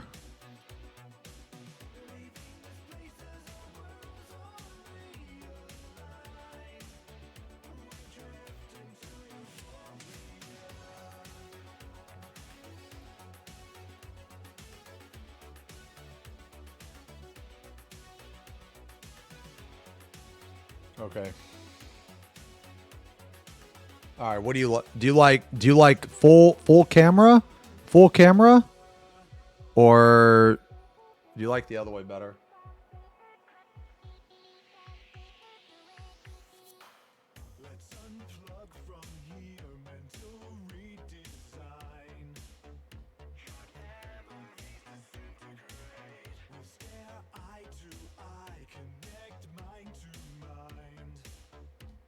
That should be fine.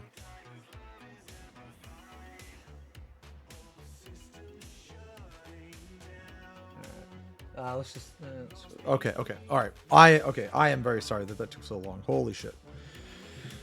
Okay, I'm gonna throw on some. Music, man. I'm gonna throw on some.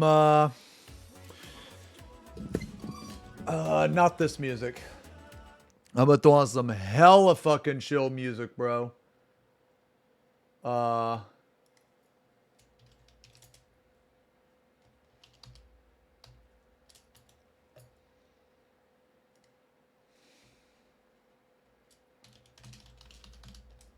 right.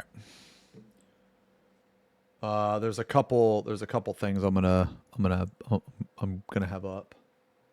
Let me see here.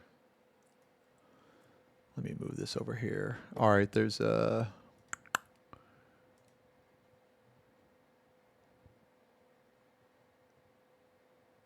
see my playlists.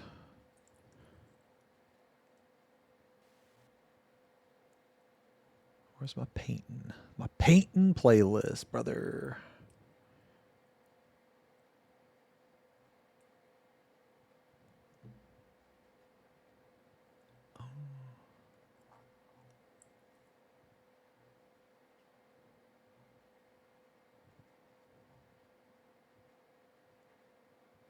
Dude, where the fuck?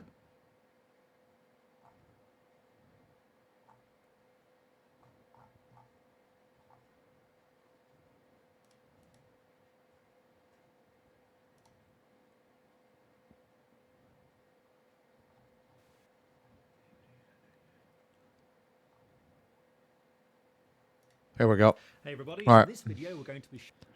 All right.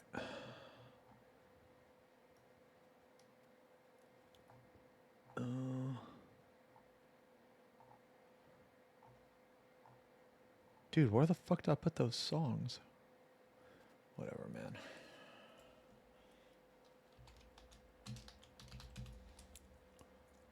Here we go.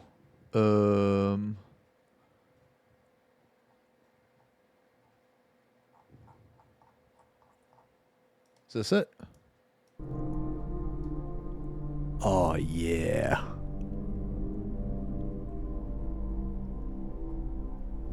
Okay, here's one of them. All right, here's one of them. Here we go. Oh, yeah, here we go. This is some fucking Adeptus Mechanicus dark mechanical ambient choir music for painting, reading, and relaxing. Holy. Okay, all right. Holy moly, that took way longer. Than I was hoping. I am sorry. But we are ready. Okay. Am I gonna play RE9 in a month? I probably won't. I'll probably just like watch a playthrough, honestly, man. Alright. So okay. On our last painting stream, people okay, so on the last painting stream we had, there were people that were asking if I had well, not a lot, but there were a couple people that were asking if I had any like, any guides or tutorials, or if I would be uploading any painting VODs. So because people were asking about that, I am starting to, I'm going to dip my toes in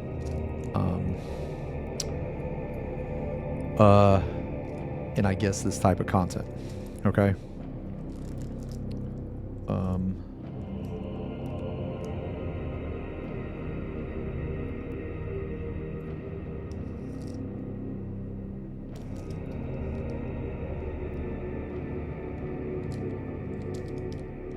All right. So anyway, I've been painting, so I guess this is like the first, I guess, official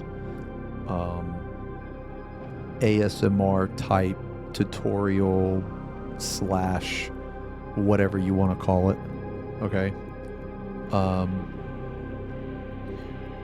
Basically,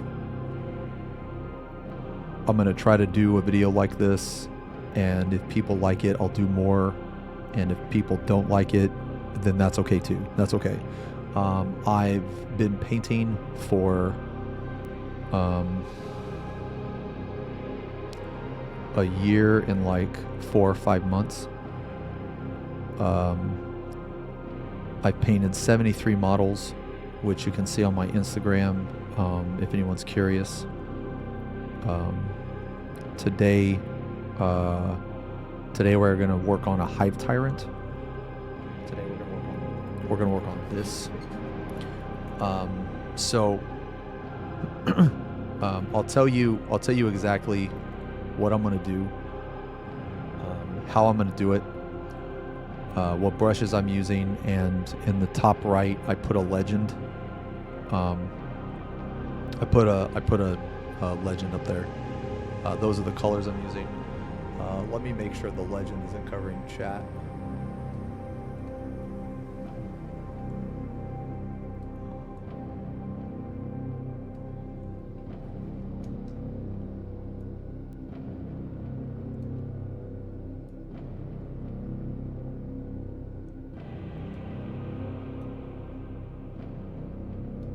Okay. So we're gonna work on the hive tyrant. So I obviously painted this off stream. I primed it Chaos Black. I've used other primers before. Do I not dry brush after primer? Okay, so it depends.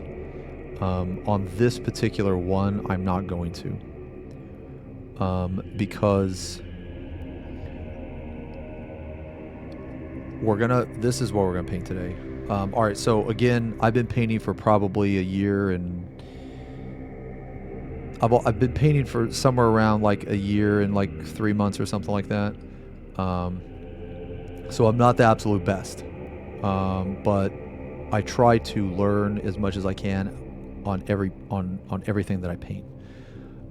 So I'm not going to dry brush this, and the reason why I'm not is because, well, for those of you that don't know what dry brush is, basically it's like you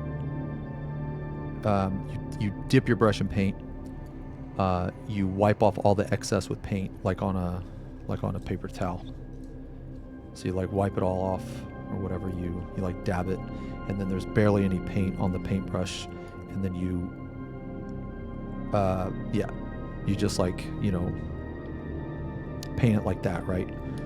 I'm not going to do it on this model, and the reason why is because of the surface, because of the curvature.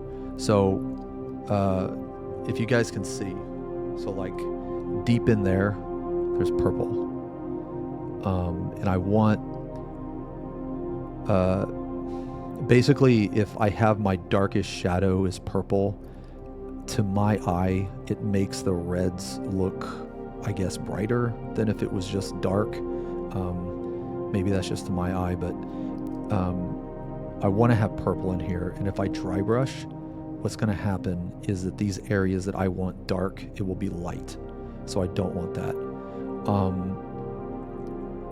today we're just going to be using like normal brush, like normal brushes. There's going to be no dry brush today. Like later when I paint like some of this stuff like over here or something, I might, to give you an example of the color scheme that I'm going with this model.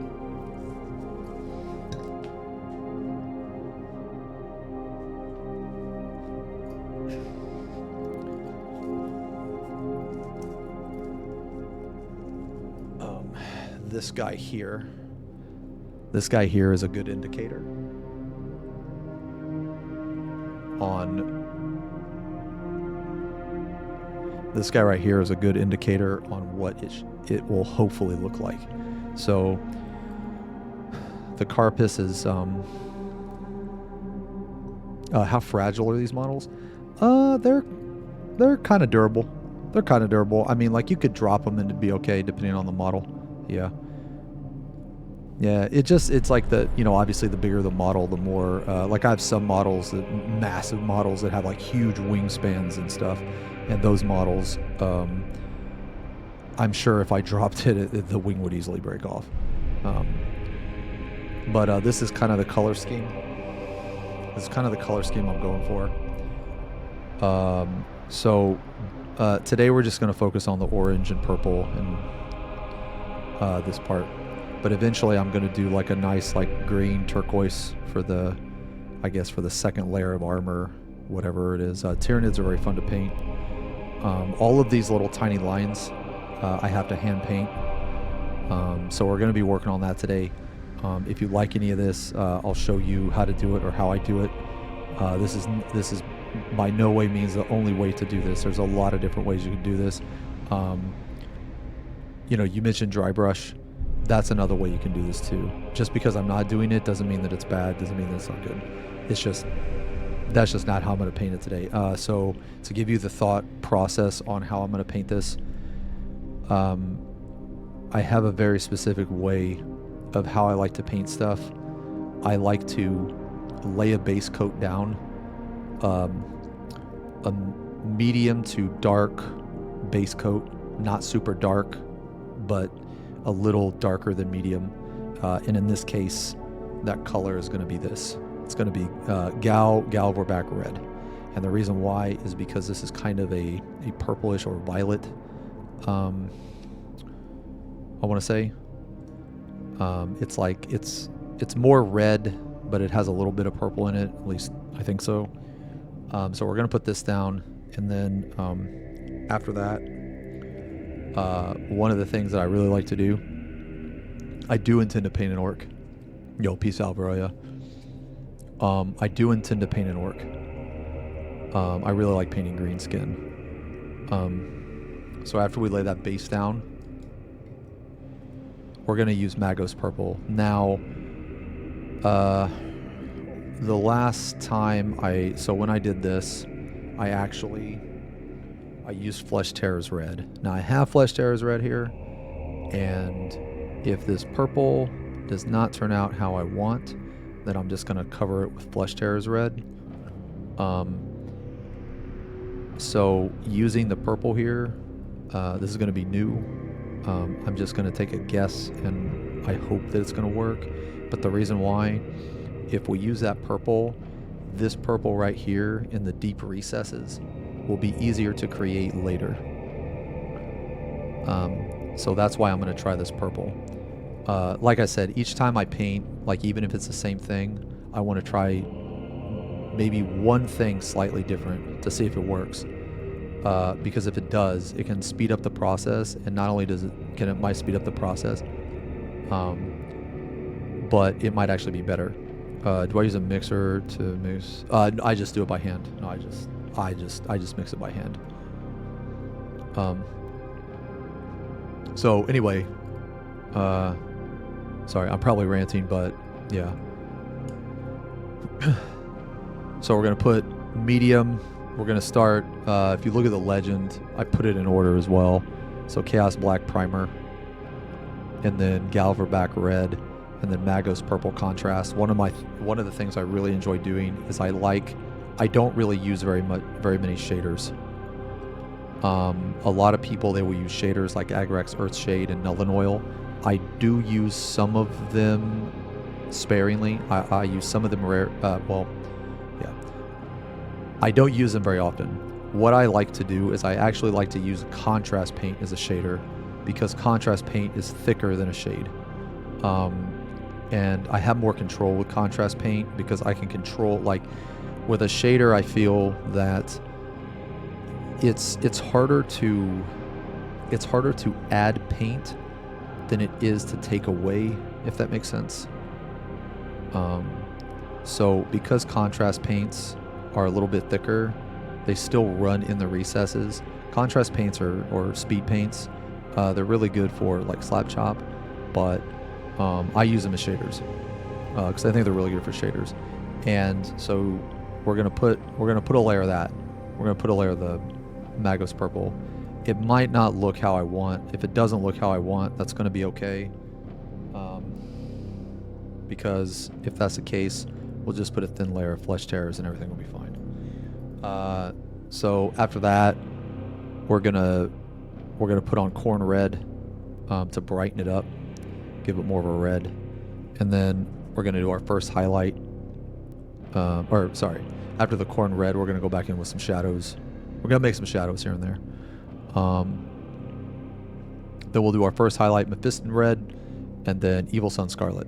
And then after we do all of that, we will then go back in and do all of these little lines. All these little lines. So every single one of these little tiny lines is hand drawn.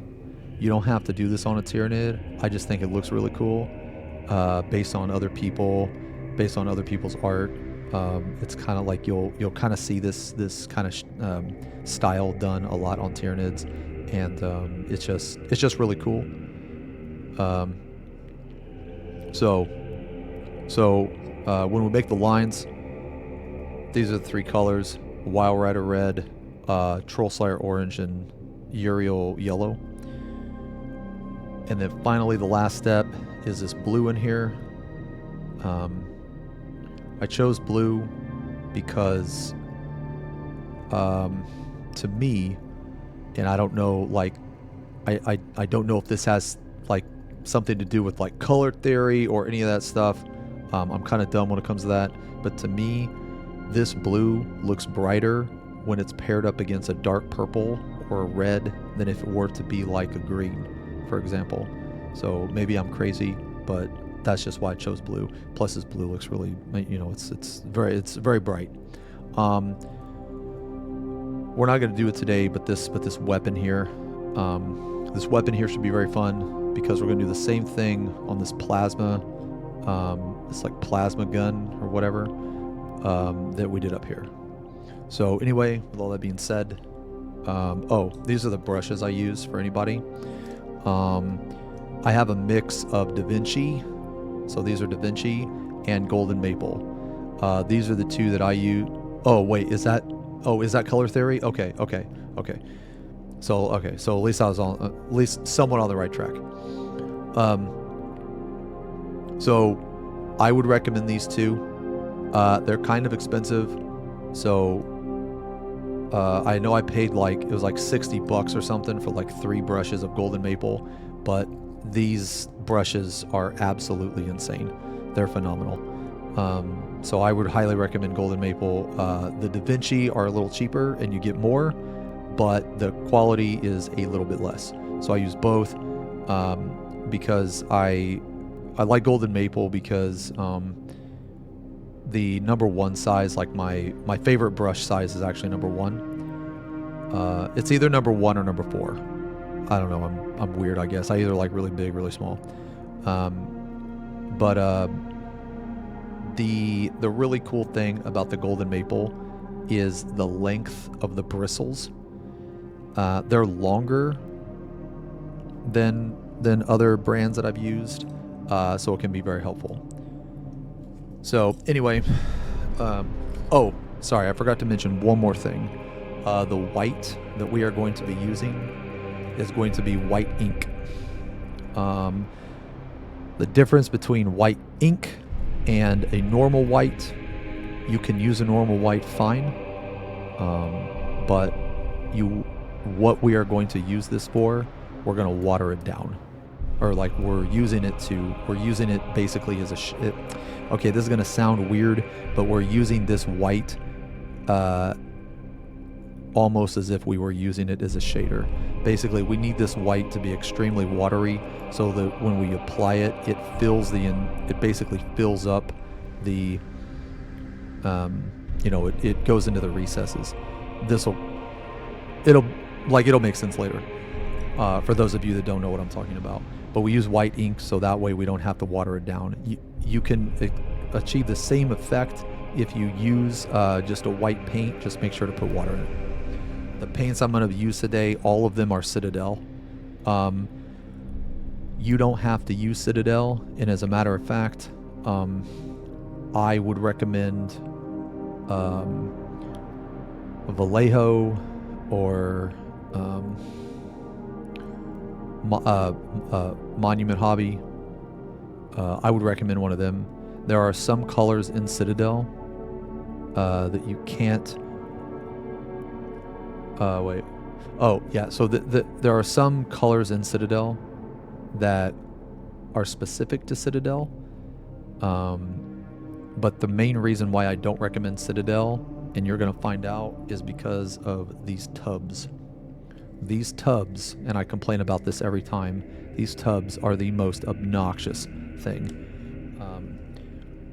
If you buy Vallejo, it will come in a squirt bottle, and even this white ink comes in this. So basically, like, if it comes in a squirt bottle or some type of way where you don't have to dip your paintbrush in, it's much easier to put on the palette. It's much easier to work with. It's just these tubs, like, the quality of the paint is fine, but the tub is obnoxious. So if you can get a similar color in a different brand like Vallejo or Monument Hobby, I would highly recommend it. But as a newer painter, I spent all my money on Citadel. So I'm using it. Okay.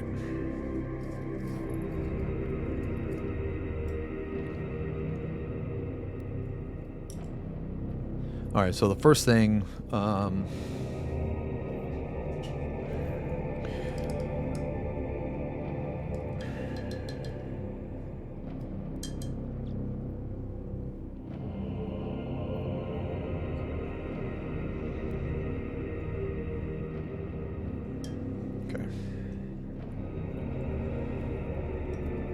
First thing I always do, man, is I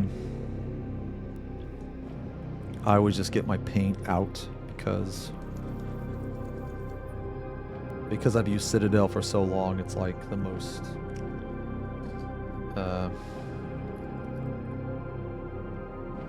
it's the most like tedious process, I guess.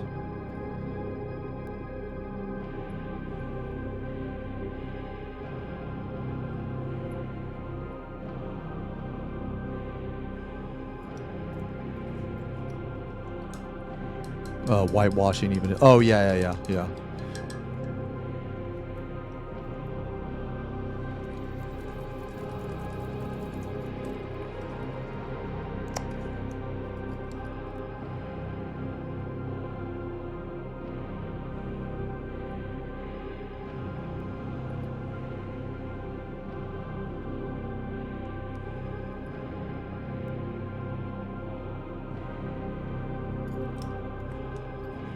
Whenever one of my tubs runs out, I always replace the color with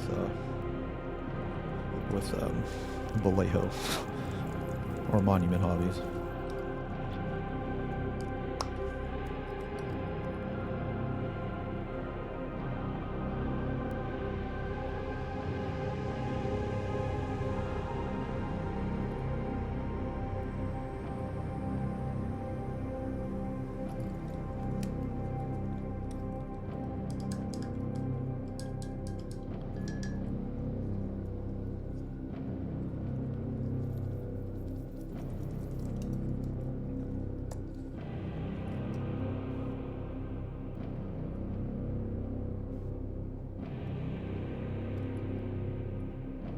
I swear, man, some of these tubs, like,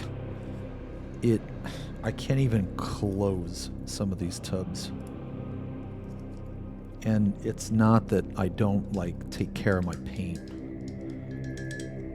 It's just over time, it just naturally builds up in such a way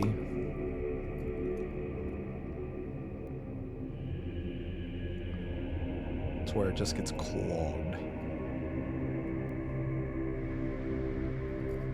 It's just bad, man.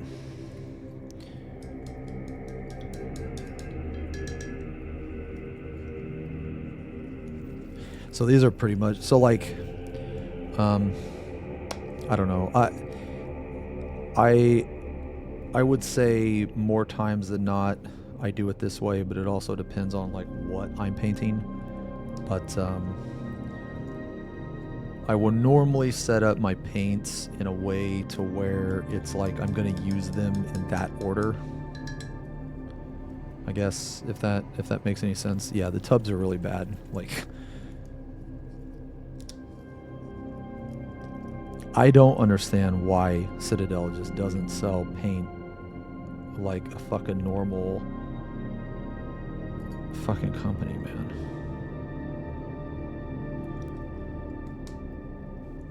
Oh, you remember when I started painting and didn't know how to do anything? Dude, I mean, I don't know how to do much more.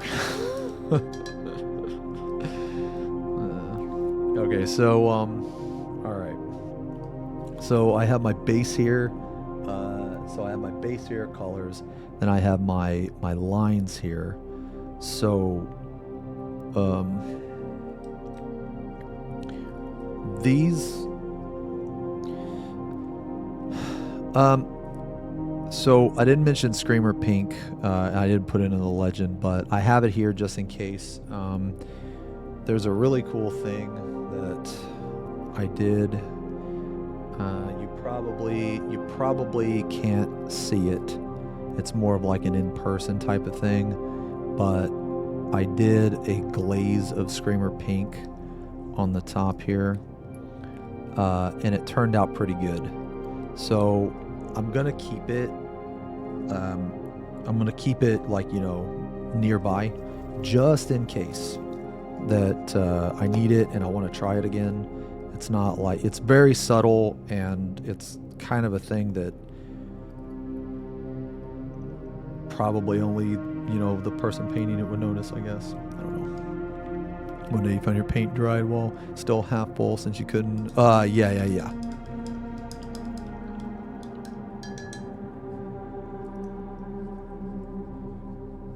If there's one thing I'm gonna loop about, it's gonna be the Citadel tubs. Okay.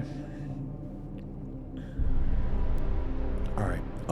So here's one thing I would recommend doing, man, is get yourself an eyedropper. You don't have to, but it really helps me because you fill it with water, obviously, and then you're gonna need a lot of water when you paint. So I normally put little droplets like in between, so that way you don't have to constantly go back to your water cup. You know what I mean? Okay, so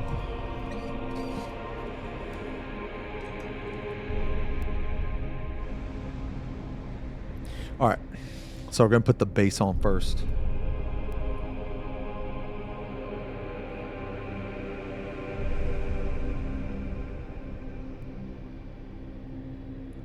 So the one of the worst things about, or well, not worst, but one of the hardest things that I found about painting is actually getting the right consistency with the paint. So what we're doing now, this doesn't have to be perfect. So wait, why water, not a medium?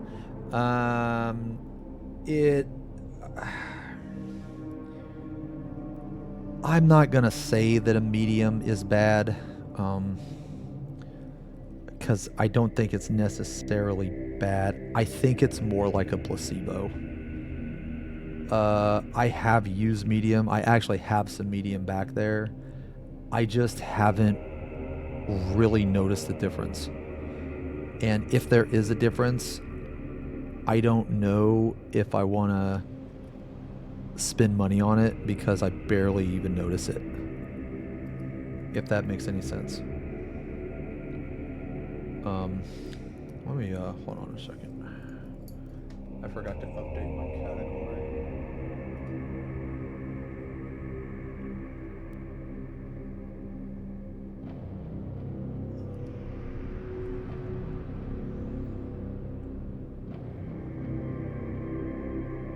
I don't even know what this category would be.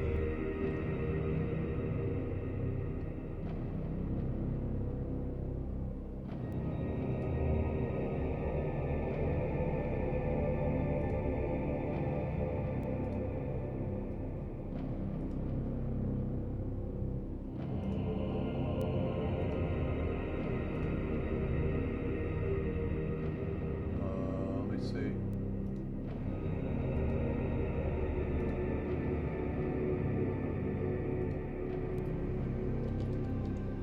They have Warhammer?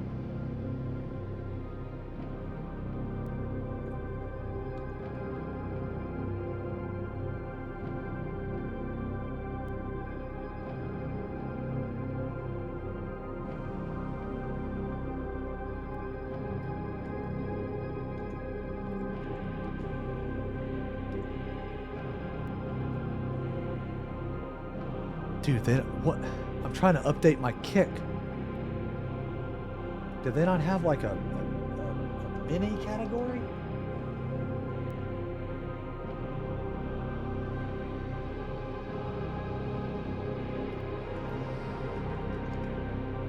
Okay, I guess just art.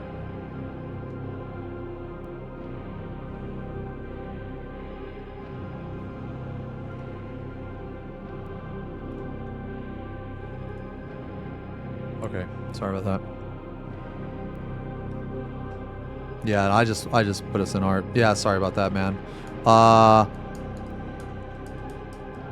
Yeah, I just I feel like medium is a placebo. One thing I do think medium is good for is when you're using contrast paints, when you're trying to thin down a contrast paint, you can use it for that too.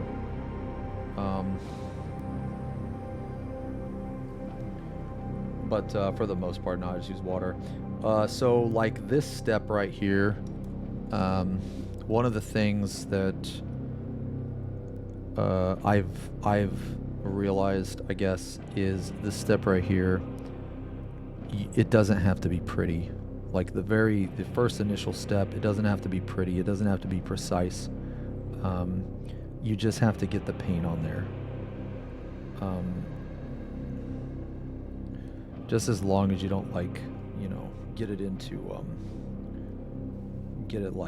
all over what you've already done. I've painted a couple Horus Heresy minis, or at least I think I have. I painted Conrad Cruz, which I believe was a Horus Heresy mini.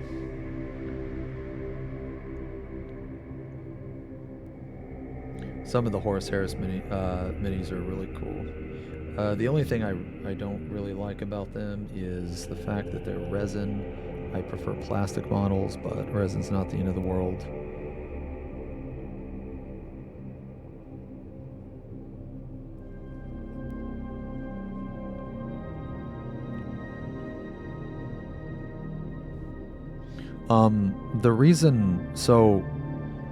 The reason I painted this,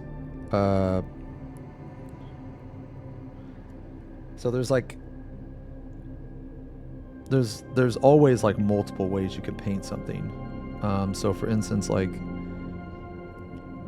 the reason I painted this or primed this black is I didn't I didn't necessarily do it because there's any, like, I guess, severe advantage to it. I did it because I prefer to build from the ground up, meaning I like to go dark and then light. Like, I like to, that's how I like to paint in a lot of situations. There's some situations like value sketching where I will start with light, and then I will like blend in midtones and that type of stuff. But for this in particular, I like to start with like complete black and then build up from the black, because if you start with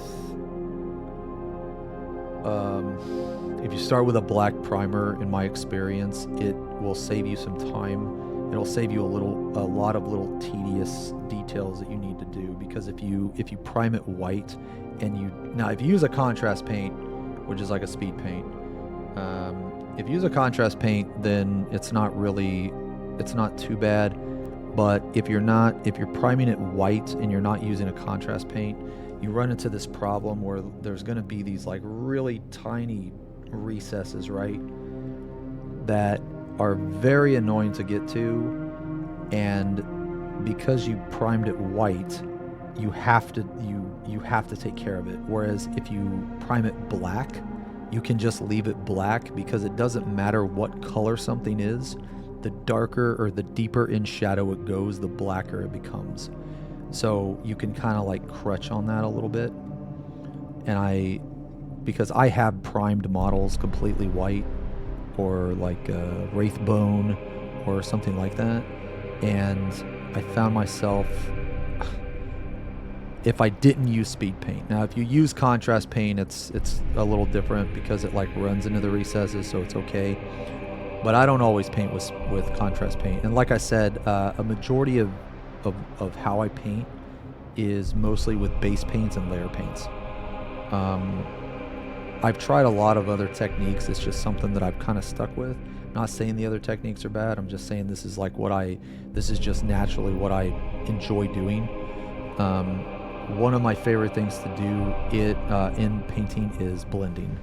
I really, really like to blend. Like, I don't know what it is, man. It's just something satisfying sitting there for like an hour trying to blend two colors together, man. I don't know what it is, man. It's like therapeutic or something like that. But that's what I really like to do. And you can't really do that with contrast paints. Like, yes, you can blend contrast paints to a certain degree, but as far as like,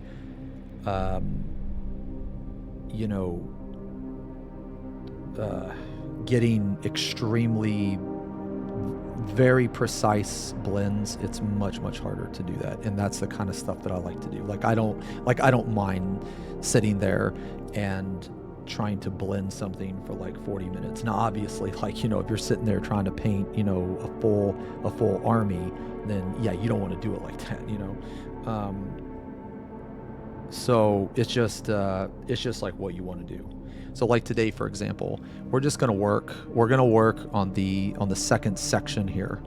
So both sides, I don't know how long this is gonna take me. This up here, I want to say this top part took me like 4 hours ish. So this part right here is not as big as that part, so I'm gonna guess it's probably gonna be around like 3, but I could be wrong. I was saying this earlier about the consistency of the paint. For this step that we're doing here, it doesn't have to be perfect. You can kind of slop it on a little bit. There's no precision here. The entire point of doing it like this is because when we put the contrast paint on, since the contrast paint is thinner than like a base paint, the base paint is going to really shine through. Well, maybe shine is the wrong word. See-through, there we go.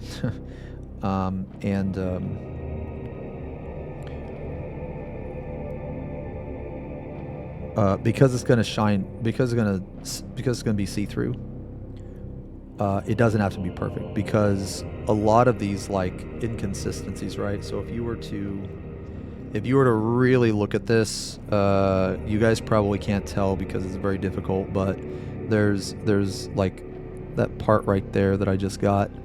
It was a little bit lighter than this part over here, for instance, but you're not going to notice that after you put on the contrast paint, because the contrast paint's going to cover everything up.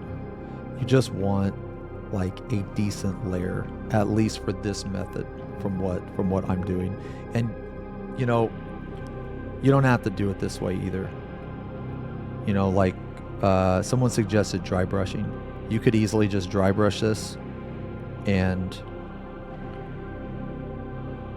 do contrast paint, and you could get it to look virtually the same, more or less. It just depends on how you want to do it. I'm probably going to try the game. Yeah, I've never played a Total War.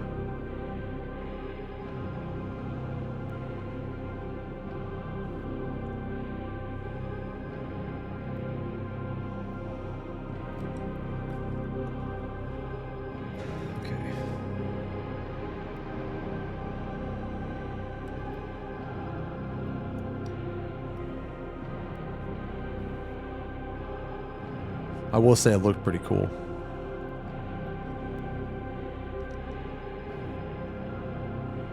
I just love 40K, man. I just like the lore, dude. I just like the... I don't know, man. I don't know what it is. It's just really awesome.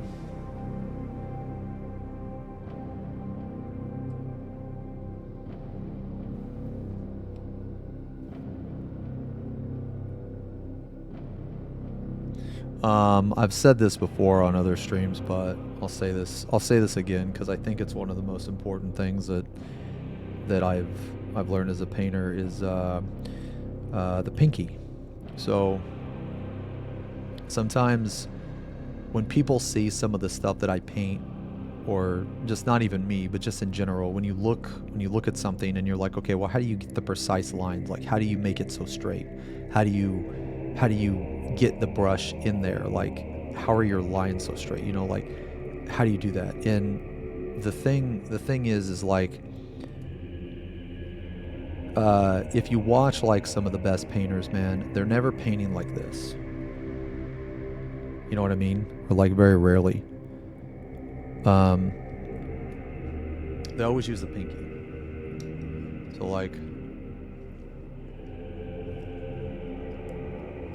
like for instance, rest your pinky on the base, and then you're way more like you're not shaky. You know what I mean?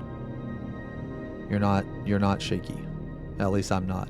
You don't have to use your ring finger. Like if using your middle finger is even better, you can do that. It's just my ring finger's natural, or more natural. But if you use the pinky, I'm telling you, man, you will be able to paint a line so straight that people will think that it like came that way. You know what I mean? I get banned on Twitch for showing you a little. You know what's funny, man, is that today I woke up and I got an email saying that my account was suspended for 1 day. So I got a temporary 1-day suspension, and the reason they gave me was because I was playing a prohibited game, and I have no idea what that means, considering the fact that I've only played Final Fantasy. So I think that I got banned for the Little Zeems incident, but they sent me the wrong reason. I have no idea why I got banned. It was literally just that. And it's only a day. And I guess next Monday I'm going to get the details from my partner rep, or at least I'm going to try. But either way, it doesn't really matter because I guess it's only a day, so I don't really care, kind of thing.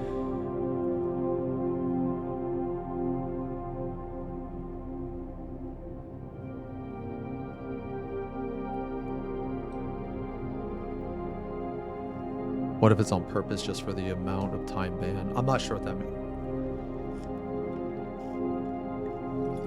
I have no idea, Zalba.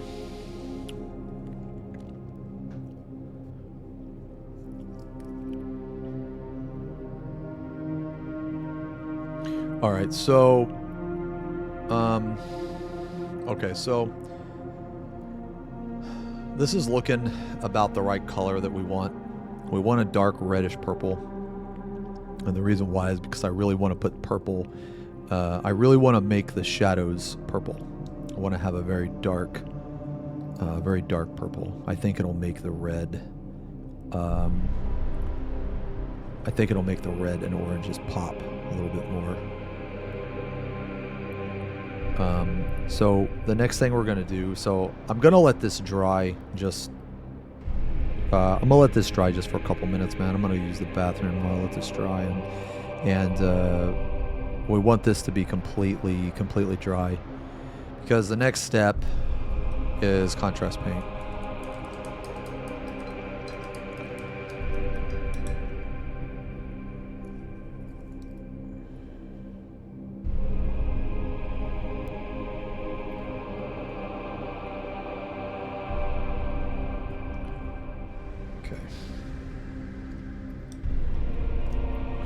Alright, so the next step we're going to do, we're going to use this, we're going to see what this looks like. We're going to see what this looks like. If this is too bright, this is too purple, it's okay. We got this we got Shylish Purple as a savior. This is a ridiculously dark purple. I don't want to go this dark unless I have to. So we're going to try this first and see what happens, but we need to let this dry all the way. Putting contrast paint on drying paint is bad. So I'm just going to take a second. I'm going to use the bathroom while that dries, and then we'll put that contrast paint on.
This soundtrack is awesome, man.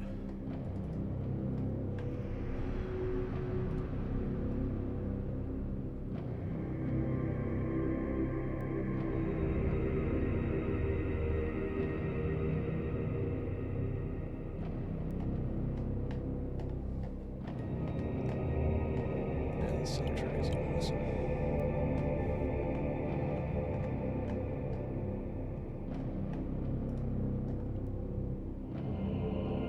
Holy moly, the new Angron is $275.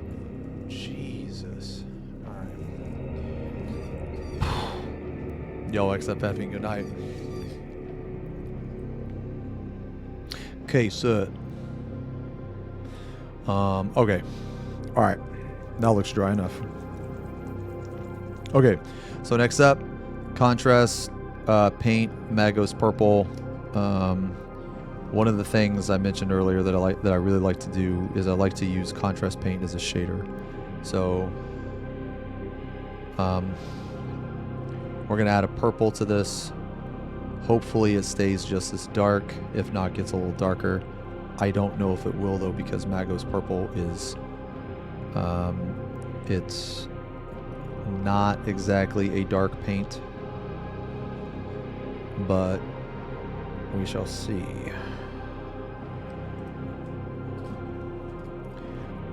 Again, you don't want to load the brush up like a crazy amount, and you always want to apply. Oh, okay, here we go. Okay, that's that's pretty much what we want. Okay, it's gonna save a little bit of time later. All right, so.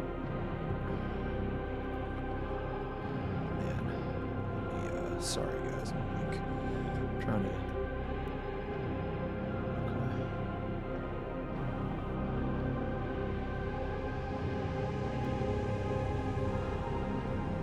camera doesn't exactly have autofocus. Well, it does, but it's not exactly good.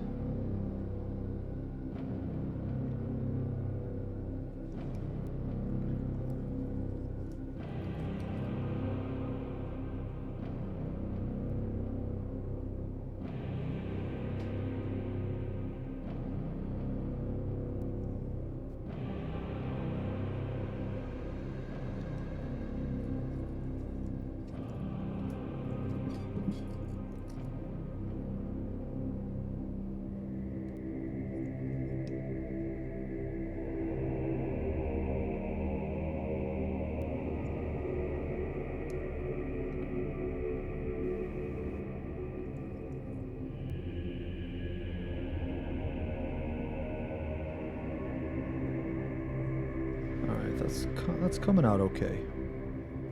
Yeah, it's coming out okay.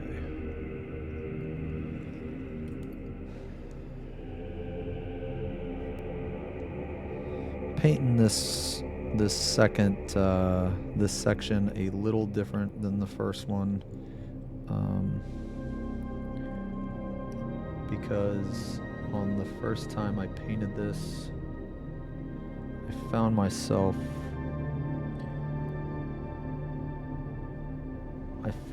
spending a lot of time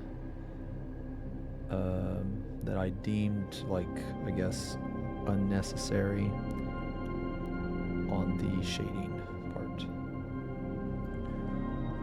Alright, so we let this dry. Yeah, contrast paint, man, you can be really good, can be really bad sometimes, just depends.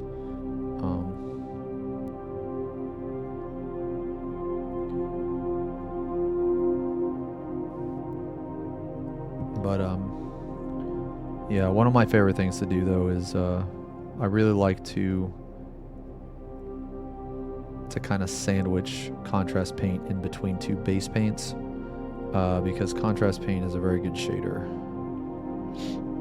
and it has real good coverage, and you don't have to be precise with it. You can just, you know, slap it on there and it does a lot of the work. It does a lot of the work for you. I read Kick Chat. Kick and YouTube are all I have left after my band.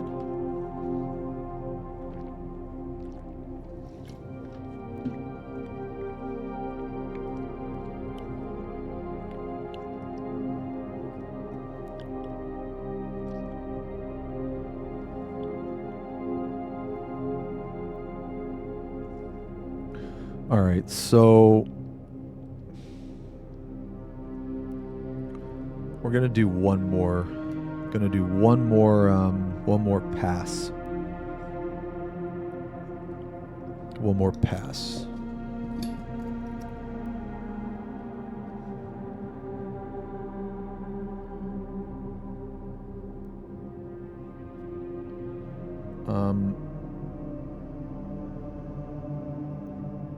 You guys follow Duncan Rhodes? So Duncan's like saying, right, is, you know, two thin coats. I don't think you always need two thin coats, but I will say that a lot of the time it's better to do two than it is to do one. Because it's always easier just to add another coat than take one off. Because you ain't taking one off.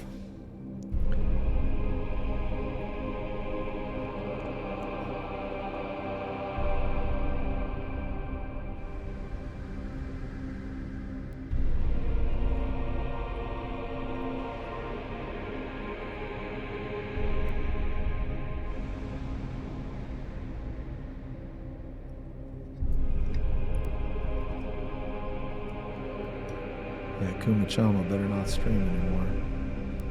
Kumachama's honestly a pervert.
Okay.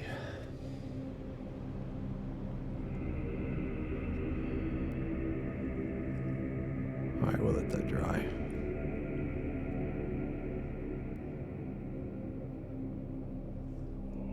Yeah, no, that's okay. I mean, it was probably. I mean, the only thing I can possibly think of is the little Zeems incident, and it's fine. Like it's if that is what happened, that's okay.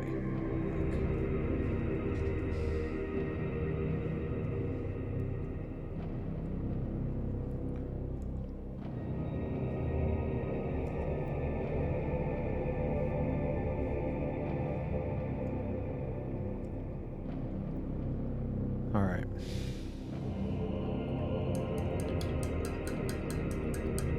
No, I mean, yeah, no, I mean, I'll be good. I mean, it's only one day.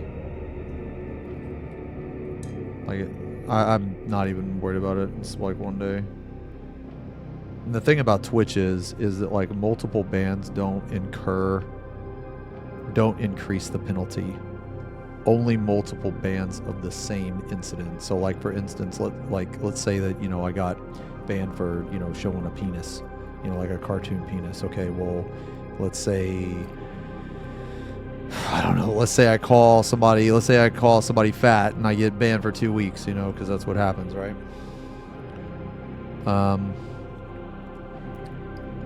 Even though that's like my third ban, it won't be more severe. Does that make sense? Because it's not the same. It's not the same like type of ban. If that makes sense.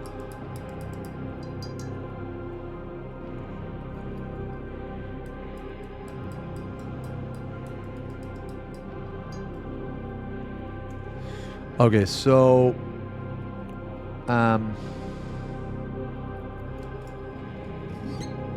yeah, it's like different disciplinary categories, yeah. Okay, so there's two different things that we could do here. Okay, so if we wanted to, we could go back in here and put on another base coat of what we just did.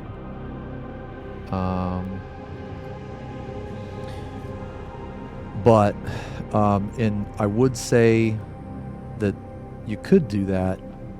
However, because we're going to add in shadows, it's pointless to do that because now we've established our base. Okay. This is the base right here. So we're going to build off of this. Wait, Tectone basically got chain band. Oh yeah. All right. So now we're actually going to start to make it red.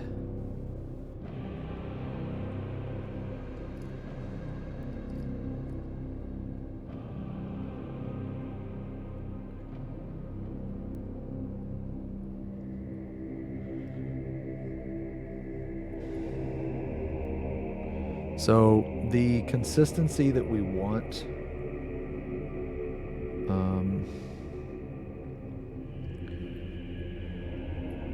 we want it,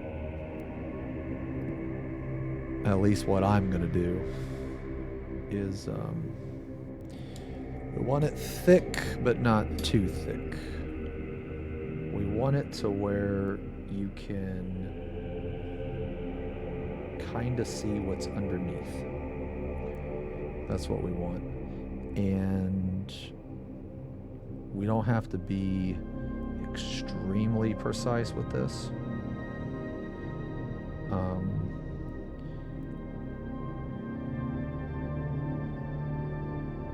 We have to be somewhat precise, but not like super crazy. So one of the things I'm doing is I kind of already know where I want my shadows. I basically want the majority of shadows to be around the base of these stalks or whatever they are. So I'm gonna try to keep like this area right here.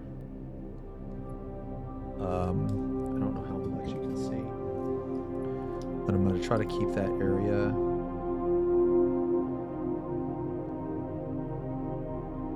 kind of purpley. So wherever you, okay, so there's a reason why I'm painting starting from here and pulling down. And that reason is because whenever you paint, wherever your brush ends, that's where the most of the paint is going to land. Okay, so like if I were to go like that, it's kind of hard to tell, but this end, that's where a majority of the paint is going to end. So whenever you're trying to make something brighter and you're trying to create a gradient, it's always good to start in the shadow and pull out. That's if you're trying to make it lighter. Now there's other things that you can do. I guess it depends, and that's like the cool thing about painting, man, is like there's no like set rules, right? There's other stuff you can do as well. So I guess I'll just do it on a case-by-case basis, but for this particular piece,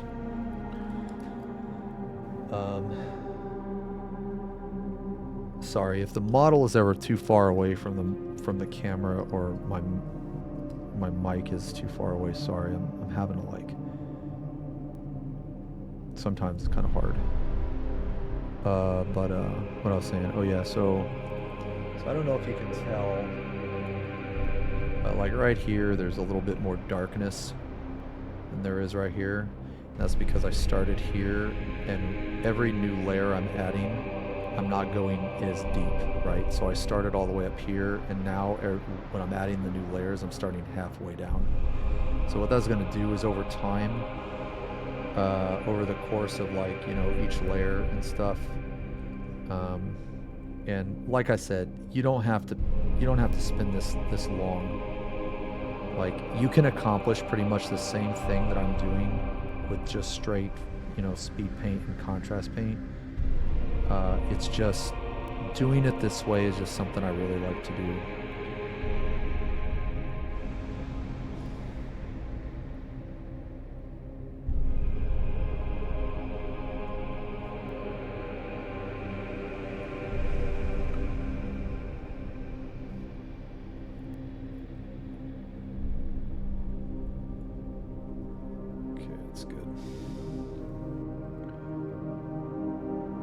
So, yeah, just again, what I'm doing is I want this area around this, like, you know, stalk to be a little darker. So I'm always like starting from there and I'm pulling away from it. And what that's going to do is over time, it'll create a gradient. An FP Pong, red to purple gradient. It'll create a gradient that,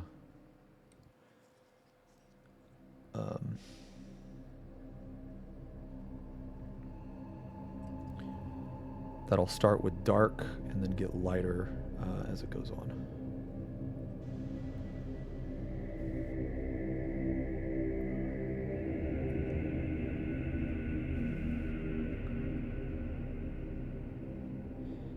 And again, you want the consistency to, like, man, hopefully you guys can see. It might be a little hard. I'm trying my best to keep it in the light here, but hopefully you guys can see, like, that each time I apply the paint, you can see just a tiny bit of the layer underneath.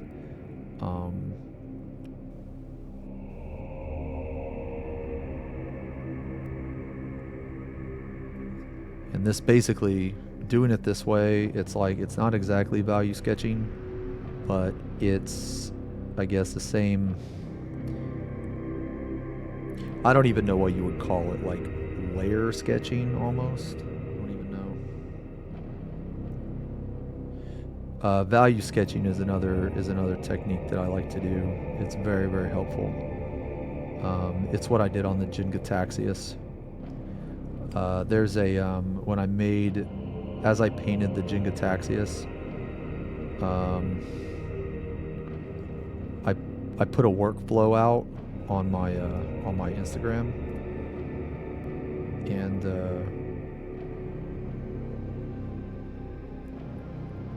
it basically just shows everything you need to know.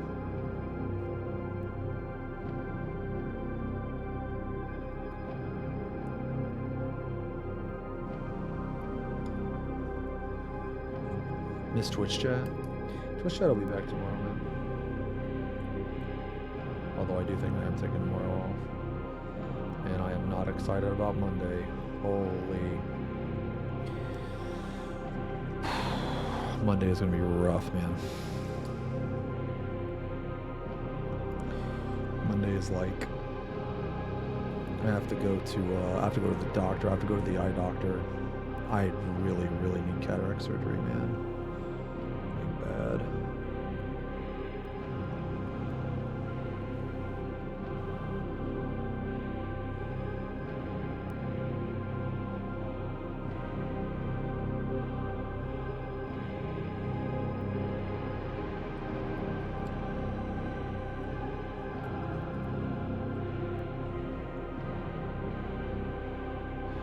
Oh yeah, just to kind of finish my thought earlier, yeah, Duncan Rhodes, if you guys don't know who he is, man, and you're ever curious about painting or anything like that, definitely give him a follow. He is a very good teacher. Very good teacher, and he is a very skilled painter. And one thing that I have noticed,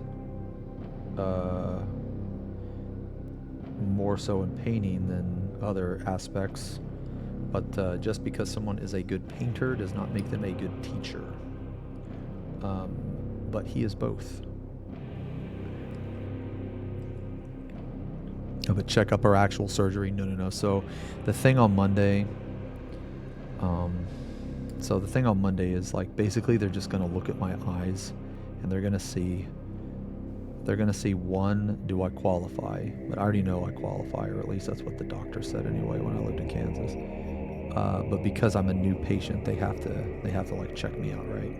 They have to check me out on their own. So it's gonna be that. It's basically just gonna be like a really long appointment. They're gonna like really like look in my eyes and, you know, like make sure that I need it and like what lens I need, and I'm just gonna tell them, give me the strongest. I want X-ray vision, bro. Like I want 20, or I don't even know what the strongest vision is, man.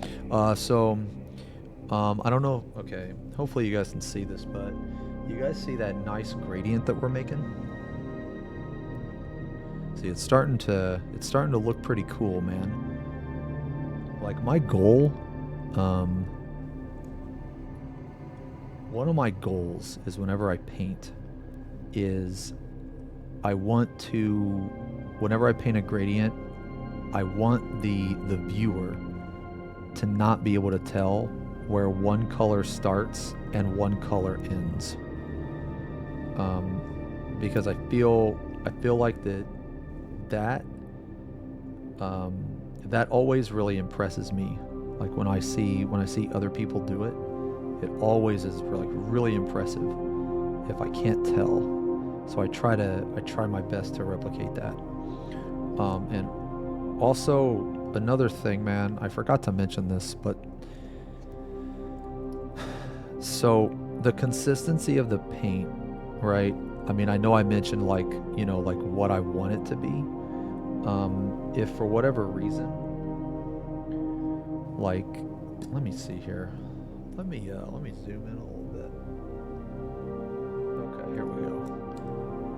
Okay, this is much better. Actually, this is much more comfortable for me too. If for whatever reason, man, the camera's scuffed, just let me know.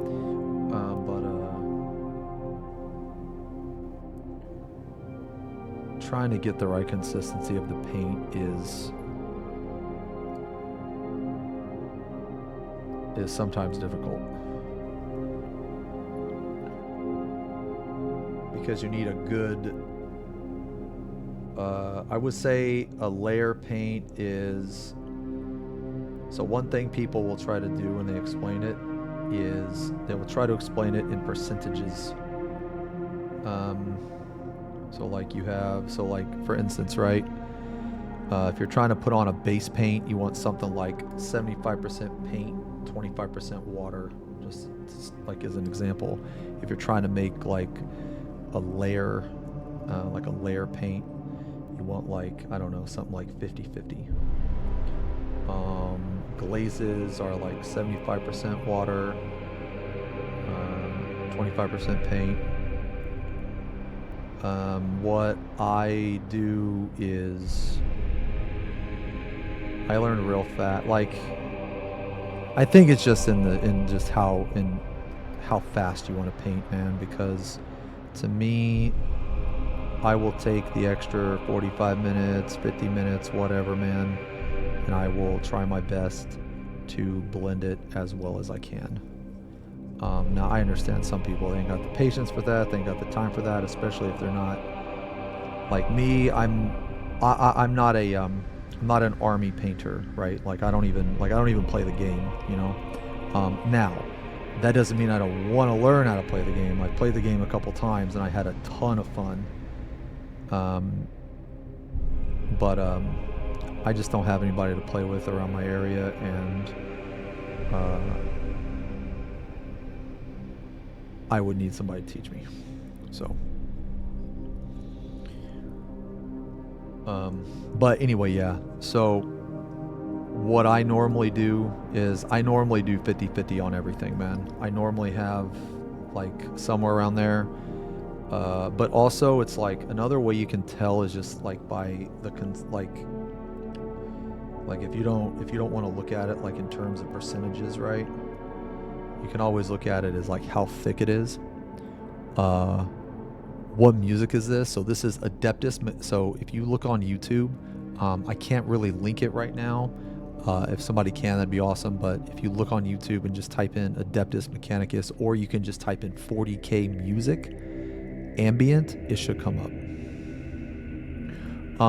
I mean, I could always play via like tabletop simulator, right? That's how I played last time.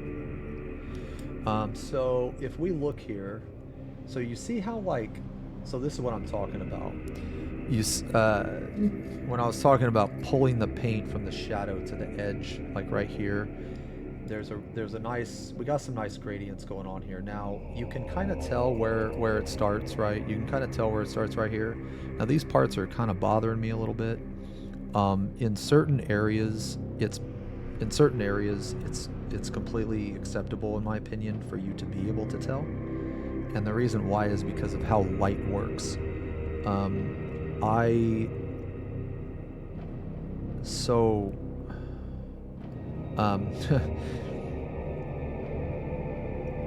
The more, man, how do I want to word this?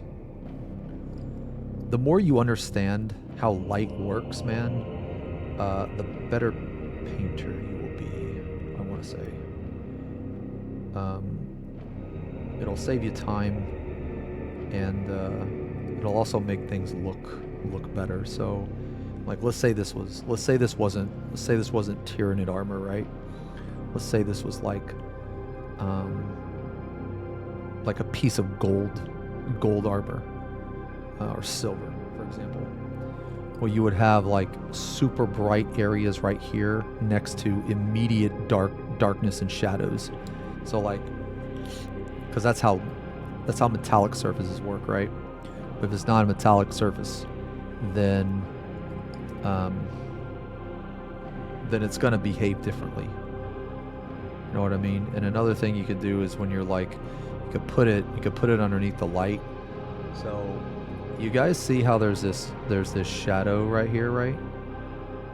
Well, that's not a different color of paint, because when I turn the model, it's the same color, but when you turn it right there, it looks like that I painted that, but I didn't. So what that means to me is that if you were to look at this with the light source being above, I need to put two darker lines right here.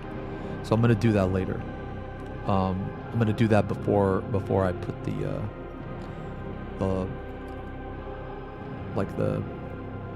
line highlights.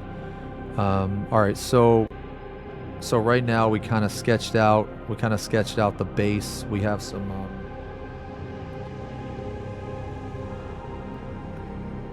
as I said earlier, the main shadow area is just around the stalks here.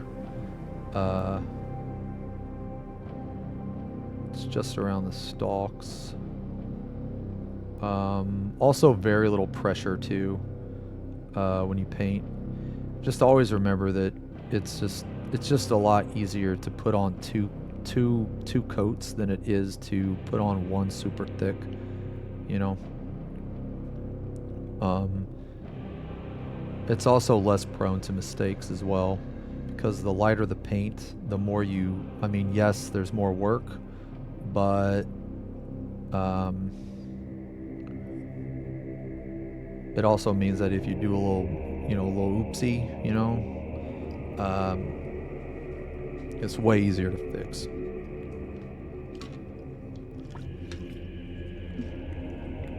Okay, so this layer doesn't have to be absolutely perfect, as long as we have an idea. So if you look at this stalk here, you can clearly tell that it's purple here, kind of stays the same color, and then right around here it changes. Okay, so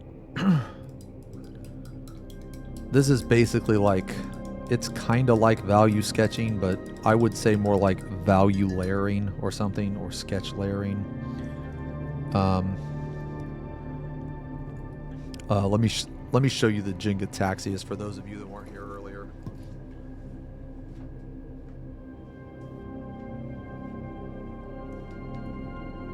So,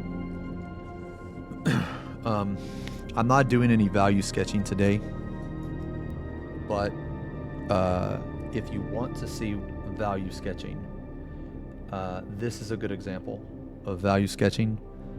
Basically, you sketch in the light where you want it, and you're going to have very, very rough transitions. So you sketch in the light, then you go a little darker, a little darker, a little darker, a little darker, and then eventually, when you blend everything together, because you've sketched everything out. So for instance, on this one, I had a line running from here all the way down, just a single line, and then the same up here. I had a line. Now this line was a dark blue. Thanks, Red. Yeah, this guy's really fun to paint. I'm gonna finish him, but I'm not exactly like, this is the first time I've ever tried to paint chrome, so I'm not sure what I want to do right here, man. So yeah, this is for another day, but I'm just showing you guys this so you can kind of understand what I mean when I say value sketching. But you start with a very dark line right here, and then you go a little bit lighter, and then you go a little bit lighter, and then lighter, and then lighter, and then eventually when you blend back and forth, eventually you'll end up with this gradient, which hopefully when you look at this, you won't be able to tell where one color starts and where one color begins. That's the goal. So if that's what it looks like to you, then I met my goal. Or at least hard to tell. I'll put it that way, if it's hard to tell. But sometimes it's okay to have like super dark spots. So like this right here, right, for instance, the way that metal is shaped, if you were to look at like a shoulder pad, for example, the middle, like the top middle of the shoulder pad is going to be, there's going to be light reflecting there, and there's going to be darkness underneath, and the darkness underneath is just where the reflection is, right? So like it just depends. But this is what I use for value sketching. This is more like I said, I guess value layering, if you will, or something like that. I don't know. I don't even know what to call it. Okay, so going back to what I was saying. So now we're gonna put in the shadows. To use the shadows, we're gonna use Nagaroth, or what is that? Nagaroth. Yo, shake the devil out of it.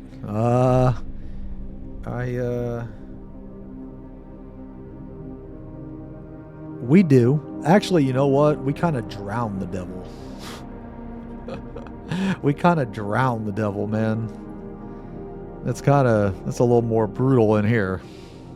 Because when I shake the devil out of it, the devil is submersed in this water cup that says messy hair don't care.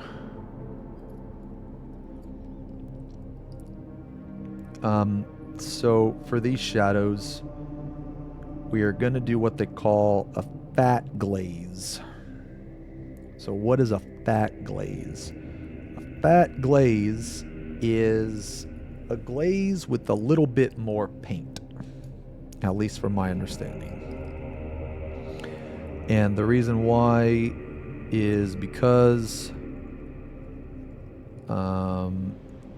we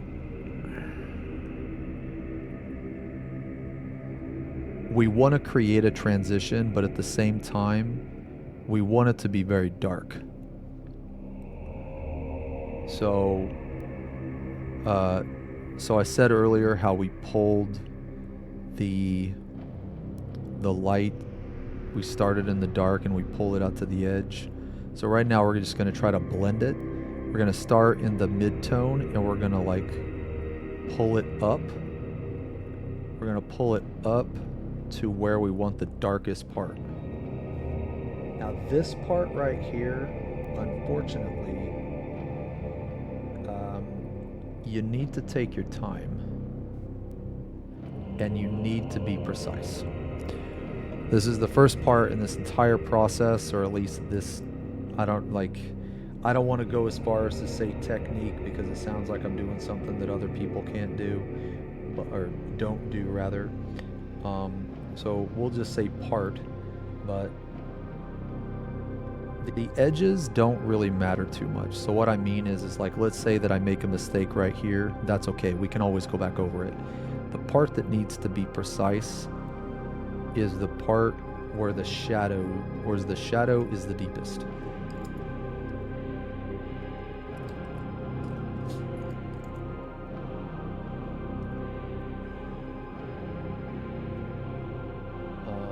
For whatever reason, man, you can't see or anything like that, apologies. This is a part where I have to like try to get into these really tedious areas, man. And we are using a fat glaze again because we want the paint to be thin.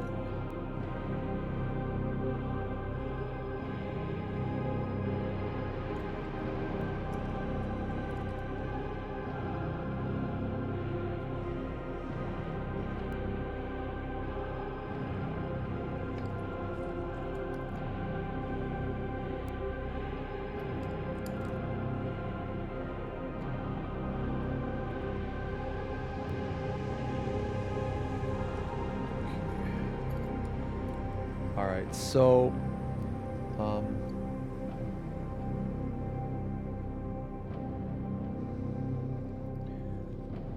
I know right now the gradient that we did have, we destroyed a little bit of it, but that's okay. Especially like if you can see right here, there's a very obvious like line here, right? That's okay. That part is fine, because we're gonna go back over that anyway, so it doesn't matter. It doesn't matter if that part kind of sucks,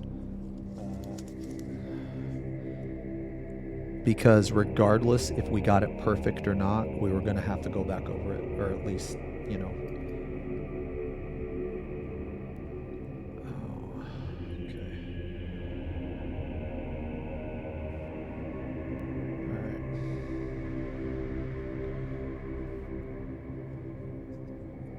So right here, we're just going to create a shadow. We're literally going to trace.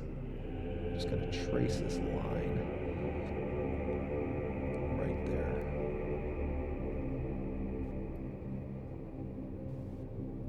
And the reason we're doing this is because now,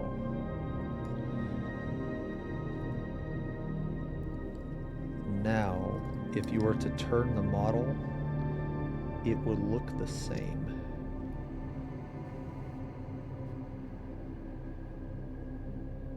And another reason we're doing this, again, is because the way light works.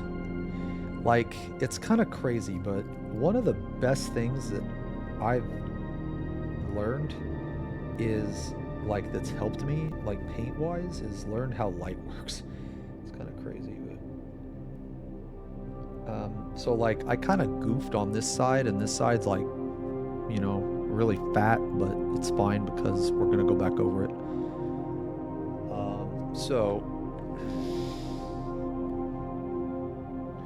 So that shadow should look quite a bit deeper.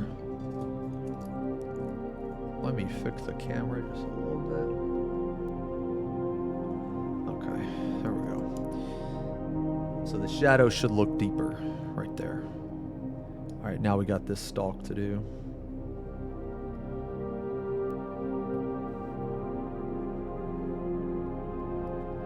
And again, we're gonna do a fat glaze. So we want, like, I don't know, man, 40% paint. 40% paint. 60% water. Honestly, maybe not even that much paint.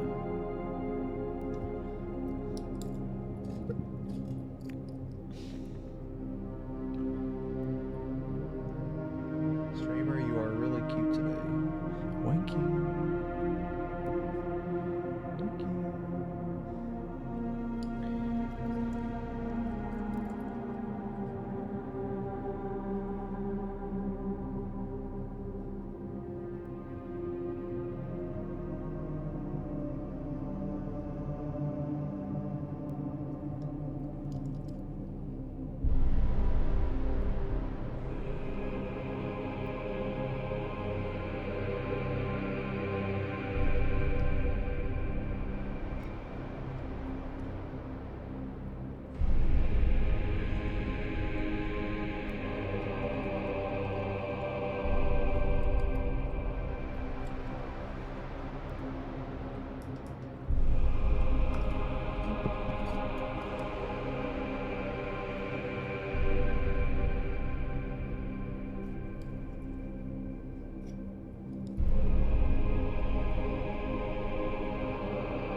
Okay. Let's go over this one more time.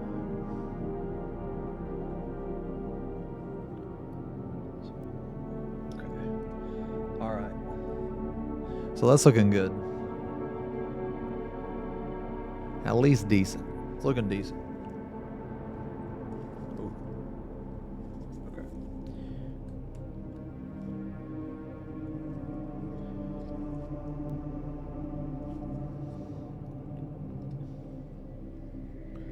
So that's looking decent. Okay, so, all right. So these lines are a bit rough. These shadows are a bit rough. So to fix it, we're in the fixing process now.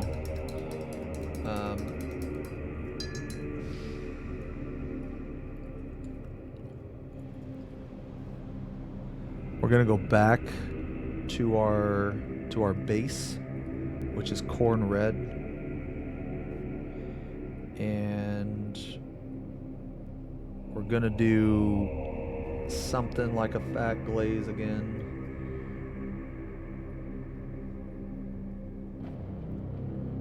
Something like a fat glaze. And we're basically gonna do, for those of you, okay, so for those of you that don't know what I'm doing. So I put the paint on the brush. And when I wipe off the excess, I make sure to spin, okay? So you want to do this. You want to spin it. And the reason why you want to spin it is because you want your point. You know what I mean? You want it to be a point. Okay, so that looks okay. All right, so we're gonna do the same thing as we did earlier. We're gonna start in the shadow. Start in the shadow, and we're just gonna pull out.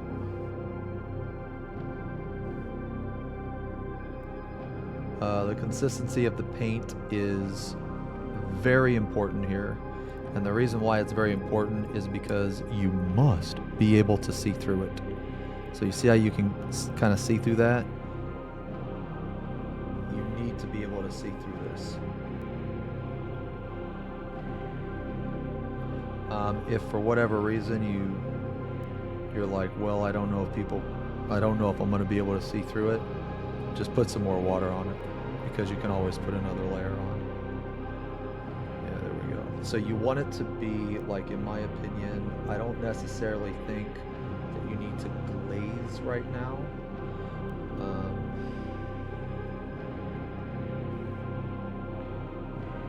But it needs to be pretty close. But you can glaze. And again, a glaze is like, you know, somewhere around 25% paint, 75% water-ish. And you're gonna have to do multiple passes of this. So just keep that in mind. So for instance, like if you put on a layer and you're like, you know, what the heck, this did nothing. That's common. So for this part in particular, there's a very, very, very obvious line here, right? So we have to try to make this line a little bit better. We have to try to blur this line just a little bit. So to do that, you're going to start in the shadow, and you're going to pull out.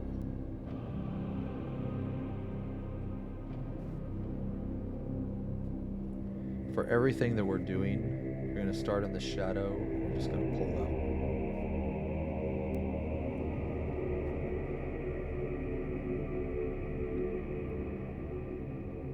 And then slowly, over time,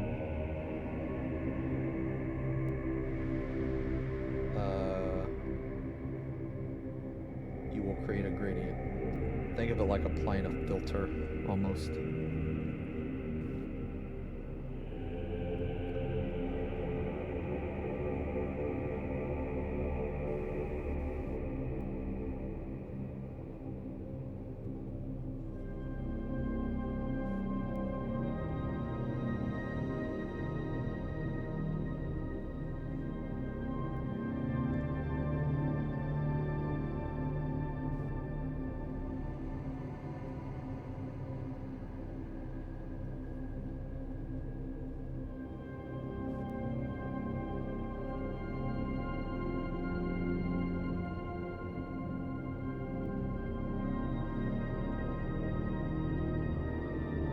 This part is another part where you need to be precise here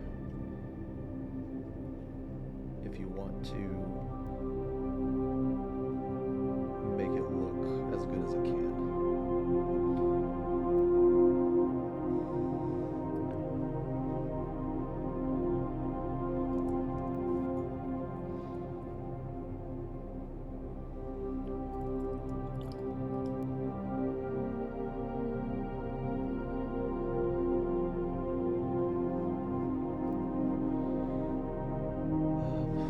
Okay, so to me, this part's starting to look better. That part right there. That part right there is starting to look okay. This part right here is good. So now we need to focus on the stalk itself.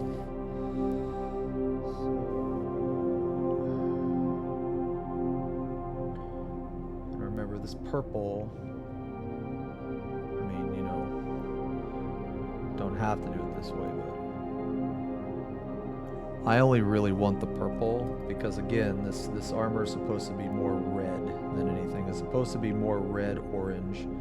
It's just if you put purple into the shadows instead of just black, it will make the other colors more. It will make them stand out more, basically.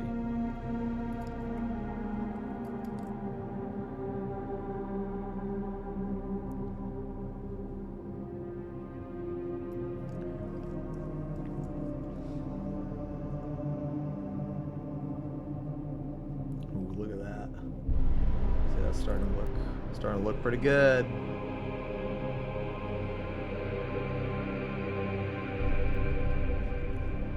Starting to look pretty good.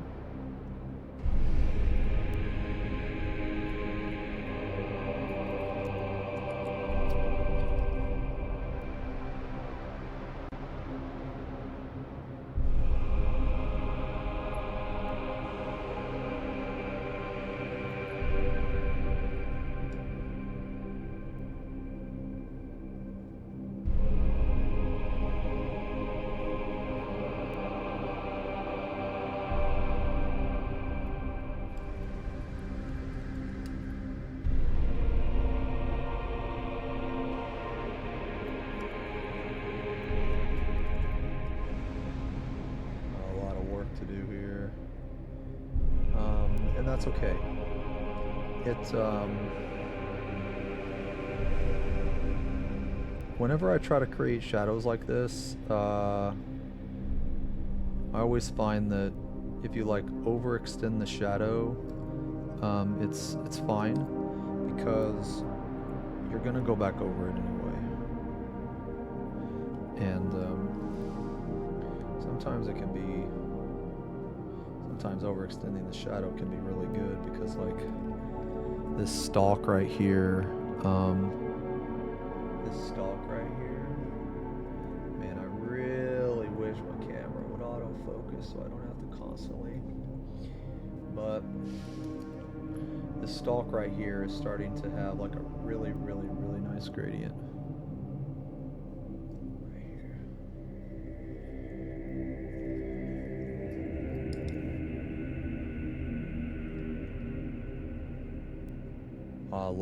I love painting. Amaya, yeah, I love painting, man. It is a hobby that you guys got me into, man, and I couldn't be more grateful. I just think it's really fucking cool, man. Like some of the stuff you can paint or you can create.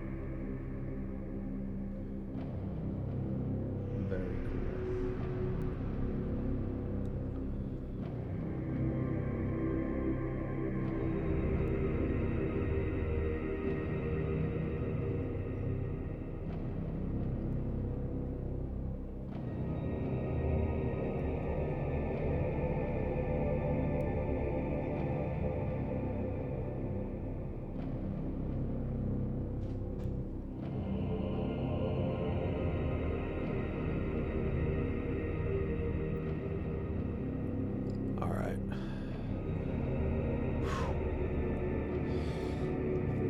Man, that's popping. Woo! Man, them shadows are deep. Deep. Deep. Cease. All right.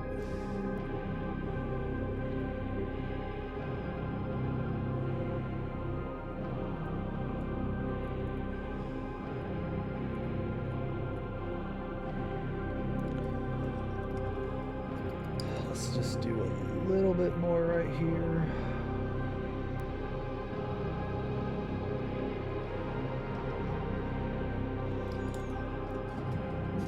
My favorite loyalist Marine? I don't know if I have a favorite Marine. A favorite faction. I really like Salamanders. I like the lore of the salamanders the best, but I think like aesthetically, probably the dark angels. I just really like the dark angels because they're like they have like these like the robes and the cloth. Okay, so all right, so right now, guys, we are so right now we're looking pretty good. We got our shadows in there, which is good. So now what we're gonna do is slowly start to build up now. I have heard of Tyros. I've heard of him, but I don't know too much about him.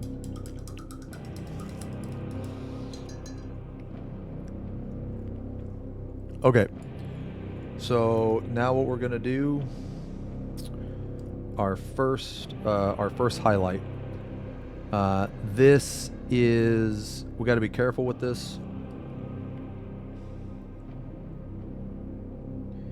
Got to be careful with this.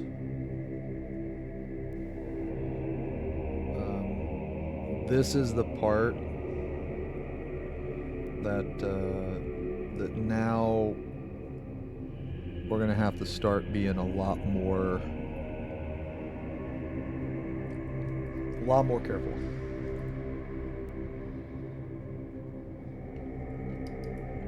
And that's okay. We'll just take our time, you know. This right here, what I'm doing, man, is again, I want to do a layer, so it's gonna be like, well, could do one of two things. You can either fat glaze it, which I mean works too, or you can layer it. I think I'm gonna layer it, but so we're gonna start on the edge here. Oh, that is bright. We don't want to go too deep in, because if we go too deep in, we're gonna kill all of our midtones, so we don't want to do that. Let's go a little bit here, and then right here it's okay. It's okay if you kill the midtone right there, it's fine, because this part's going to be drowned out anyway by highlights, so that part's okay. So more or less what we're doing here, you know, I did say fat glaze, or well, I did say layer, but I actually made a fat glaze. Let me mix the paint properly. Alright, so now you can fat glaze it. If you fat glaze it, it works. Honestly, a fat glaze might be better, but the problem is the fat glaze is going to take you 9 million years, okay? So as you can see, I almost instantly, right, like this is bright, you know, so you got to be careful. I put a little bit more paint in my brush. I started with a fat glaze.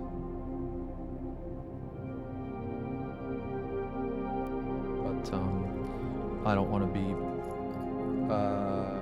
be blending for 9 million years. So what this is going to do is you are going to see a somewhat of a rough transition. It should not be as bad as the shadow from earlier, but it will be noticeable, and that's okay. It's okay because we're gonna blend it. We're gonna blend it and it'll be fine. But right now this is just more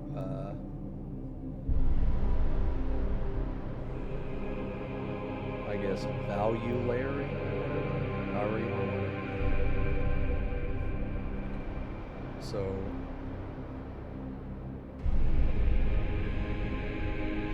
one thing that I do is when I blend, I will typically go over it multiple times with the different colors. Yo, hey Sephi, what's up? Let me see here.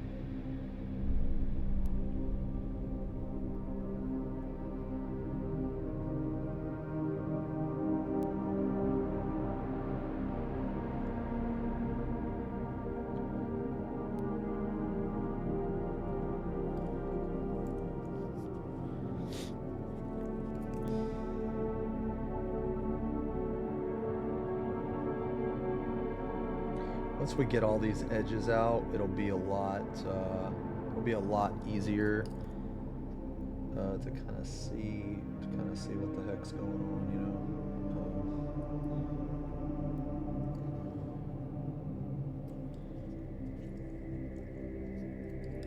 I know this looks really rough right now, but it's okay because again, the blending will fix it.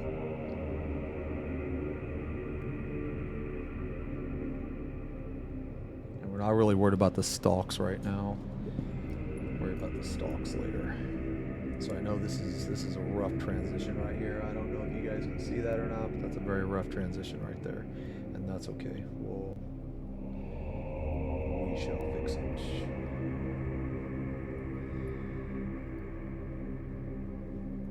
Right now the goal is to just like kind of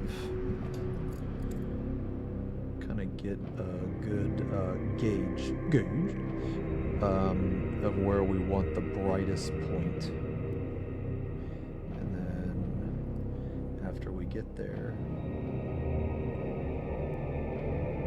we can smooth everything out later. You know, a lot of this is just about getting the paint on the model. Get the paint on the model and then just fix it later.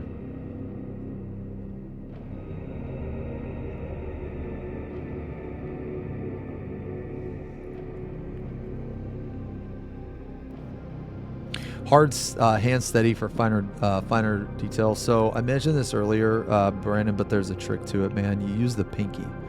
So it'll take a little bit. Oh, wrong paint. It'll take just a little bit of time, but if you watch, like I don't know if you paint or anything, but if you do, the next time you watch a person paint, pay attention to where their pinky is, because their pinky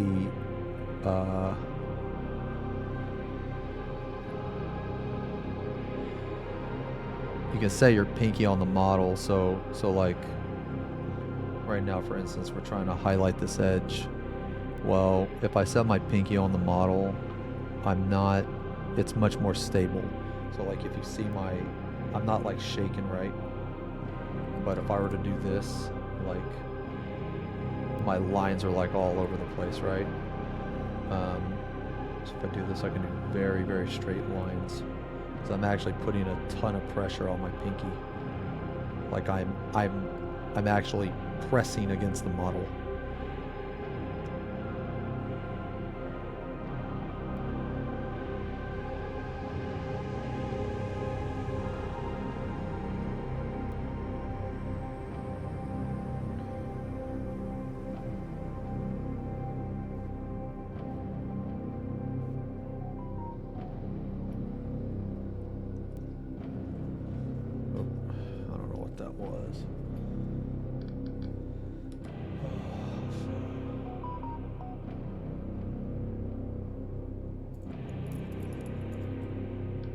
Oh my god.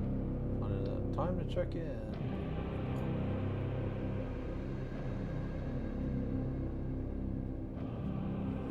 Oh, my partner rep got back to me.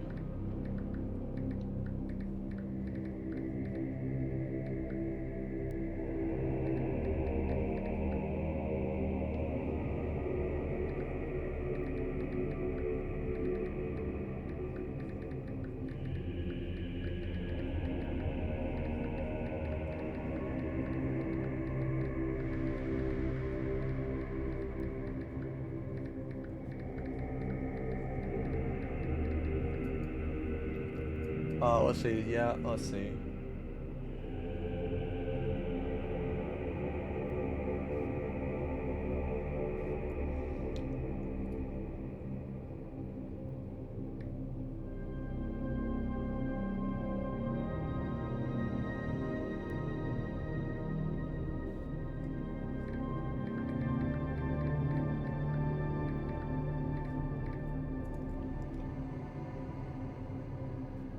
My partner rep just got back to me. It was the dick slip. He said, don't worry about it. He said it's fine. He said just, you know, 1 day ban, just, you know, try to be more careful, you know. Pretty much it. Yeah. Wait, you were afraid of smearing paints if you do that? Oh, you're talking about with the pinky? So, I mean, if you're afraid of that, right, you can always wear a glove. I always wear a glove in this hand. This is the hand I hold the model with. Sometimes I have put my pinky on things that I shouldn't, like, you know, the wet paint. I mean, it's going to happen. But if you're ever afraid of doing that, you can always wear like a glove. This could just be me being paranoid, but I know that your hands, they naturally have like a lot of oils on them and stuff. And because I'm holding the model constantly with this, with my hand, because those holders, you know, I don't really use those, man. I don't use those because I feel that I can't be as precise as I want. So I always just straight hold the model. Like this guy, he's not even fully put together. Like he still has 2 big wings and a head on that back table.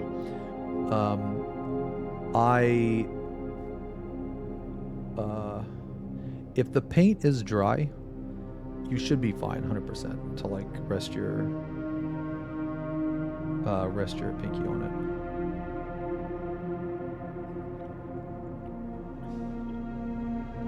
But since I'm constantly holding the model, here's another thing with the way I paint. I'm pressing my pinky against the model at the same time my index finger is pressing the other way. So I'm basically sandwiching the model in between my 2 fingers, and it gives me a ton of stability. And I just do it naturally. So like, I feel like that it's really helped me.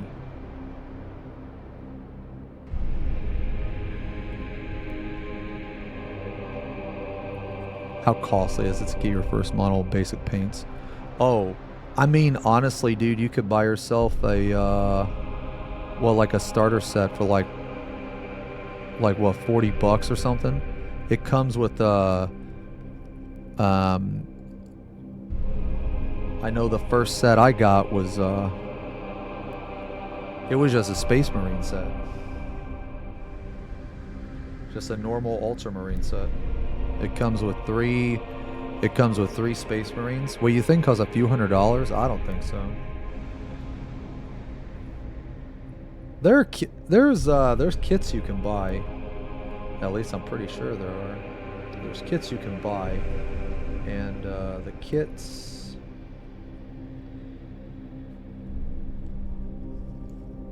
are typically not that bad.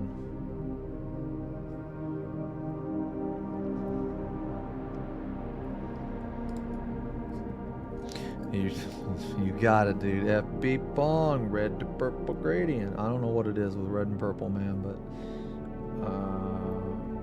I absolutely love red to purple gradients. I don't know what it is, man. Any chance I get, dude, I'm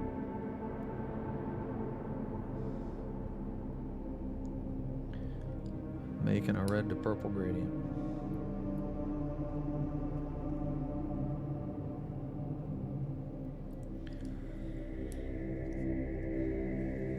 So I guess the step or goal rather of what we're at is we want to create highlights while not killing the midtones.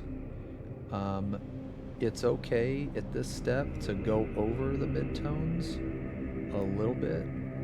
You can overshoot. So like for instance right here, like I'm purposely overshooting. So like right now I know this looks really bad because this is very dark purple mixed with very bright red. This is very bad.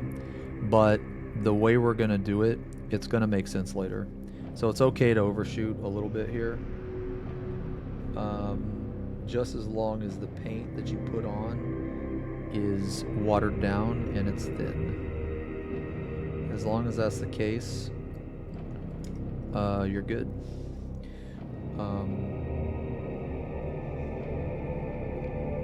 Because after this, I need a little bit more water. after this, we're gonna go back over. We're gonna go back over with our very first highlight, and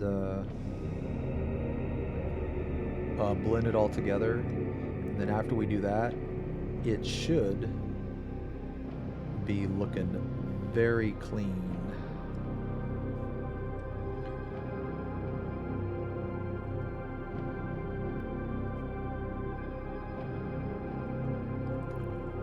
My beginner paint set was around $70, not the best. Oh yeah. So yeah, that's what I'm saying. You don't need to spend like a shit ton of money on it, right?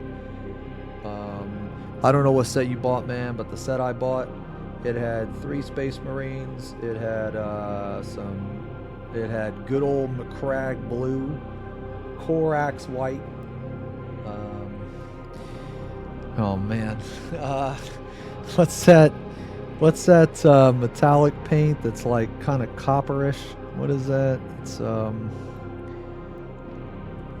man, what is that? Like I don't really use metallic paints anymore. I started painting everything in and M. What I should play the Vox and I don't know what that means. Oh yeah. Oh my god, I said the same thing. Like I don't know if you were here earlier, Damage, but I said literally the same thing when I started my stream. I said the quality of the paint in Citadel was fine, but the tubs are atrocious. Like they are so bad. I am literally just using the Citadel that I have, and after I'm done with them, I am replacing them with Vallejo. Vallejo, wait, hold on. What else did you say? You said,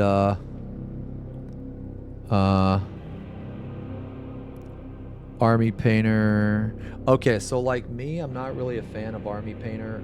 I know some people are. Maybe I just had bad experiences with them. I bought a set from them one time, and it was some of the worst paint I've ever experienced. Yeah, no, I can't stand the pots. But unfortunately, like, so for me, one of my favorite colors is Incubi Darkness, and they do not have another variant of Incubi Darkness in any other brand except for Citadel. I can get close to it, but I can't get the exact tone. The same for, I have another really nice color that I like, and it's called Doom Bull Brown. And I use it a lot for my my rich, warm tone non-metallic metal. Pro Acryl is also very good. No, I have some. Okay, so man, I have some back there. I really like Pro Acryl. I also really like, so I also really like Monument Hobbies. Monument Hobbies is pretty good. Pro Acryl is pretty good, but I think my favorite is actually Vallejo. I'm a big Vallejo fan. Okay, so this is looking okay. All right, so I think this is looking pretty good, looking pretty decent. The top part is definitely bright, and that's okay. Do you know about the color charts with? Yes. I'm gonna tell you guys this right now, man. You know, I understand that AI gets a bad rep. Okay, I understand that. But ChatGPT has taught me a lot about painting, and I have learned a lot about painting from ChatGPT.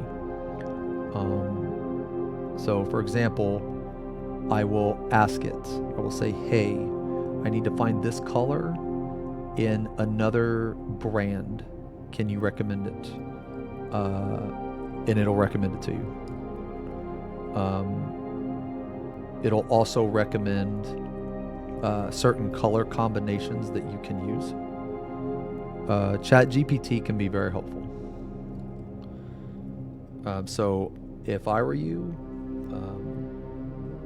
I would not be afraid to use it. Put it that way. Sometimes those color charts, man, they're not exactly up to date. Now, don't get me wrong. ChatGPT is also wrong too. They can be wrong sometimes. They'll suggest you some stupid recipe or something. So you always got to double check it. But wow, I just fell asleep to Strummer's wonderful ASMR voice and dreamt that I was a master painter, and I was painting incredible red to purple gradients. Yeah. So I figure like Chat GPT, right? You're always gonna have to verify. But it can be very helpful. Okay, so I don't know if you guys can tell because of the yellow lines here, but if you were to pretend that the yellow lines were not here, the color gradient from purple to red is starting to be the same here as it is here. We have one more step. Because we highlighted, we killed some of our midtones. So that's okay. It's okay, it's supposed to happen because you would rather kill midtones than have too many midtones. You need to have just the right amount. So, and because midtones are obviously darker than the highlights, right? When you apply the paint, it's going to be easier versus the opposite, right? It's always easier to apply something dark. You know, well, I mean, I guess not always easier, but in this case, it's going to be easier. So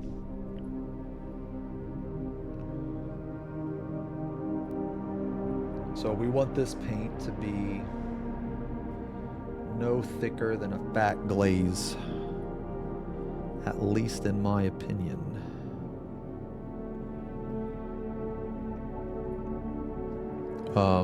Thanks a lot, Red. No, I wanted to do one of these streams, man. So what we're gonna do to try to blend this a little better, so I don't know if you guys can see this. We're gonna make this the area from here to here. So a little bit, we need to blend these two, okay? So we need to blend it like this. So I'm going to pull from the highlight and I'm going to pull from the shadow, and it's going to meet in the middle. So pull from the shadow, pull from the highlight, and if we do it correctly,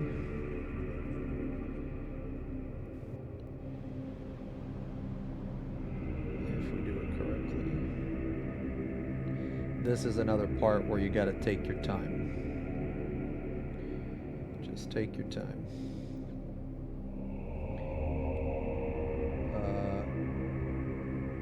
If we do this step correctly, we should have the entire carapace done. Well,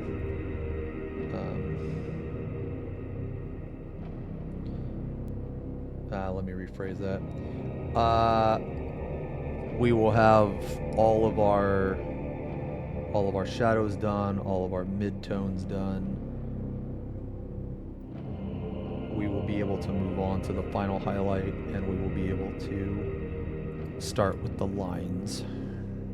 If we do it correctly, it should be around the last step. Vallejo seems solid. I don't have enough of it. I have like 4 Vallejos. Oh man, I've never used too thin coats, man. I've heard good things, but I've never used it. But one thing I do know about too thin coats is its color selection is not as, like, I guess the color range is not as much as other brands.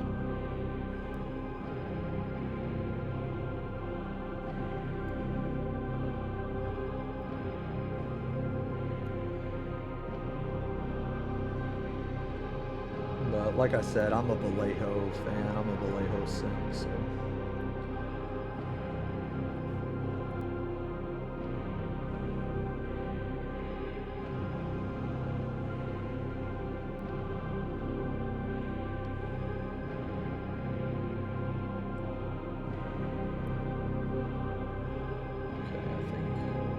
did it.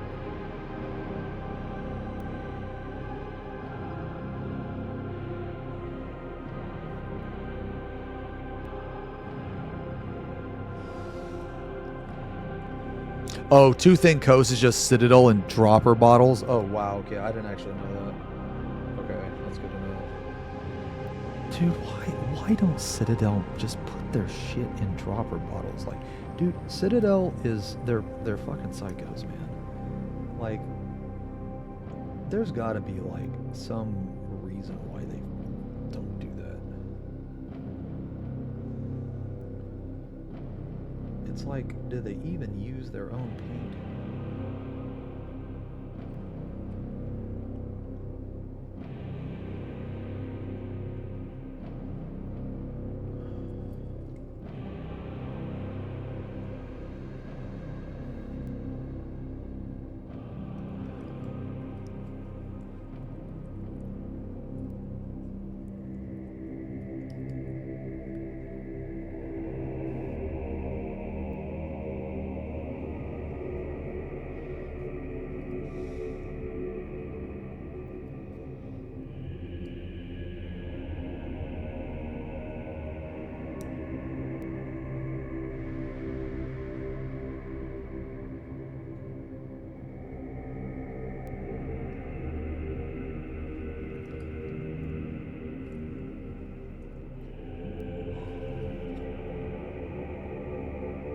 Look at that. Okay, that's starting to look pretty good.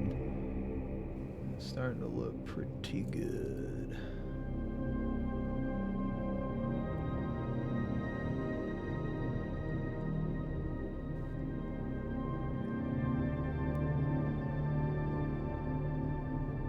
Very thin.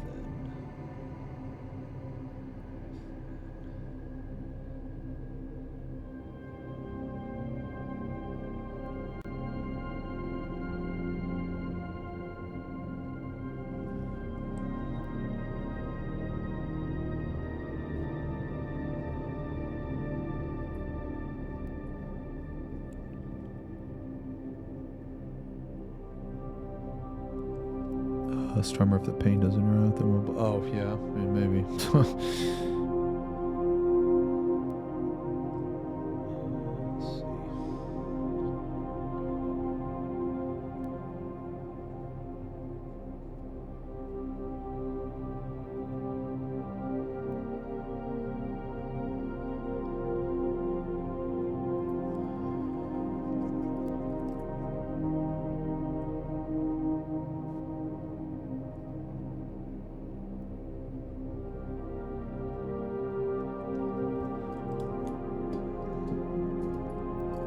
Oh, thanks a lot, Damage.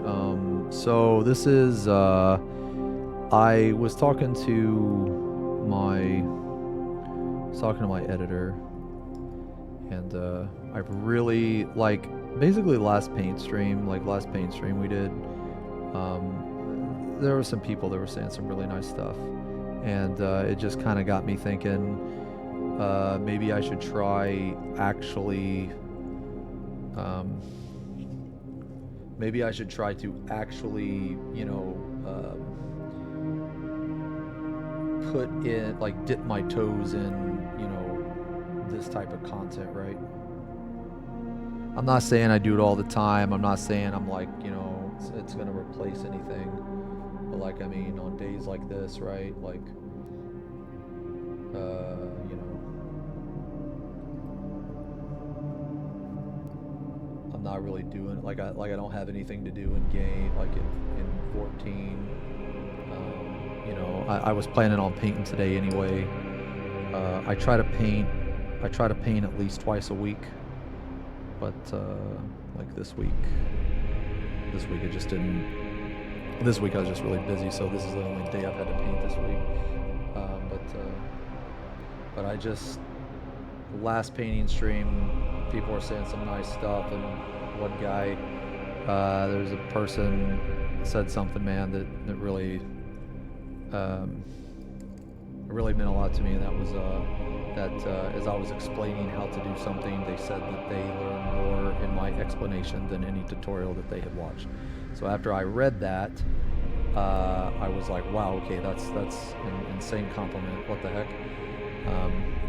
So I just said, you know what, fuck it, let's try it. Let's just try. Because honestly, man, when I paint and I'm just like either alone or I'm sitting in voice with my friends, like I'm not really talking, I'm not really doing anything. I'm literally just like in there with like company, and I'm listening to like this type of music, or I'm listening to them or something, and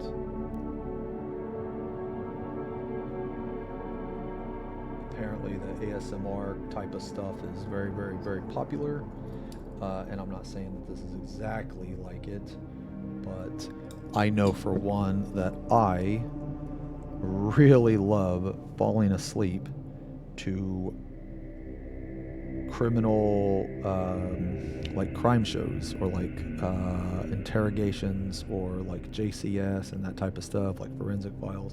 I love falling asleep to that type of stuff, and I know other people like to fall asleep to, like, what is it, like train sounds, fire, painting, all that stuff, right? So I just was like, you know what, man, I'm just gonna see, and if people like it, like, basically I have nothing to lose, right? Because like I'm gonna be painting anyway. Like I plan to paint today. I might as well stream it when I paint. So I might as well just try it, So depending on how people like it, if they want me to keep doing more, I will. I'll paint more models, I try to not paint the same thing twice. Just to kind of mix it up. So for instance, the next time I paint this guy, it's gonna be his arm, or his arm parts, and it's gonna look like this. It'll be a nice turquoise green. That'll be the next color that I do. Thanks a lot, Relia. You love the kind of stuff. Yeah, so this is like kind of the stuff that I like to fall asleep to as well.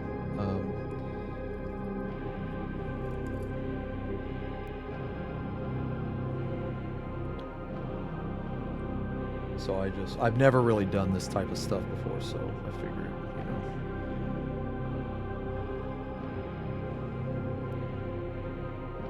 I'm prepared for my future, because what if I get banned in 14?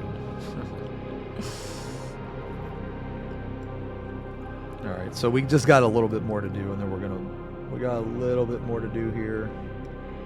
And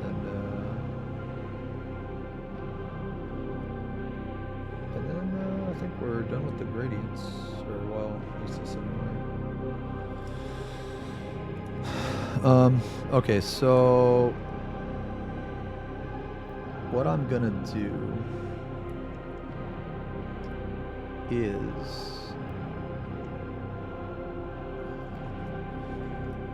by doing this, I have dulled a lot of my edge, the highlights on the edge, and that's okay to a certain extent, but we need to brighten it up just a little bit. I think it's a perfect time to get back into 14, man. It is insanely fun. Like, I haven't had this much fun in 14 in a long time, man. I also, I love to fall asleep to speedruns, man. I really do. Unfortunately, the way I used to love watching like GDQ and stuff, man, but dude, GDQ is so bad now in comparison to what it used to be. They don't care about the speed run at all anymore, man. It is all about like spamming donations, dude, just non-stop, man. Like, they won't even let the runners like talk. I remember back in the day, man, it was about the speed run, Some of the speed runs are tolerable, but dude, one of my favorite speed runs ever was a guy named Spacey.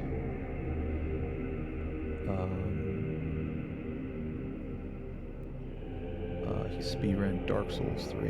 That was one of the best runs I've ever seen in my life.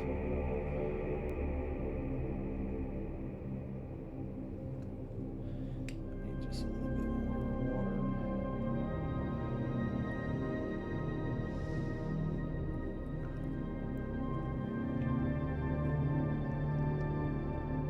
Oh, okay.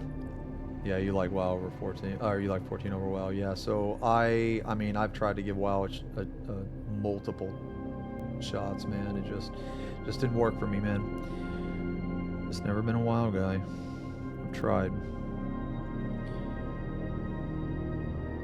I just can't do it. And I'm not saying it's a bad game. I'm just saying I can't do it.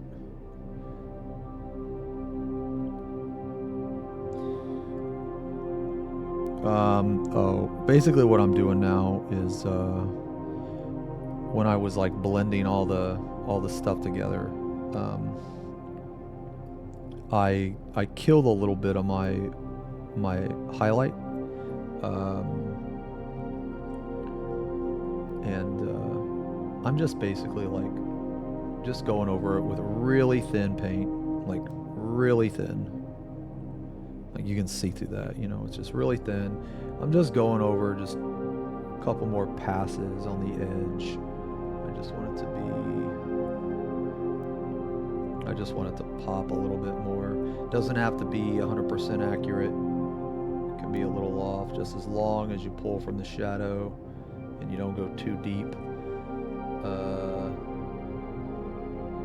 Should be good.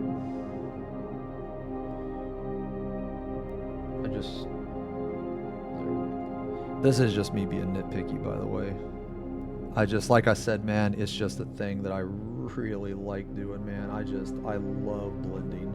I don't know what it is, man. It's just when you're sitting there and you're blending and you see these imperfections and then you just, you like blend it, right?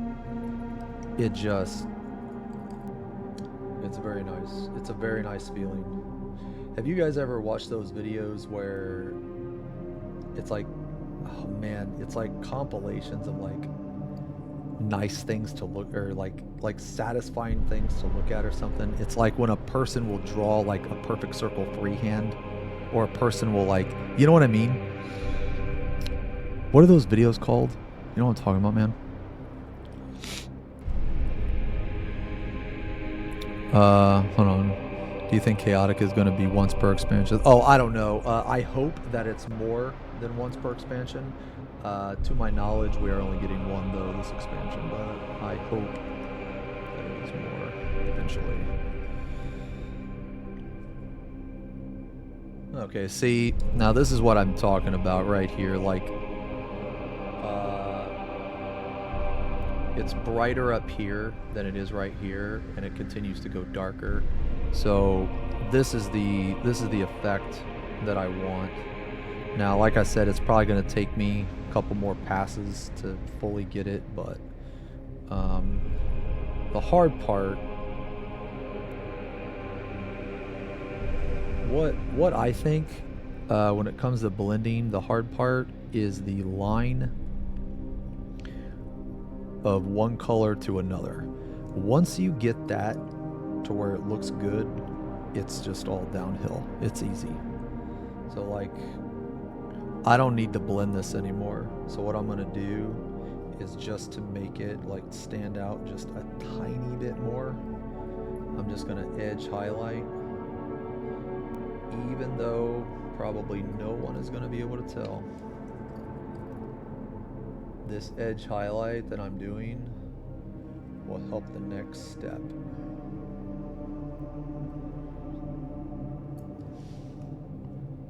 Alright, we're getting there, man. We are getting there.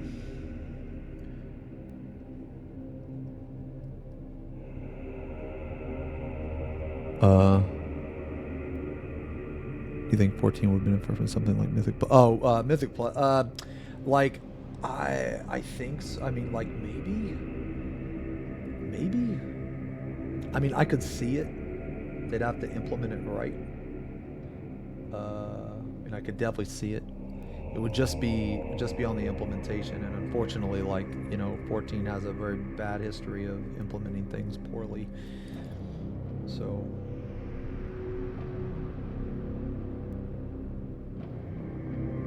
I think the new criterion setup is going to be awesome. I think it's going to be very, very, very good. I'm very excited for it.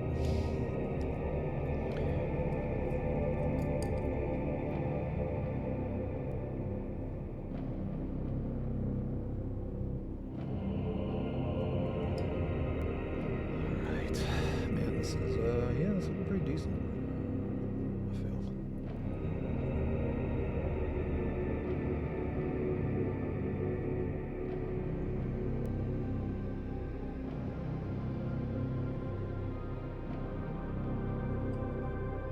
Alright. Alright, how we looking, man? We got some nice color variation. Got some nice shadows. There's a couple parts in here.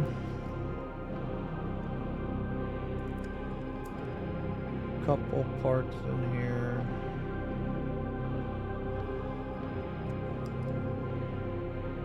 Could be a little better, but I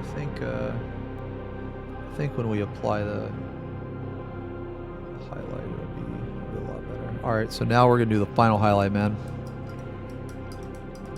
Oh, the Tyranid scheme, man. Thanks a lot. This is this is the scheme that I'm using right here. So the Hive Tyrant is gonna have these colors. It's just hopefully it'll look way better because you know, it'll be bigger. But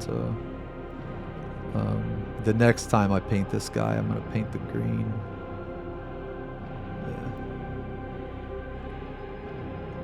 There's like a that was my third Tyranid that I painted. I painted 2 others before that, and until I painted the Tyranid, like my very first one, I had no idea that there were like different races of Tyranid or factions of Tyranid. I thought a Tyranid was just a Tyranid, but apparently not. Apparently the different colors of a Tyranid signify like the different, I guess, species. So like you have like a behemoth Tyranid or something. This is way too thick, isn't it?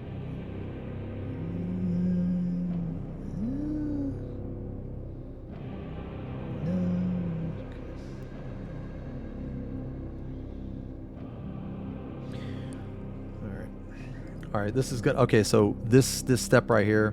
All right, so this step right here, man. This step is super important. This is highlighting. This is edge highlighting. This is the step. You got to take your time. If you mess this up, to fix this is going to take a lot of time. So I wouldn't say be afraid of it. I'm just saying take your time. Because if you mess this up, oops, if you were to mess this up, it's going to take you a very long time to fix it, depending on the mistake. So while there are no mistakes and only happy accidents, that's a big accident. So as you can see, this is very bright. That is very bright in comparison, and the brightness of that highlight that I just did pushes the purple. It should, to your eye, it should push the purple down, and the purple should push that highlight up. Should. That's the idea. Anyway.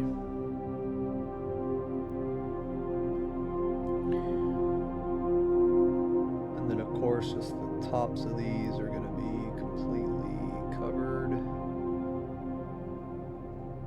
going to cover both the tops. And then we're going to edge highlight here. So I'll just go ahead and say this. I'll just go ahead and say this because it's an easy explanation. But to edge highlight, For anyone that doesn't know, you fill the paint, or you fill the brush with paint, probably get about this, just a normal amount. Test it first to see, you know, it should be thick but not too thick.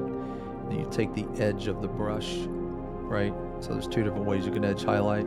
I would highly recommend using the edge of the brush first, because using the tip of the brush is very difficult unless you know what you're doing. But you take the edge of the brush like this, and you just run it along the edge like this. It's also very foolproof, because if you do it in the correct way, it is literally impossible for you to make a mistake. So what I mean by that is, if you edge highlight in this way and your angle is correct, it doesn't matter, like let's say you slip right with the brush and you push it forward. Okay, well, if you push it forward, it doesn't matter, because the same angle is applied throughout the entire stroke. So if you do it like that, it makes it to where it's more foolproof and it's harder to mess it up. One thing you can do, one thing that I did, even though it's stupid, whenever you buy a model that you're going to paint, save the gray plastic stuff, because you can edge highlight the gray plastic stuff. And I know that sounds stupid, but it is great practice, and if you screw it up, who cares? Because it's literally just gray plastic stuff.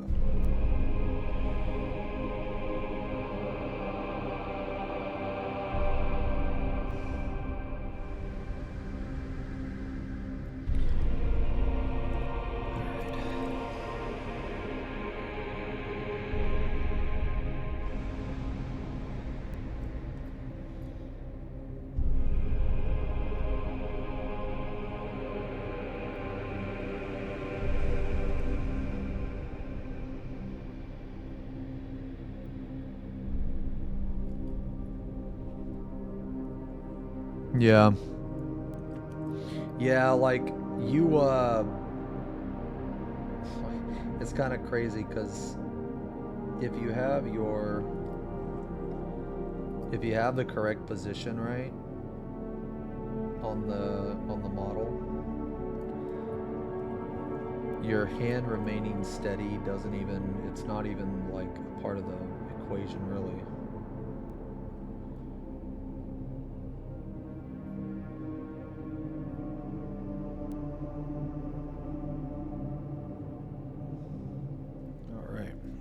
Let's see the stalk. Does it look good? Ooh. Yes, it does. Really nice gradient there. Alright, this stalk looks pretty good.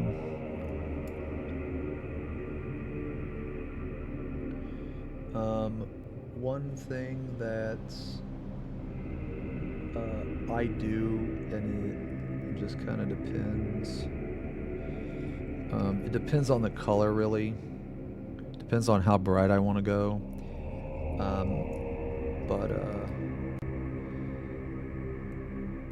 I don't know if you guys can see this. Hopefully you can. It's very, very small, but there's the edge right here. And then if you go maybe I don't know, a fucking half a centimeter below the edge, you very lightly pull the brush up, so that you get a little bit under the edge.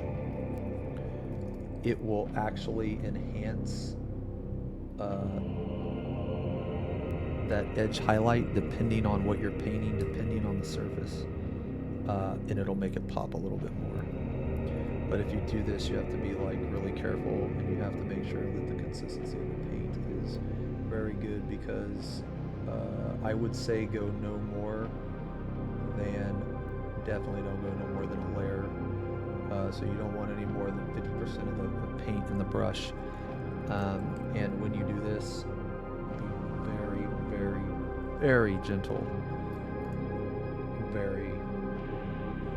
Because you barely want to touch the model.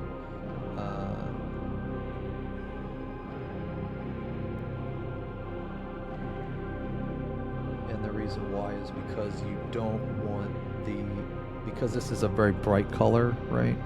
You don't want to overpower the gradient that you made. So you want to be able to see this purple transition.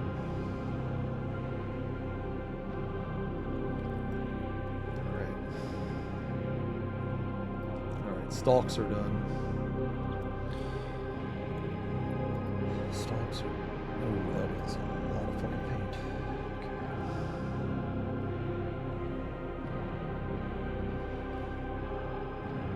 And again, we're edge highlighting, so I actually want a little bit more paint than that.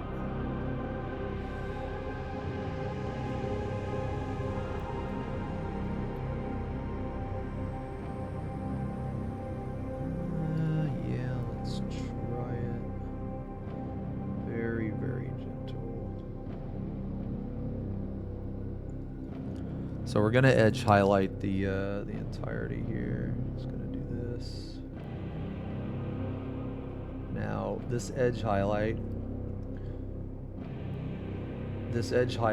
is going to basically this is the first like, how do I want to word it? This is the first, or I guess the biggest sign that all of the work you have done is leading up to this highlight. And if you did it right,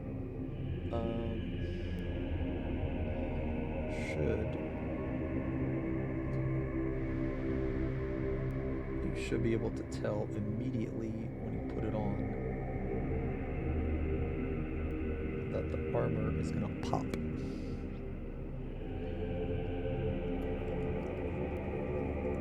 Which is looking like it.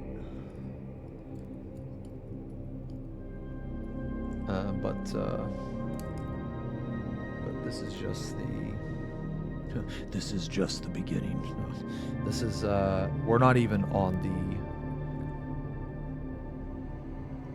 this is just the final. This is the final base highlight, pretty much. This isn't the brightest highlight that we're gonna see.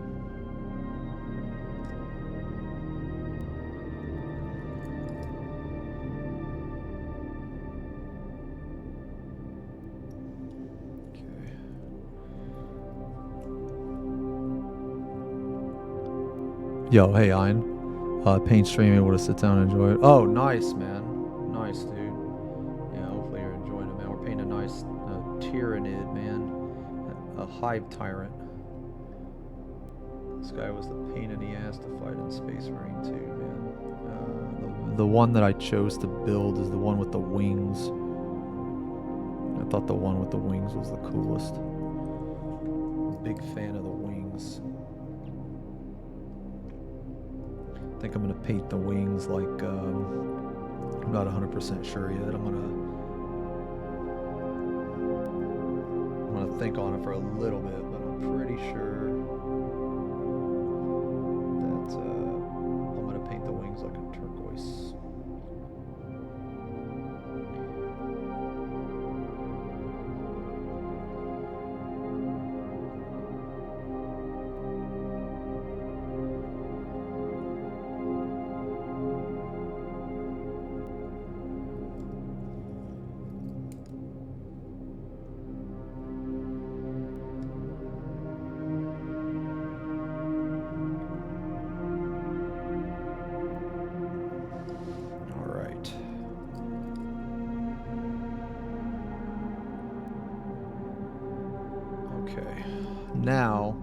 Now we have a choice here.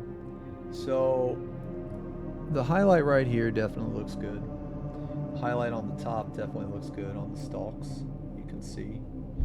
Highlight on right here isn't as bright as I want it, so I'm just gonna go over it again. I'm gonna go over it one more time. I'm not gonna go into the actual carapace yet, because I have a feeling that if I just apply the highlight maybe 1 or 2 more times, I think it will get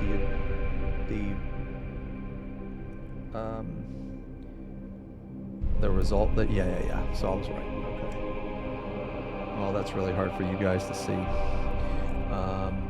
Well, I guess just take my word for it.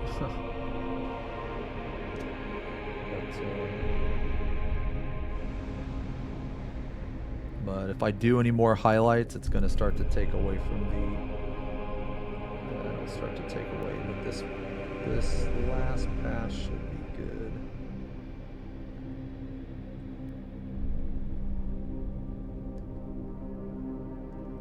All right, there we go.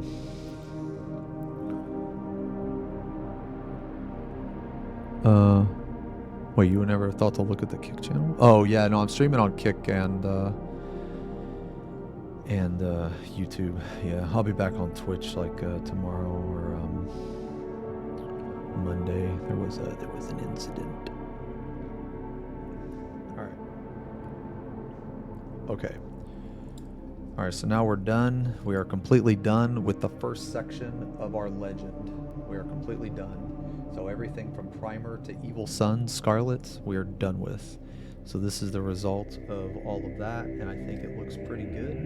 I think it looks pretty decent. I think you could actually keep this, and you wouldn't really have to do too much to it,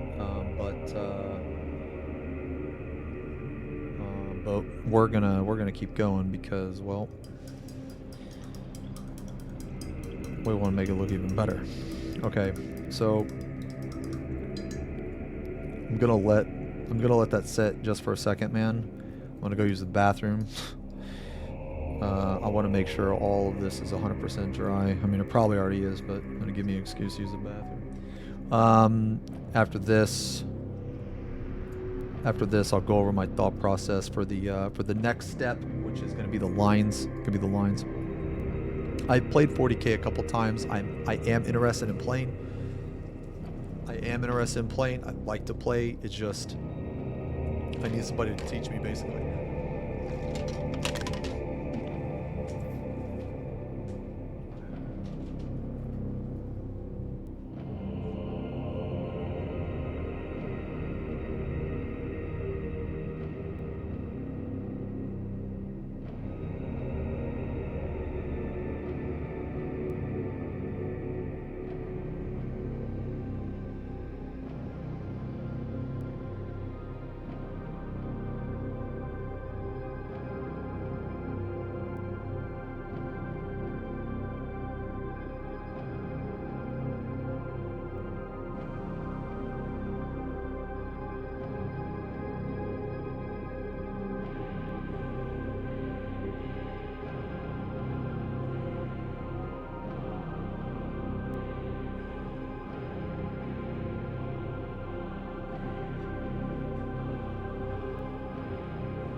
Okay.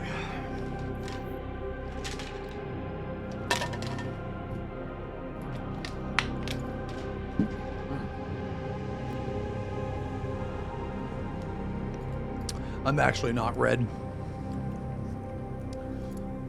Nah, so the magnifying glass that you guys are looking through, I'm not actually looking through it. I'm just using the light from it. Okay. All right. So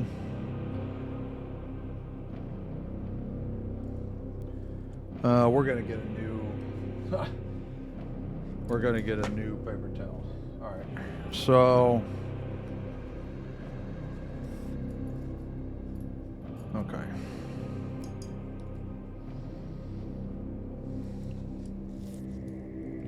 Yeah.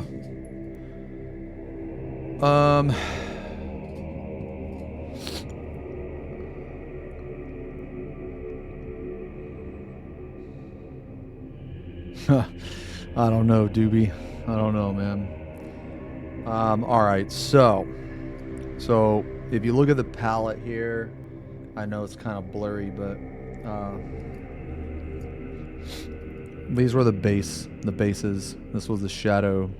Now these three colors here, they're going to be the highlights and they're going to be the lines. So, the first thing we're going to do is we're going to make another edge highlight. And the reason why we're going to make that edge highlight is because we need a bright point to where the lines start. If you 3D print Jane Doe and send it to me, I'll paint it, dude.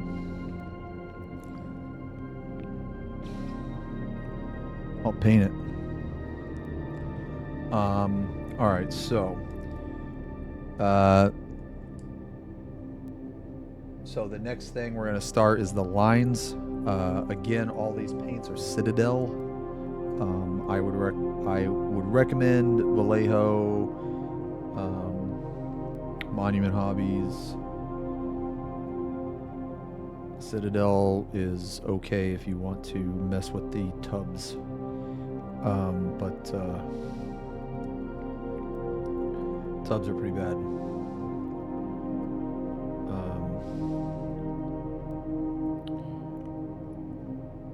All right, so this paint has been sitting out for a while. I would say you don't have to put the paint out and just leave it sit there if you don't want to.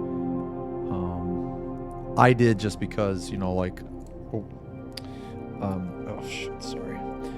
I did just because I just wanted everything on the palette so people could see. But depending on how long the paint is going to be sitting out, I'll leave it in the tub. But honestly, it doesn't matter. You just got to mix it up when you're ready to use it and you're fine. Alright.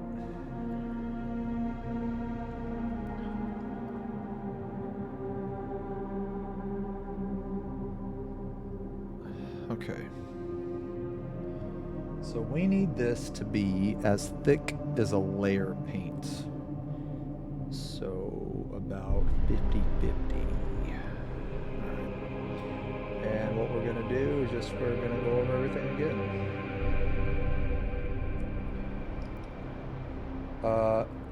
This highlight does not have to be super fucking bright, super thick or anything in terms of a highlight.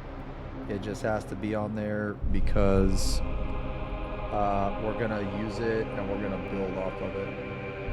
So it just needs to be on there, man. That is very bright.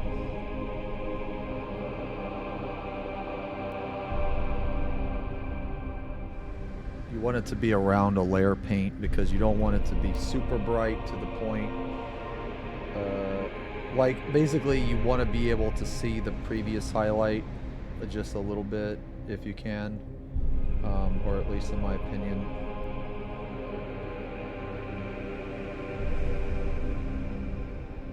And for this particular one, you absolutely want it to be on the sharpest edge as possible.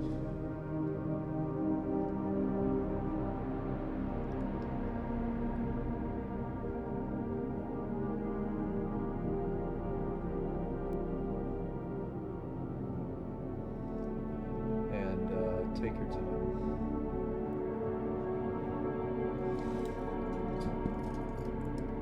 Take your time.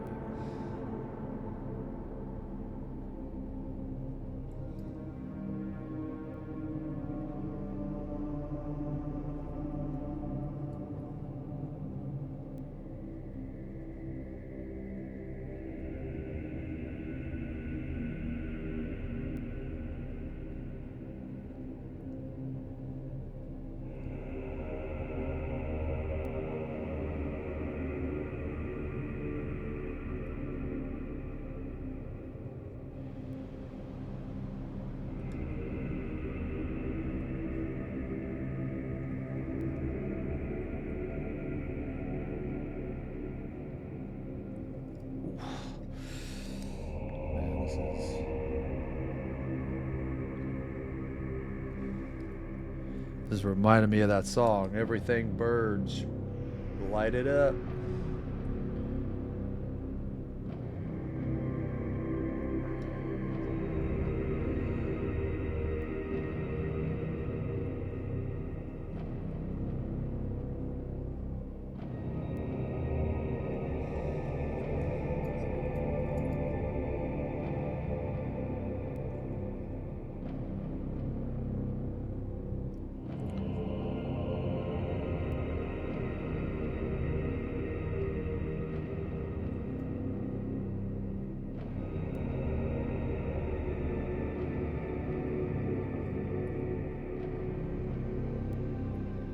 Getting a third model of her is easy since model is free to grab the game. Oh, wow, okay.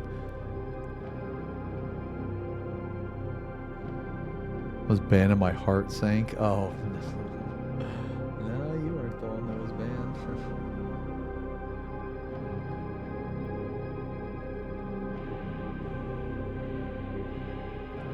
All right.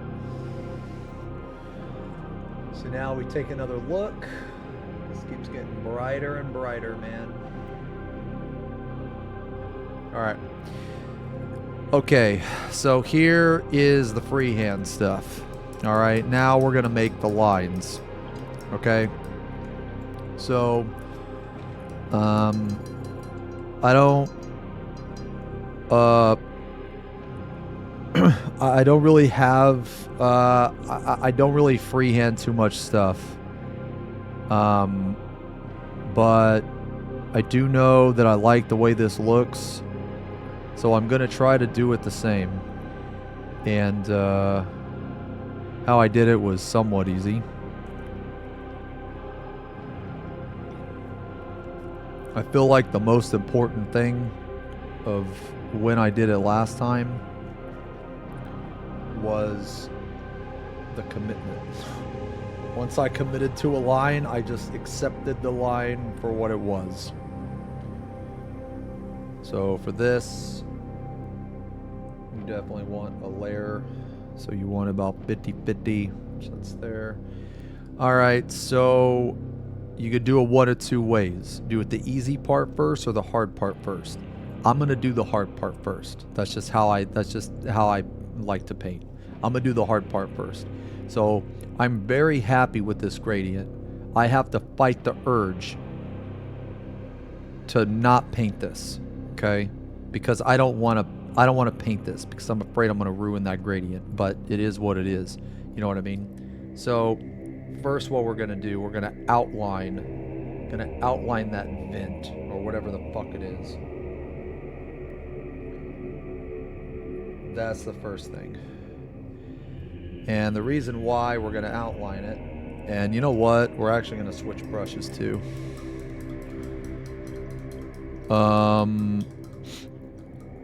We're going to outline it because when we put the blue on, it's going to make it pop. So, someone in chat asked me what brushes I use. So I use Golden Maple and I use Da Vinci. These are the two sets that I use. There's a lot of other good sets too. Golden Maple's kind of expensive, man, so if you buy them, definitely take care of them. But they are very, very, very good brushes.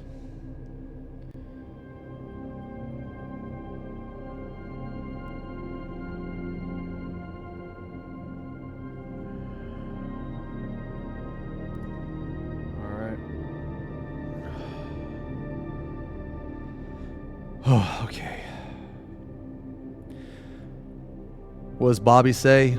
This is the bravery test. All right.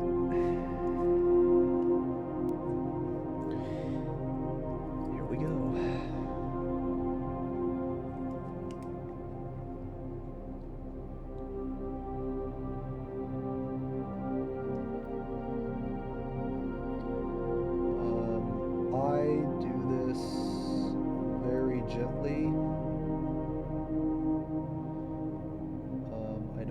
Apply that much pressure, and I do a lot I do a lot of test strokes. So what I mean is like right here, probably from your perspective, it looks like I'm painting the model, but I'm actually not. I'm just doing the motion.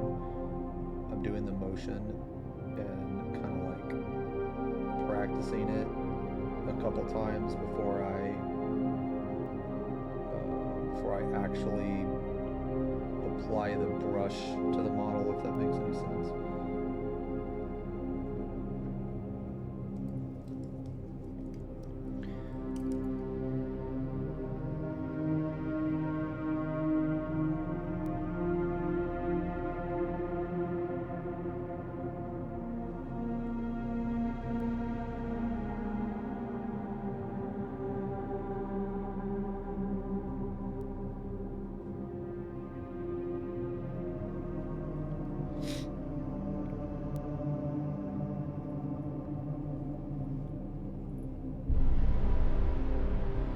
It doesn't matter if you get anything inside. So like, I don't know if you guys can tell or not, but I got a little bit of paint inside the vents there, and it's okay because the inside of the bin is going to be completely drowned in white paint after we're done with this anyway, so it's not going to matter. Okay, so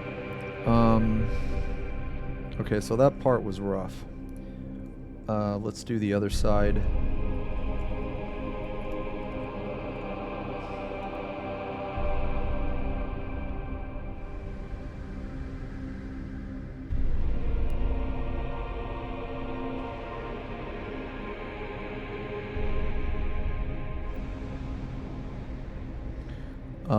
If you're trying to do something like this, what helps for me is if I actually hold my breath.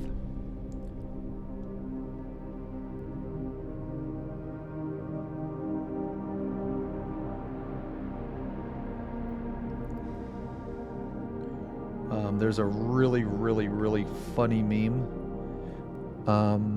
with Gollum from Lord of the Rings, and there's this part where he's like looking at the ring and it like zooms in on his face or something, and he's like, you know, kind of biting his tongue or something. I don't know, man, but anyway, that face is the face of every painter, every Warhammer painter or whatever that is trying to paint what I'm painting now, or I guess more common is a Space Marine lens, like their eyes.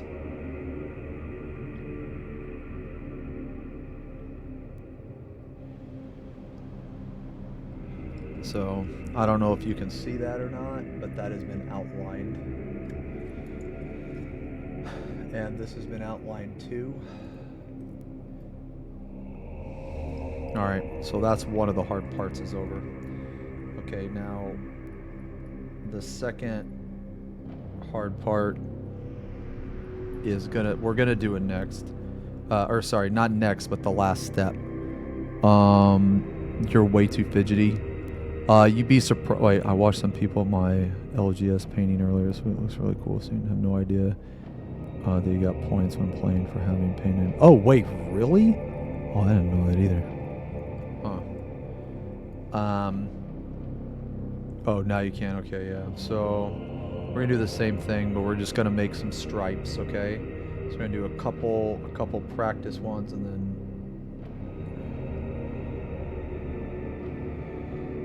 this is the part where the consistency of the paint, man, is like, it's really annoying.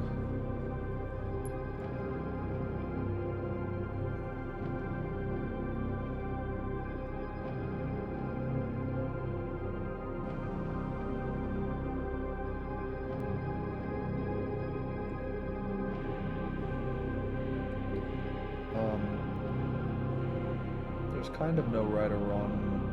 Well, I don't know. I mean, I guess there is wrong ways to do this, but what I was gonna say was, I don't really have any rules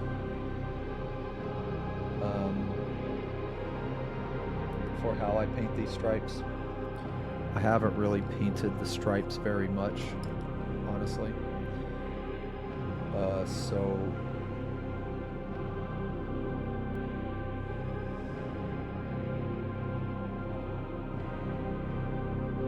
I just try to make them as straight as possible. At least these right here, I do.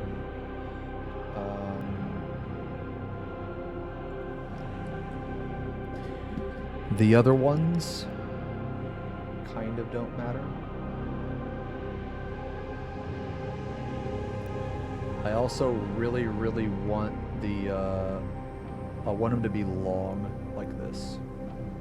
The reason why is because them being long like this is gonna help for later.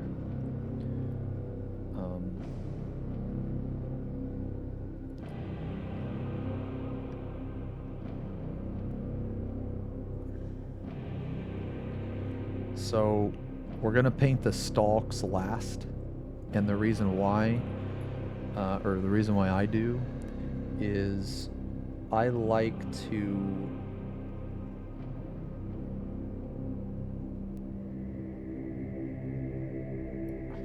hard. Okay, I like to have a guideline. So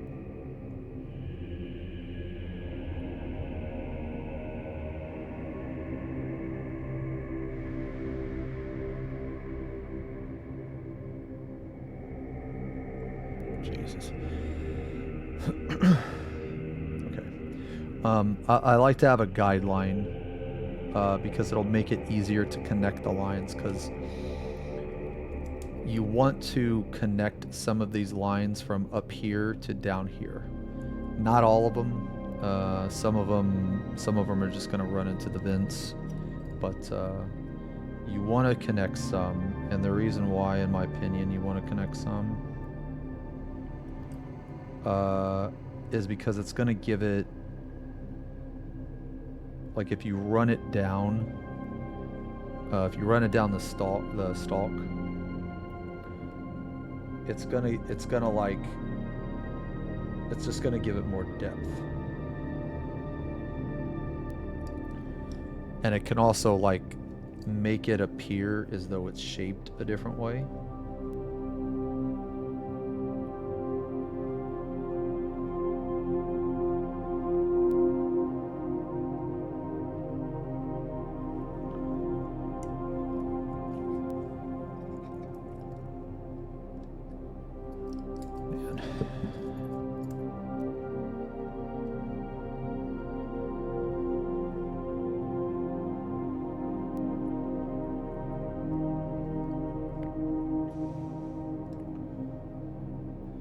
Again, just very, very gentle, barely touching it.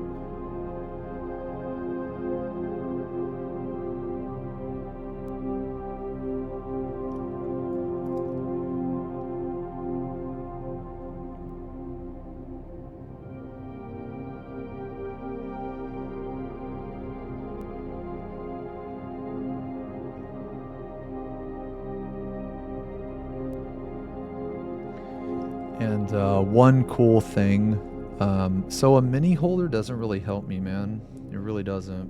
I don't know why. I've never really benefited from one. Maybe I was using it the wrong way. I don't know. I think it's because of the way I paint. So the way I paint is I always press my pinky against the model, and then I press my index finger. Like basically I'm pressing my hands together as I paint. I see a lot of people use a mini holder. I think they can be good.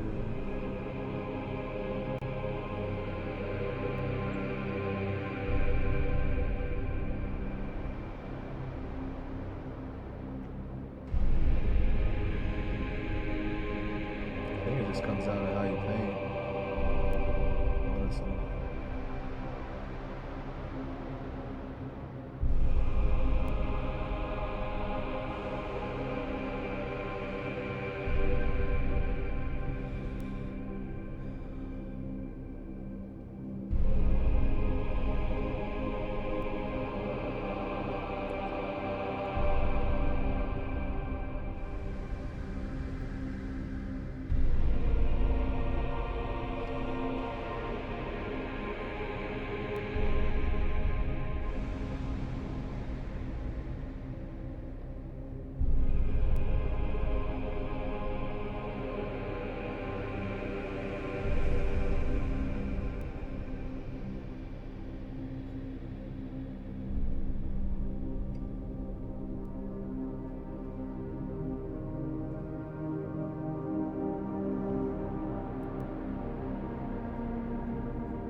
Okay.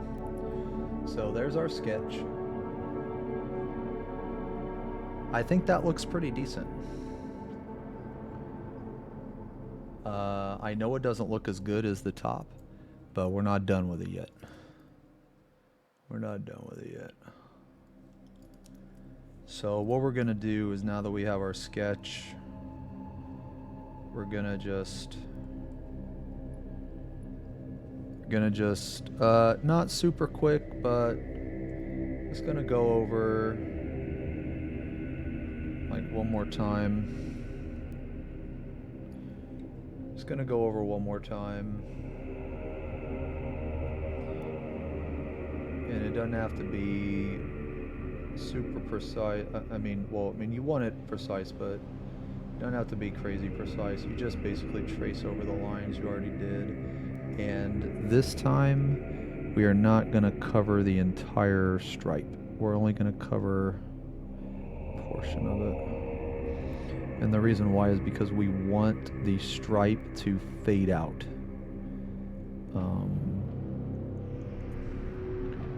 If the stripe fades out, it will make the brights, the highlights better, and it will make the fade out more intense. It just adds like another layer of intricacy, I would say. That is very easy to do and takes very little effort. I feel like that one of the ways I paint is I try to look for things that require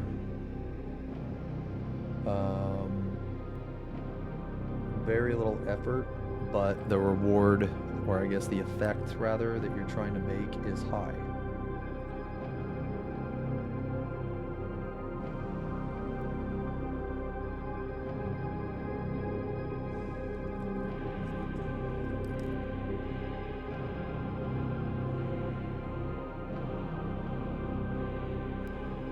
You can also take this time to extend any of the lines if you want.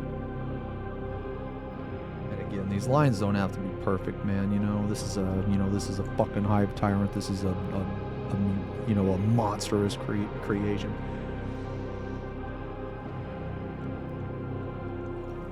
Yeah, this is 40K music. I just been letting it all play the entire time.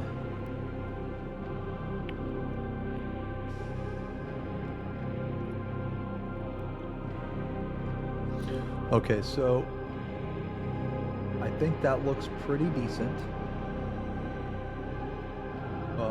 But we're not done yet. We're not done yet. Now we got the hard part.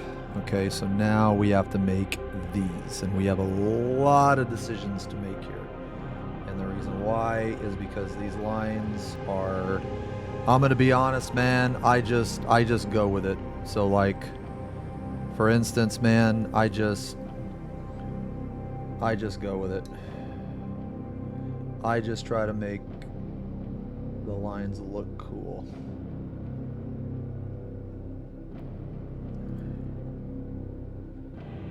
I know that's not very descriptive, but I just try to make a line.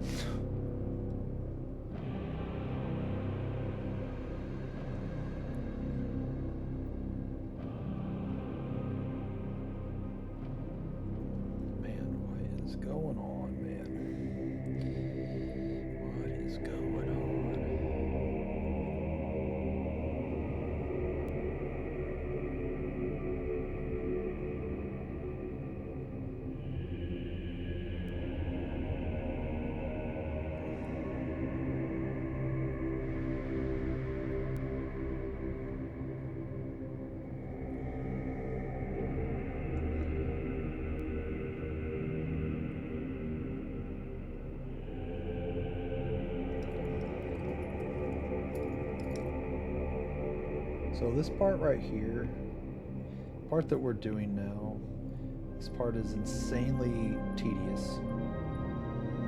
But the the steps after this are way easier. You just have to get this step down. And once you get this down,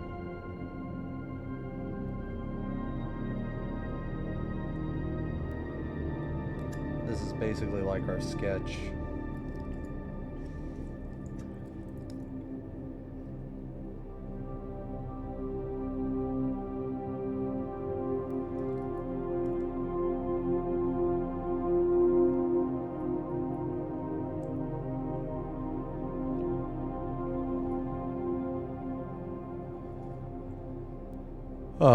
Oh yeah, I used to be in a band, man. Yeah, I used to be. It was a long time ago. A long time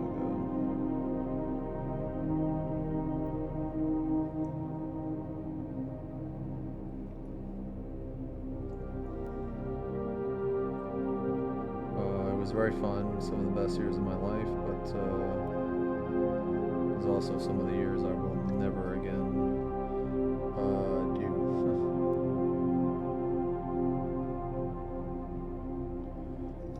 Put it that way.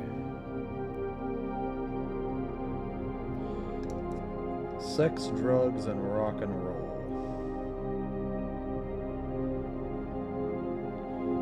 Okay. See, it's starting to shape up. See what I mean? Like, starting to take shape. We just gotta keep at it, man. Just gotta keep at it. The stalks are definitely, dude, I keep saying these stalks, but I don't even know, dude, I don't even know what the fuck a stalk is, man. These stalks are definitely the most tedious part, but I feel that they're the most important. Or they can be, rather. Because with these,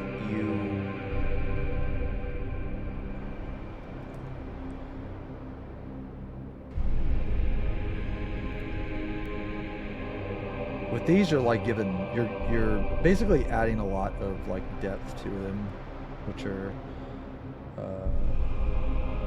if you were to not paint anything on them, I think it would be okay, right? But it would definitely be, you would definitely be losing out on, losing out on something.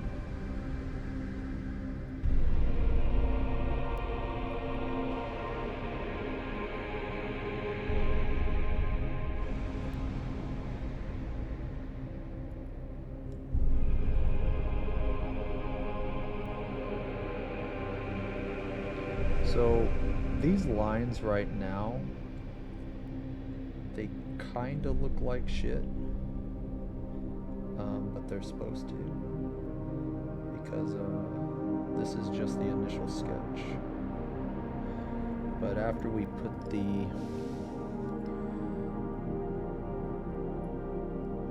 the highlights on, which honestly, guys, we're getting close to being done.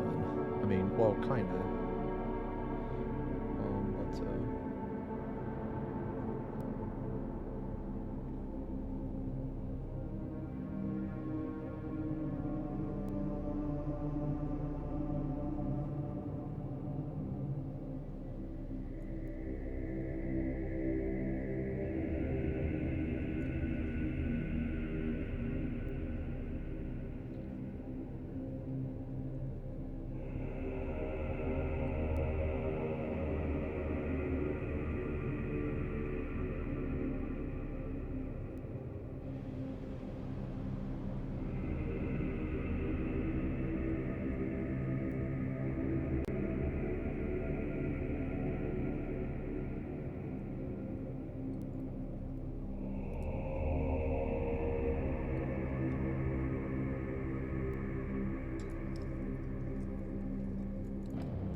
Okay, that's a good start.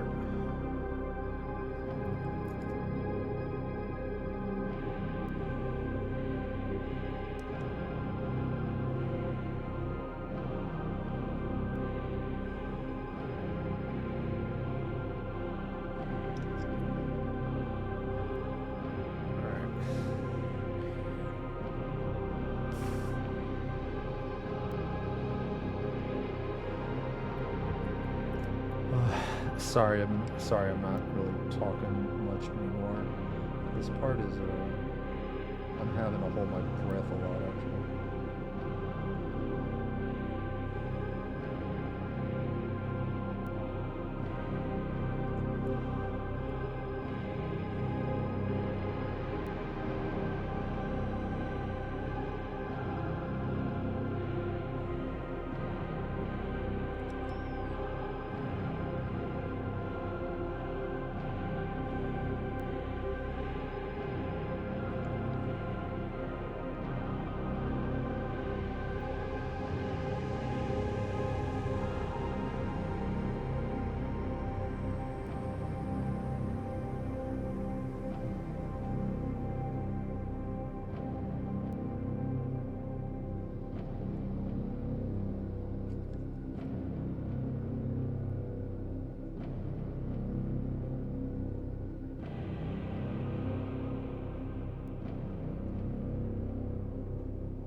Almost done.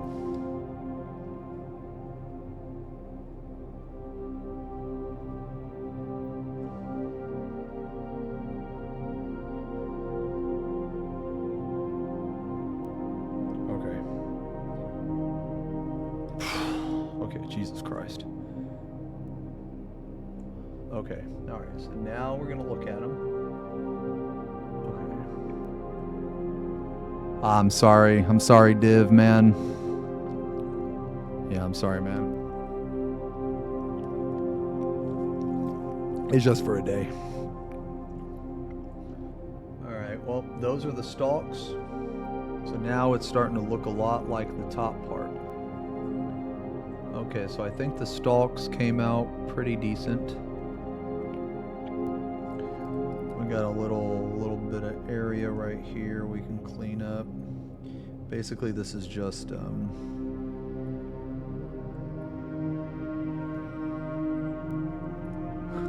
this part is very, very tedious, very difficult.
Okay. All right. Almost done.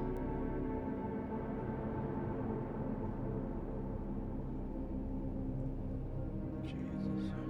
Okay. All right. Okay. All right. I think that is good.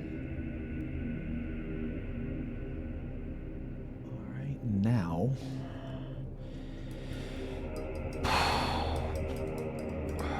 All right.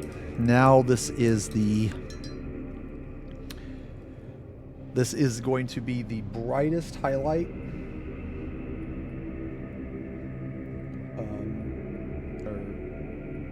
Okay, let me rephrase. This isn't going to be the brightest highlight. It's going to be the second brightest highlight. That is the same. I was going to say this is going to be the brightest highlight that's the same color. And what we're going to do is we're going to go in. This is going to be another edge highlight. So it's going to be like this. Look at that. Oh my God, that is so bright. Yeah, see that? Holy.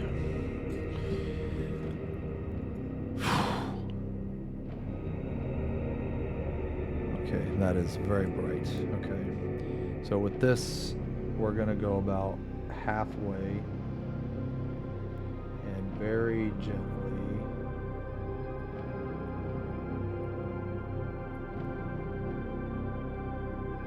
Very gently.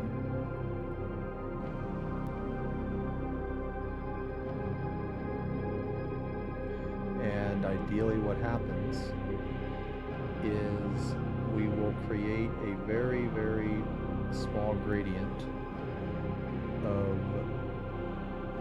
mid-tone into highlight. The consistency of the paint needs to be like a layer, I want to say, so around 50-50, because we want to be able to see through it. We want to be able to see through it because we want the ass half of the highlight. So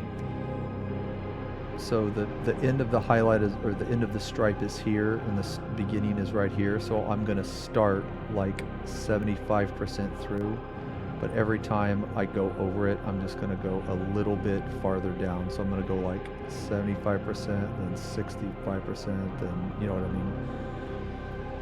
And I mean those percents are probably wrong, but you know what I'm saying.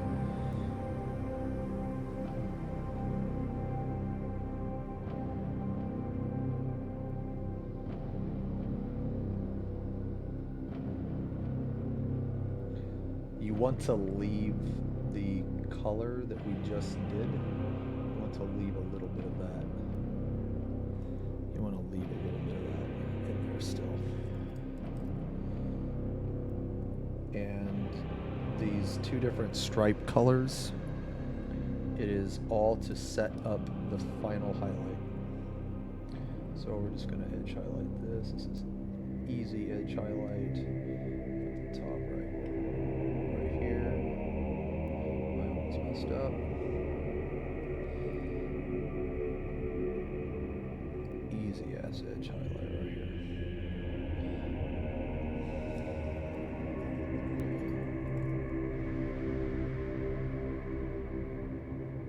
This edge highlight can be thick if you want it to.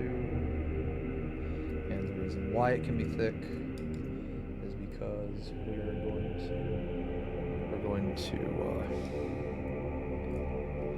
we're going to go in anyway, like below the highlight.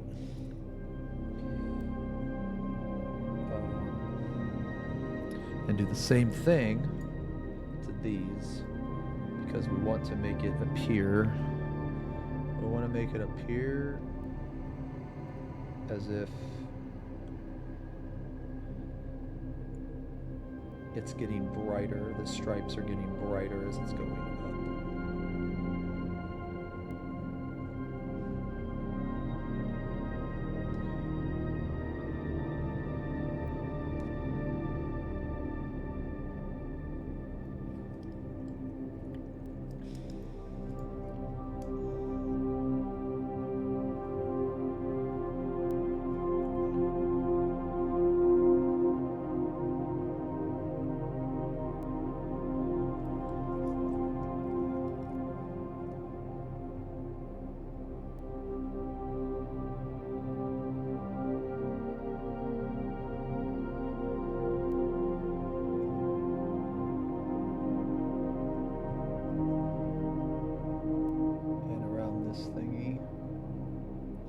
I'm sorry, I'm talking less, guys. This is, man, this is some very, very, very precise shit. And I'm gonna be honest, man. Like, if you guys have, you know, for those of you that have painted before in the chat or whatever, man, holding your breath helps.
These stalks, man, are such a pain in the ass.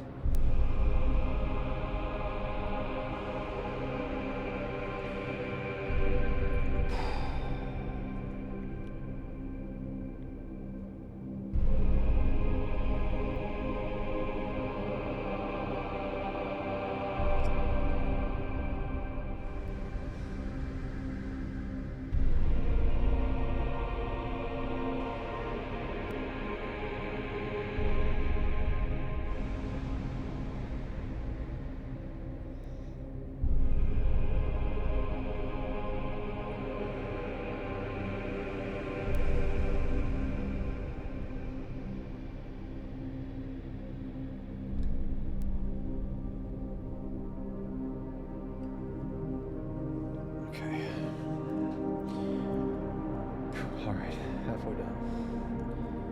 Jesus. Okay.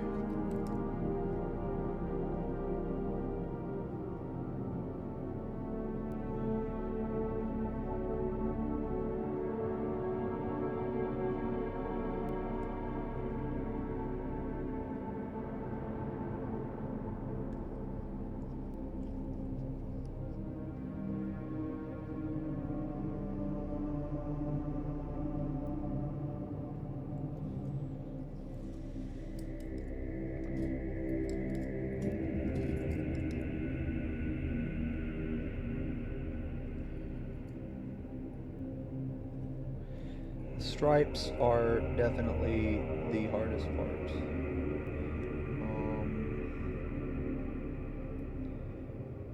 I would say this is a part where a lot of people can feel free to skip. But if you, this part will teach you how to draw a straight line.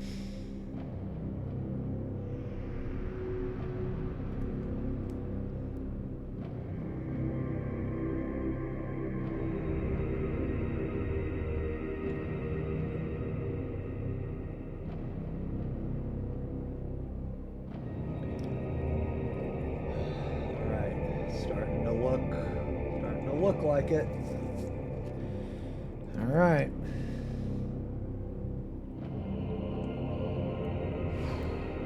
One last step. Or one last.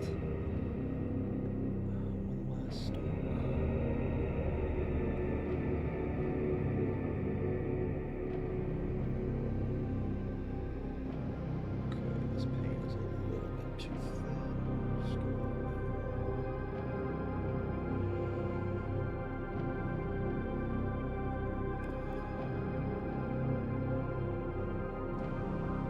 Alright, here we go.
All right. All right, it's starting, man.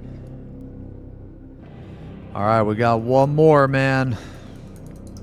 Thanks a lot, Max. Okay. All right. All right, boys, this is the all-in. This is the yellow. For those of you that have painted with bright yellow, this shit is like... It's very dangerous. Very dangerous. Oh my god. Dude. Alright. Here we go. There it is right there. There it is. This is my favorite part of painting. It is that moment when you put on the very last step and everything that you've painted before this step just comes together.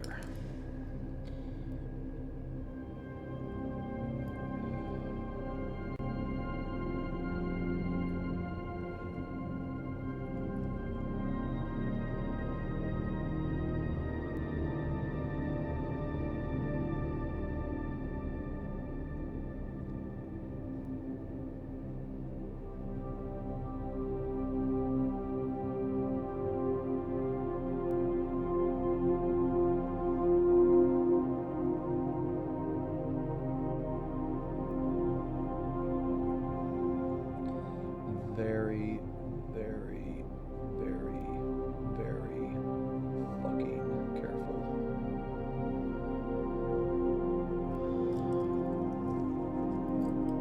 This is where you take your fucking time.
This part right here is very scary.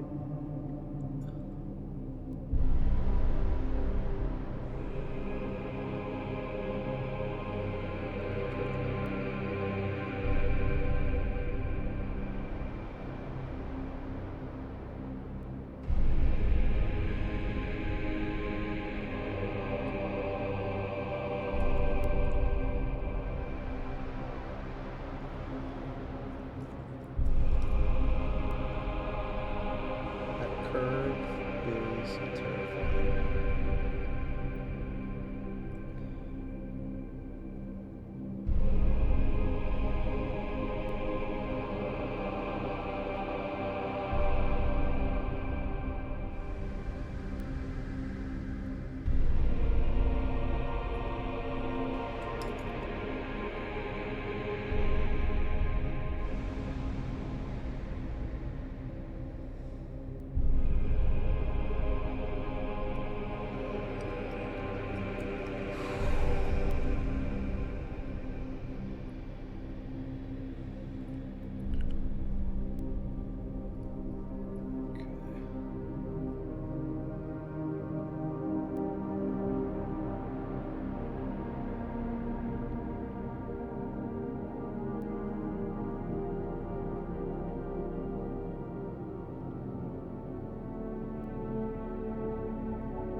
Jesus.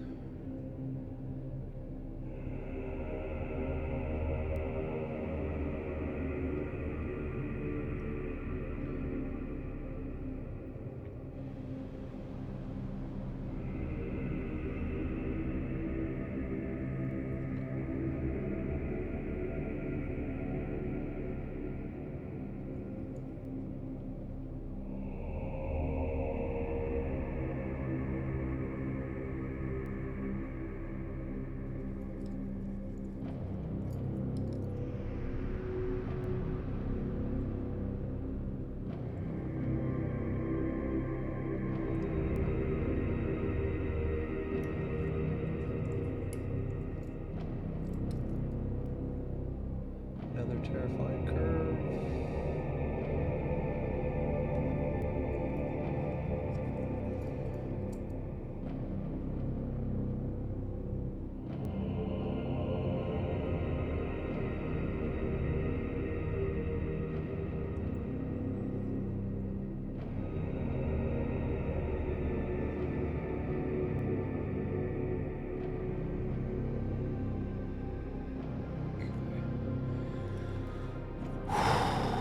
Okay, alright. Keep going, keep going. Keep going. So, this part right here, it's a very subtle detail, but it's important, I think. So, you try your best to only get the outside edge while maintaining the orange on the top. So what I mean is, try very hard to get this outside edge, and then to really make the top look even better, you go on the inside of the stalk and you do this. And I think that if you do it this way, because of that orange that is still maintained in the middle, it actually makes the top pop even more, because you're putting a bright color next to like a not so bright color, I guess, or not as bright rather.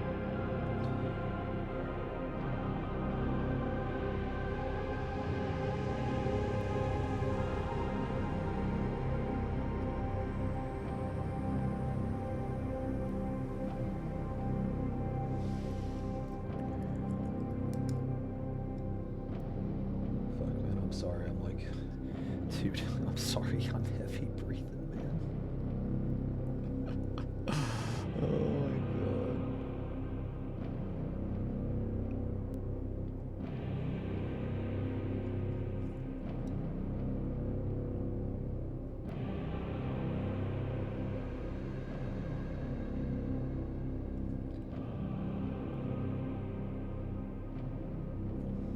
Oh, fuck me. Okay, here we go.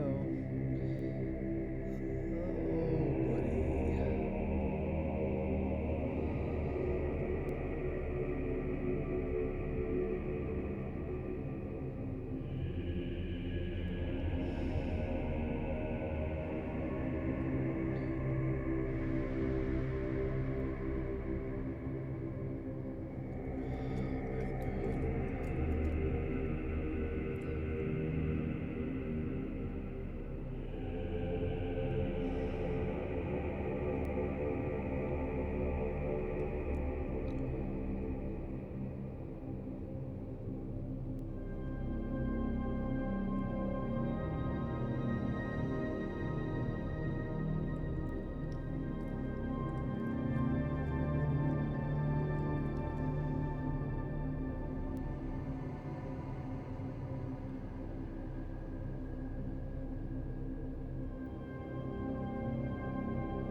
Oh my god, okay. One more. One more.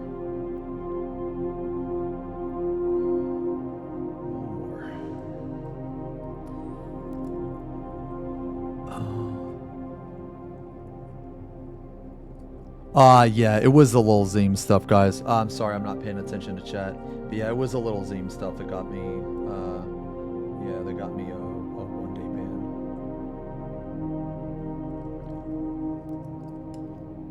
ban. The reason why is because, my partner rep actually texted me back. So, one of Twitch's TOS, and he actually told me that he doesn't know why that they sent me that reason. He said, yeah, the reason was really confusing. But basically in Twitch's TOS, you can show nudity in a game if the game comes with nudity. But if the game doesn't come with nudity and you mod nudity in, then you are not allowed to show it. And that's not specific to Final Fantasy, that's specific to like any game.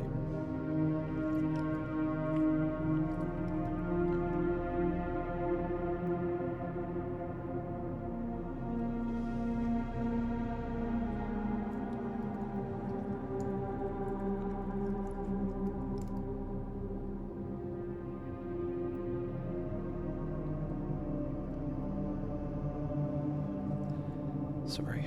Fuck, man. I've probably been painting off screen this entire time. I'm sorry.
gonna start over with the paint.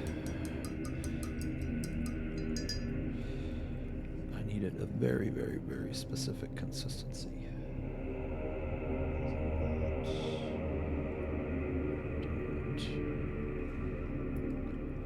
Okay, I think we're good now.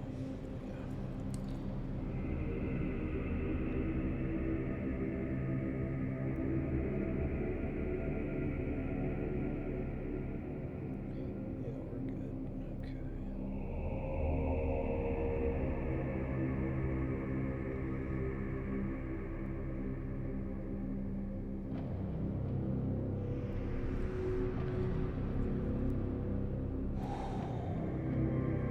Okay. Okay. All right.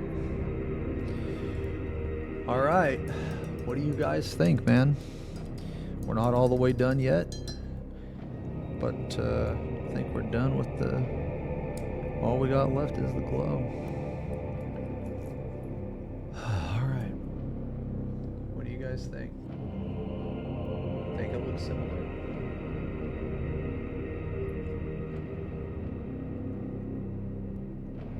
I think it's looking pretty good. I think it looked pretty decent.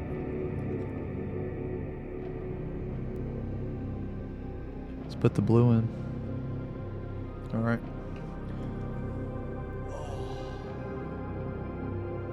Woo.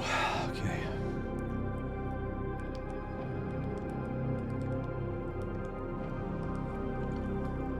Oh. Let me check this real quick.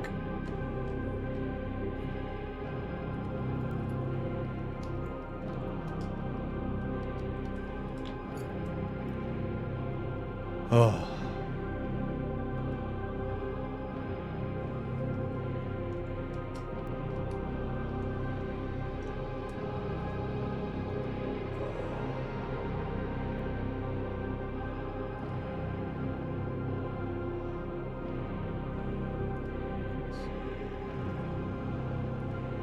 Sorry guys, just like checking some stuff.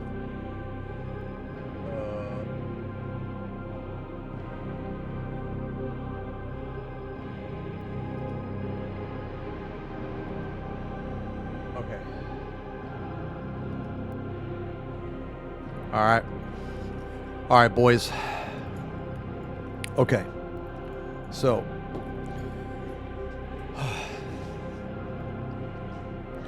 So I think this is looking pretty good. I think it's looking pretty good, but you know, as you can see, the blue really makes, it's like the icing on the cake. So how are we going to get the blue?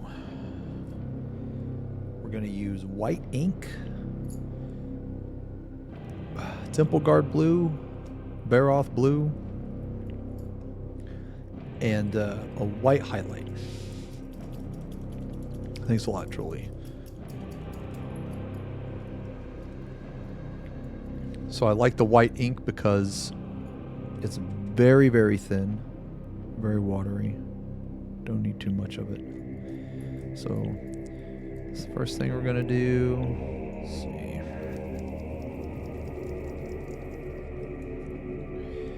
Gonna get just a little bit Temple Guard.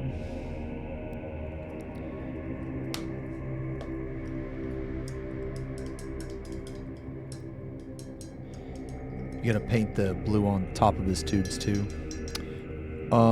Which tubes are you talking about?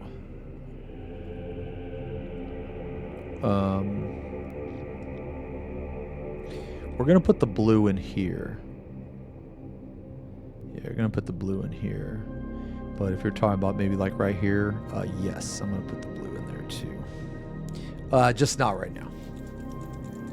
I'll do it when. Yeah, I'll do it when it's time. All right, very, very light blue. Okay, so how we're gonna do this is.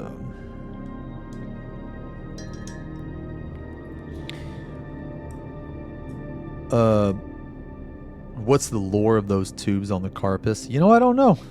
I don't know. I know that.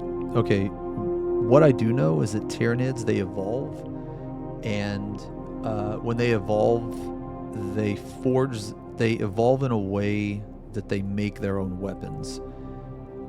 So like sometimes the gun is like attached to them, right? Like it's like attached, like the sack or whatever that is. It's like attached to them. So I don't know what those stalks could be like. I really don't know.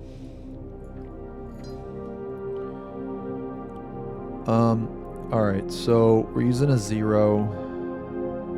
We're gonna load this up. I'm gonna load it up, okay? A lot of paint, but we're gonna wick off the excess just a little bit, but we still have a lot of paint. Now, here's the cool part about ink, like white ink. I'm gonna press down and it's gonna fill it up.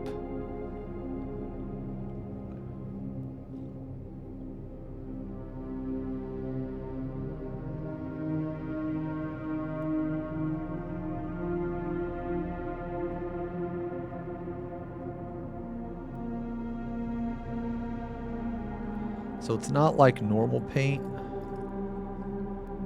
where it has like a thickness to it. This is very, very thin. Now I know this looks weird right now. Looks kind of bad. Okay, now here is the really important part about this. So, if you guys can tell, basically, there's like, there's recesses inside of this, okay? So, you see this like, these like dark spots? Well, that's where the white paint isn't, alright? Or the white ink isn't, rather. And the reason why that's important is because later, when we put in the contrast paint to create the glow effect,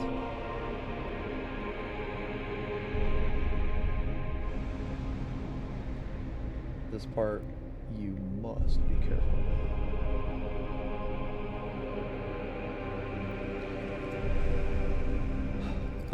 Later we're going to put in the contrast paint, and basically if you were to look at like a plasma coil or anything like that, the brightest, hottest part is always in the base of the coil. It's never on the top. So we have to let this dry. We can't even mess with this right now.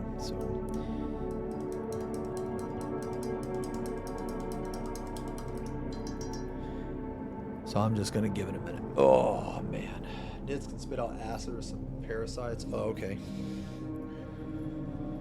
Tyranids, man.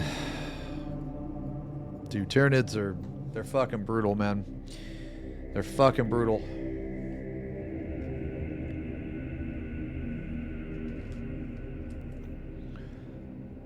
Let's see here.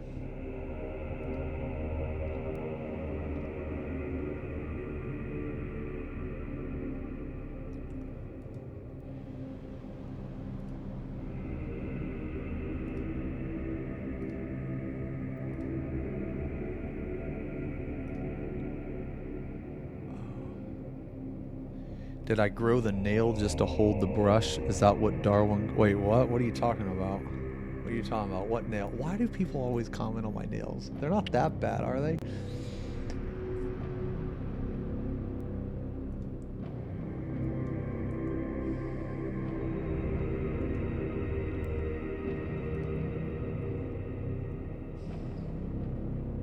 I like Tyranids a lot.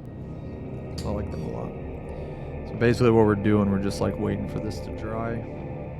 This has to be completely dry before we mess with this, man. Wait like another like 30 seconds or something.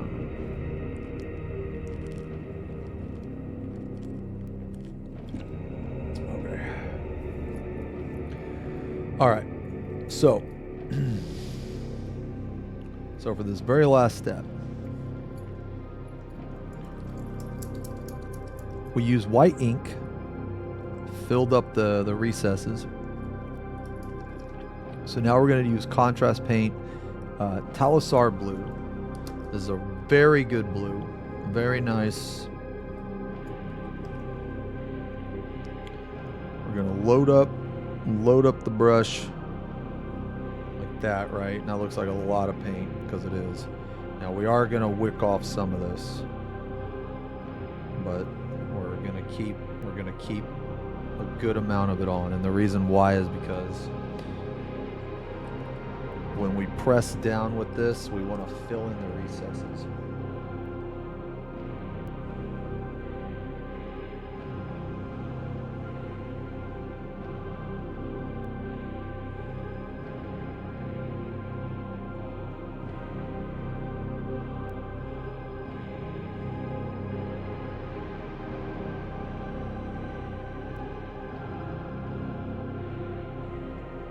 Now I know this is dark, but don't worry.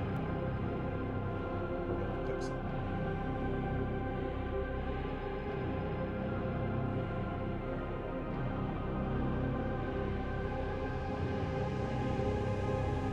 We need this to be dark.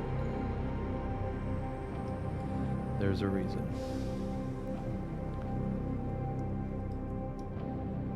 We need it to be dark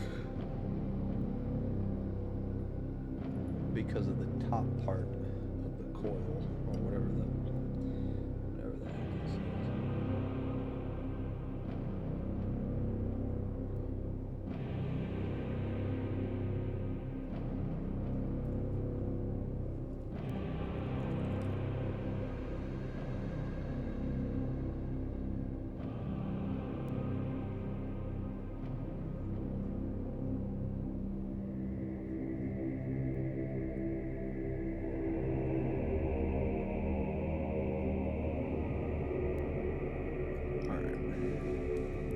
So that's the first step.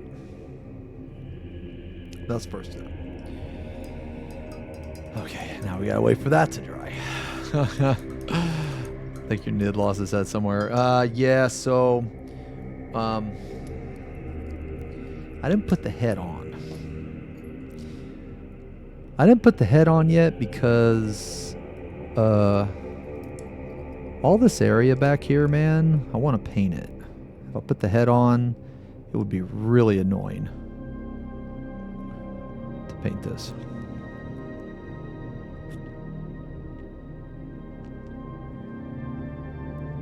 So, all right. So, what we're going to do now, the first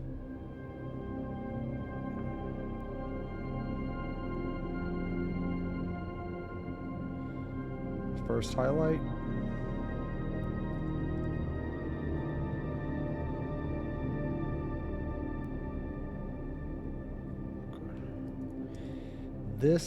The consistency of this paint needs to be basically water.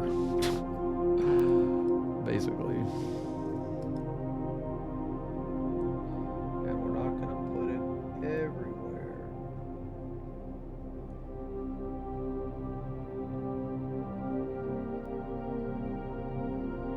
Put it a lot of areas.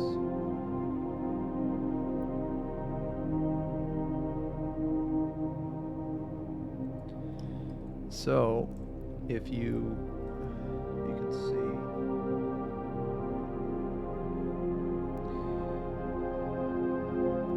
can see, there are darker lines on top, and it's important that those dark lines, that they remain somewhat dark, some of them. And the reason is because it will create the illusion that underneath is glowing. The next time you guys look at a plasma coil, or the next time you guys look at, like, I don't know, something like on fire or something,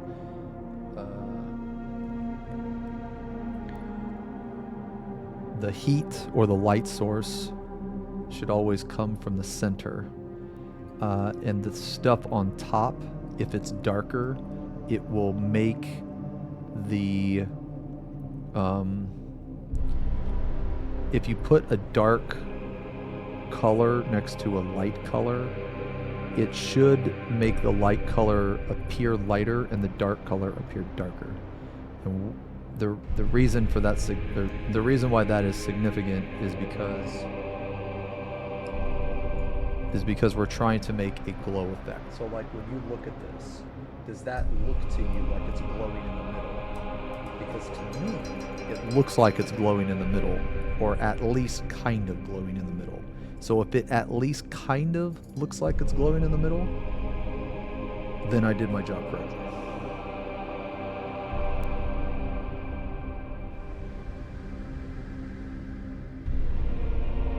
But it's not actually glowing, obviously.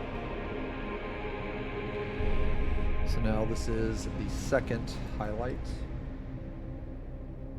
I'm not going to go all in with it.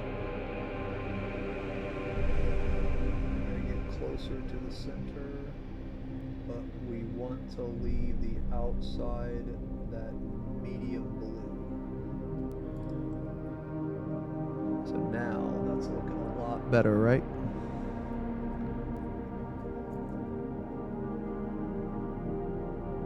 So put it in the center here, and after this we're going to do one more final thing.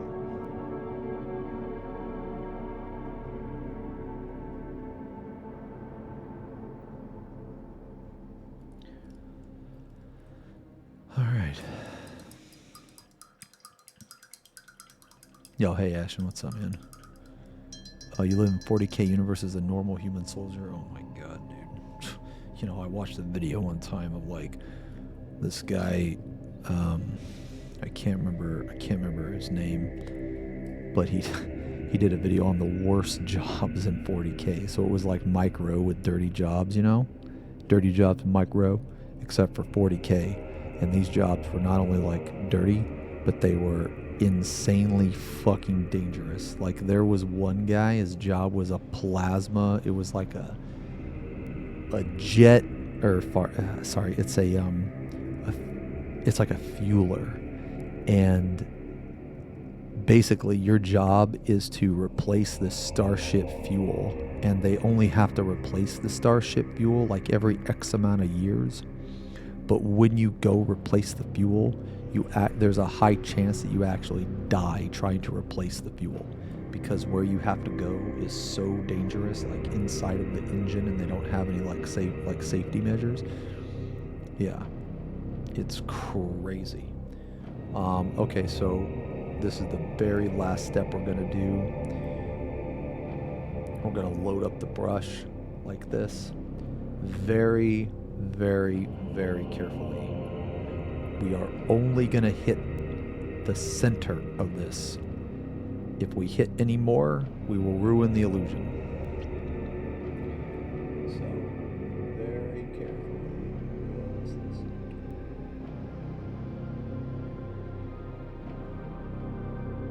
Just like that.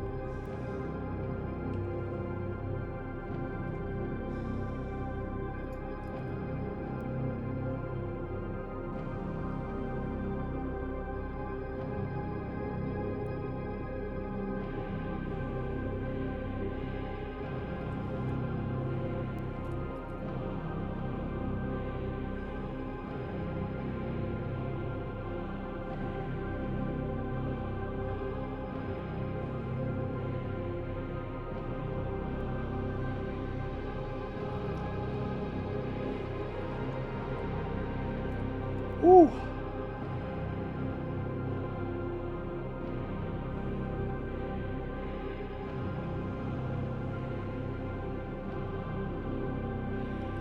All right, boys, what do you think?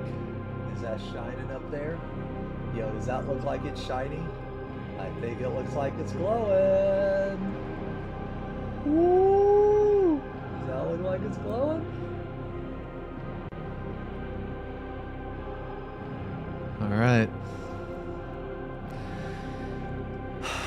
That's it. We're done.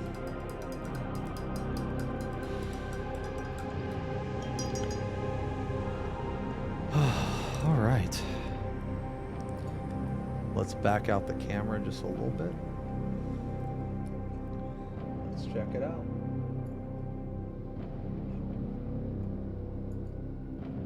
All right, boys. What do you think?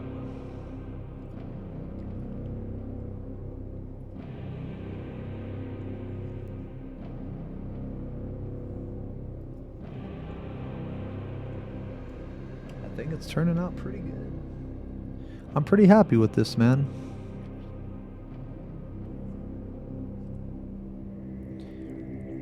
Looks like 2 more plates. Whew, this guy's gonna take me a long time, man. That's okay, though. Alright. Yep, well. Yeah, so I guess, thanks a lot, guys. Yeah.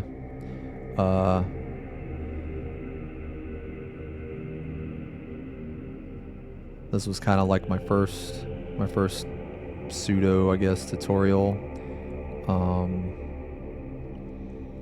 I can make more specifics. Gold. I'm not ready for that yet. Not ready for the demon yet.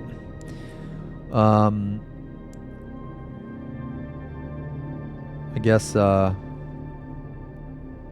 Yeah, I don't know, man. We're gonna upload this to YouTube.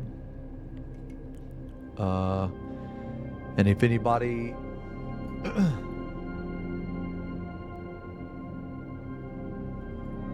has any like suggestions, or if they want me to do a specific thing, I can try. I've been painting for a year and 4 months, I want to say. So almost a year and a half. I painted 73 models. This will be my 74th. I upload everything to Instagram. So if anybody's ever curious, you can check that out. Yeah. I guess that's it, boys. All right. Yay, we did it. Yay. Oh, man. All right. Oh, yeah. Kit bashing and making own bases. Oh, man. All right. Now the worst part. Time to clean up. Boo. Boo.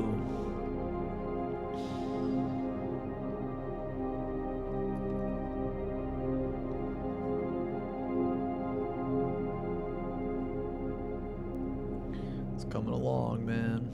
All right, let me change scenes here.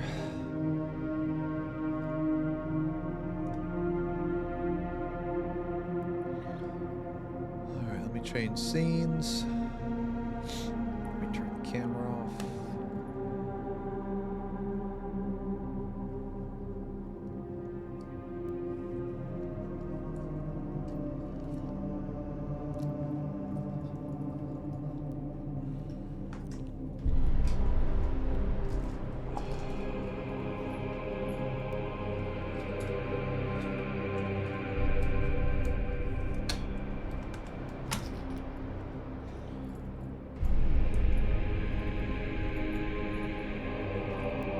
Sometimes I will just like randomly find paint somewhere.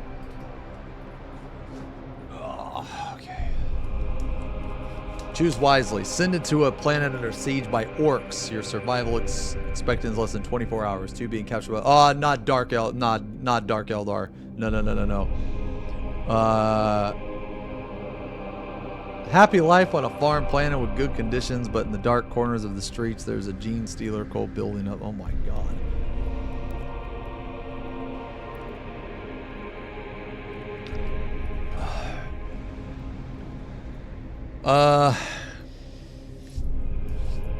How friendly are the Necrons, man? How friendly are the Necrons?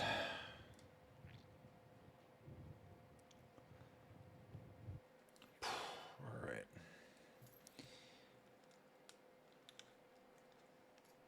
On a scale of 1 to... Oh, Necrons would make you a slave? Oh, shit. Well, I guess I'm going to have to go with the farmland. I mean, I guess. I don't really have a choice.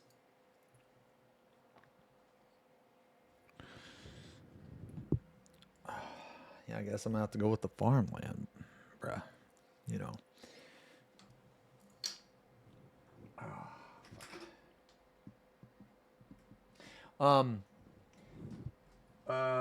I think I'm done for today.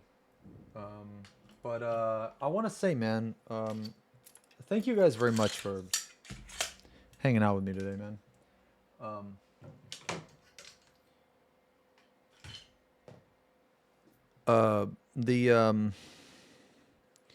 This is something new that I wanted to try to do.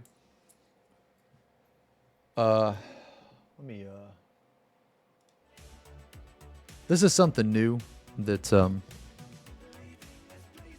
that I wanted to try to do, man. That I really fucking love painting. So just the fact that anybody's even interested at all, it really means a lot. Basically, it really means a lot, and hopefully, if anybody was painting along, or not even the same thing, just painting along, or if I said anything that helped anybody. I can't believe we did a 9-hour stream today. You know, anything that helped anybody, man. You know, I appreciate you hanging out, man. Like I said, this is new. This is new type of stuff, and I'm kind of dipping my toes in it a little bit. If you would, you know. But I think we did good. I think we did good, man.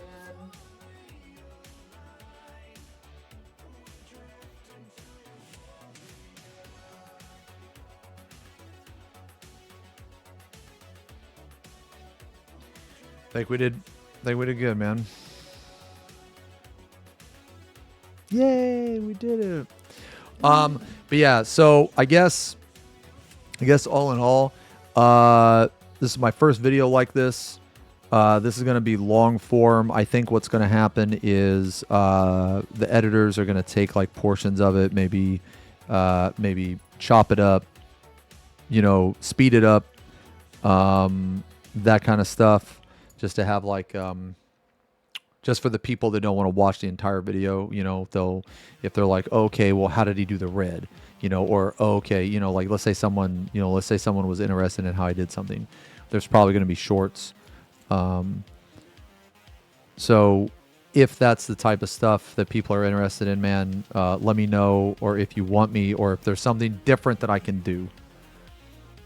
If there's something different that I can do, or something that other people do that is also very helpful, let me know. Am I taking Sunday off? Yes. So I have a doctor appointment extremely early in the morning on Monday. So Monday I'm not going to be streaming because I have to wake up at like 6 a.m. and I'm going to be at the doctor's for like 3 hours. Okay. It is an eye appointment. I'm going in to see if I'm a good candidate for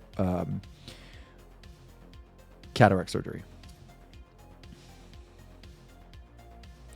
The next time I will be on should be Tuesday.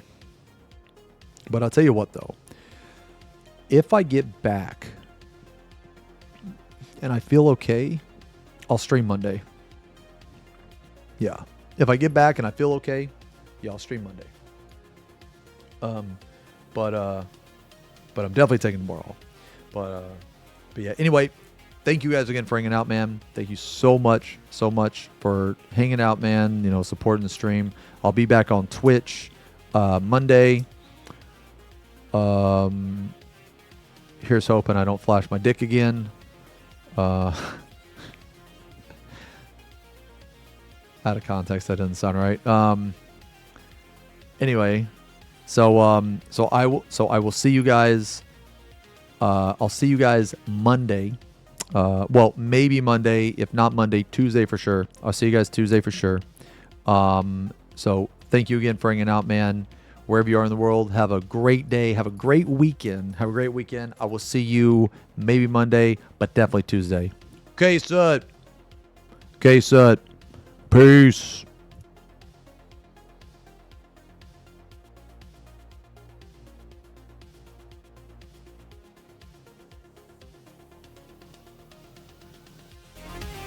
Even on YouTube, is he insane? Aren't you forgetting something? Drummer the Kizzies!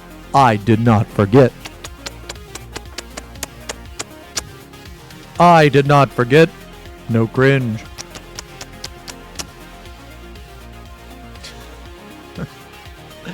Alright, guys. I can't host anybody. I can't host anybody, man. FP Pong, sit. A chat time.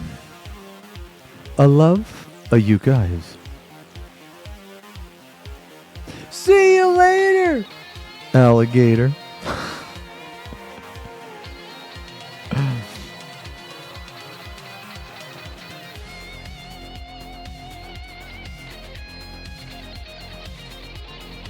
Kick chat too. Alright, guys. I fucking love you, man. You guys have a great weekend. See you Tuesday, maybe Monday. Peace.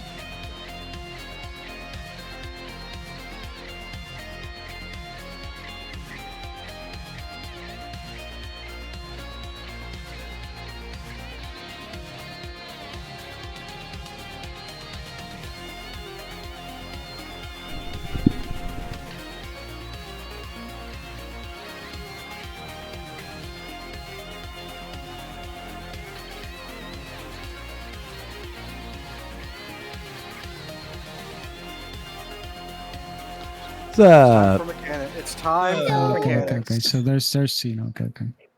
What's up, loser?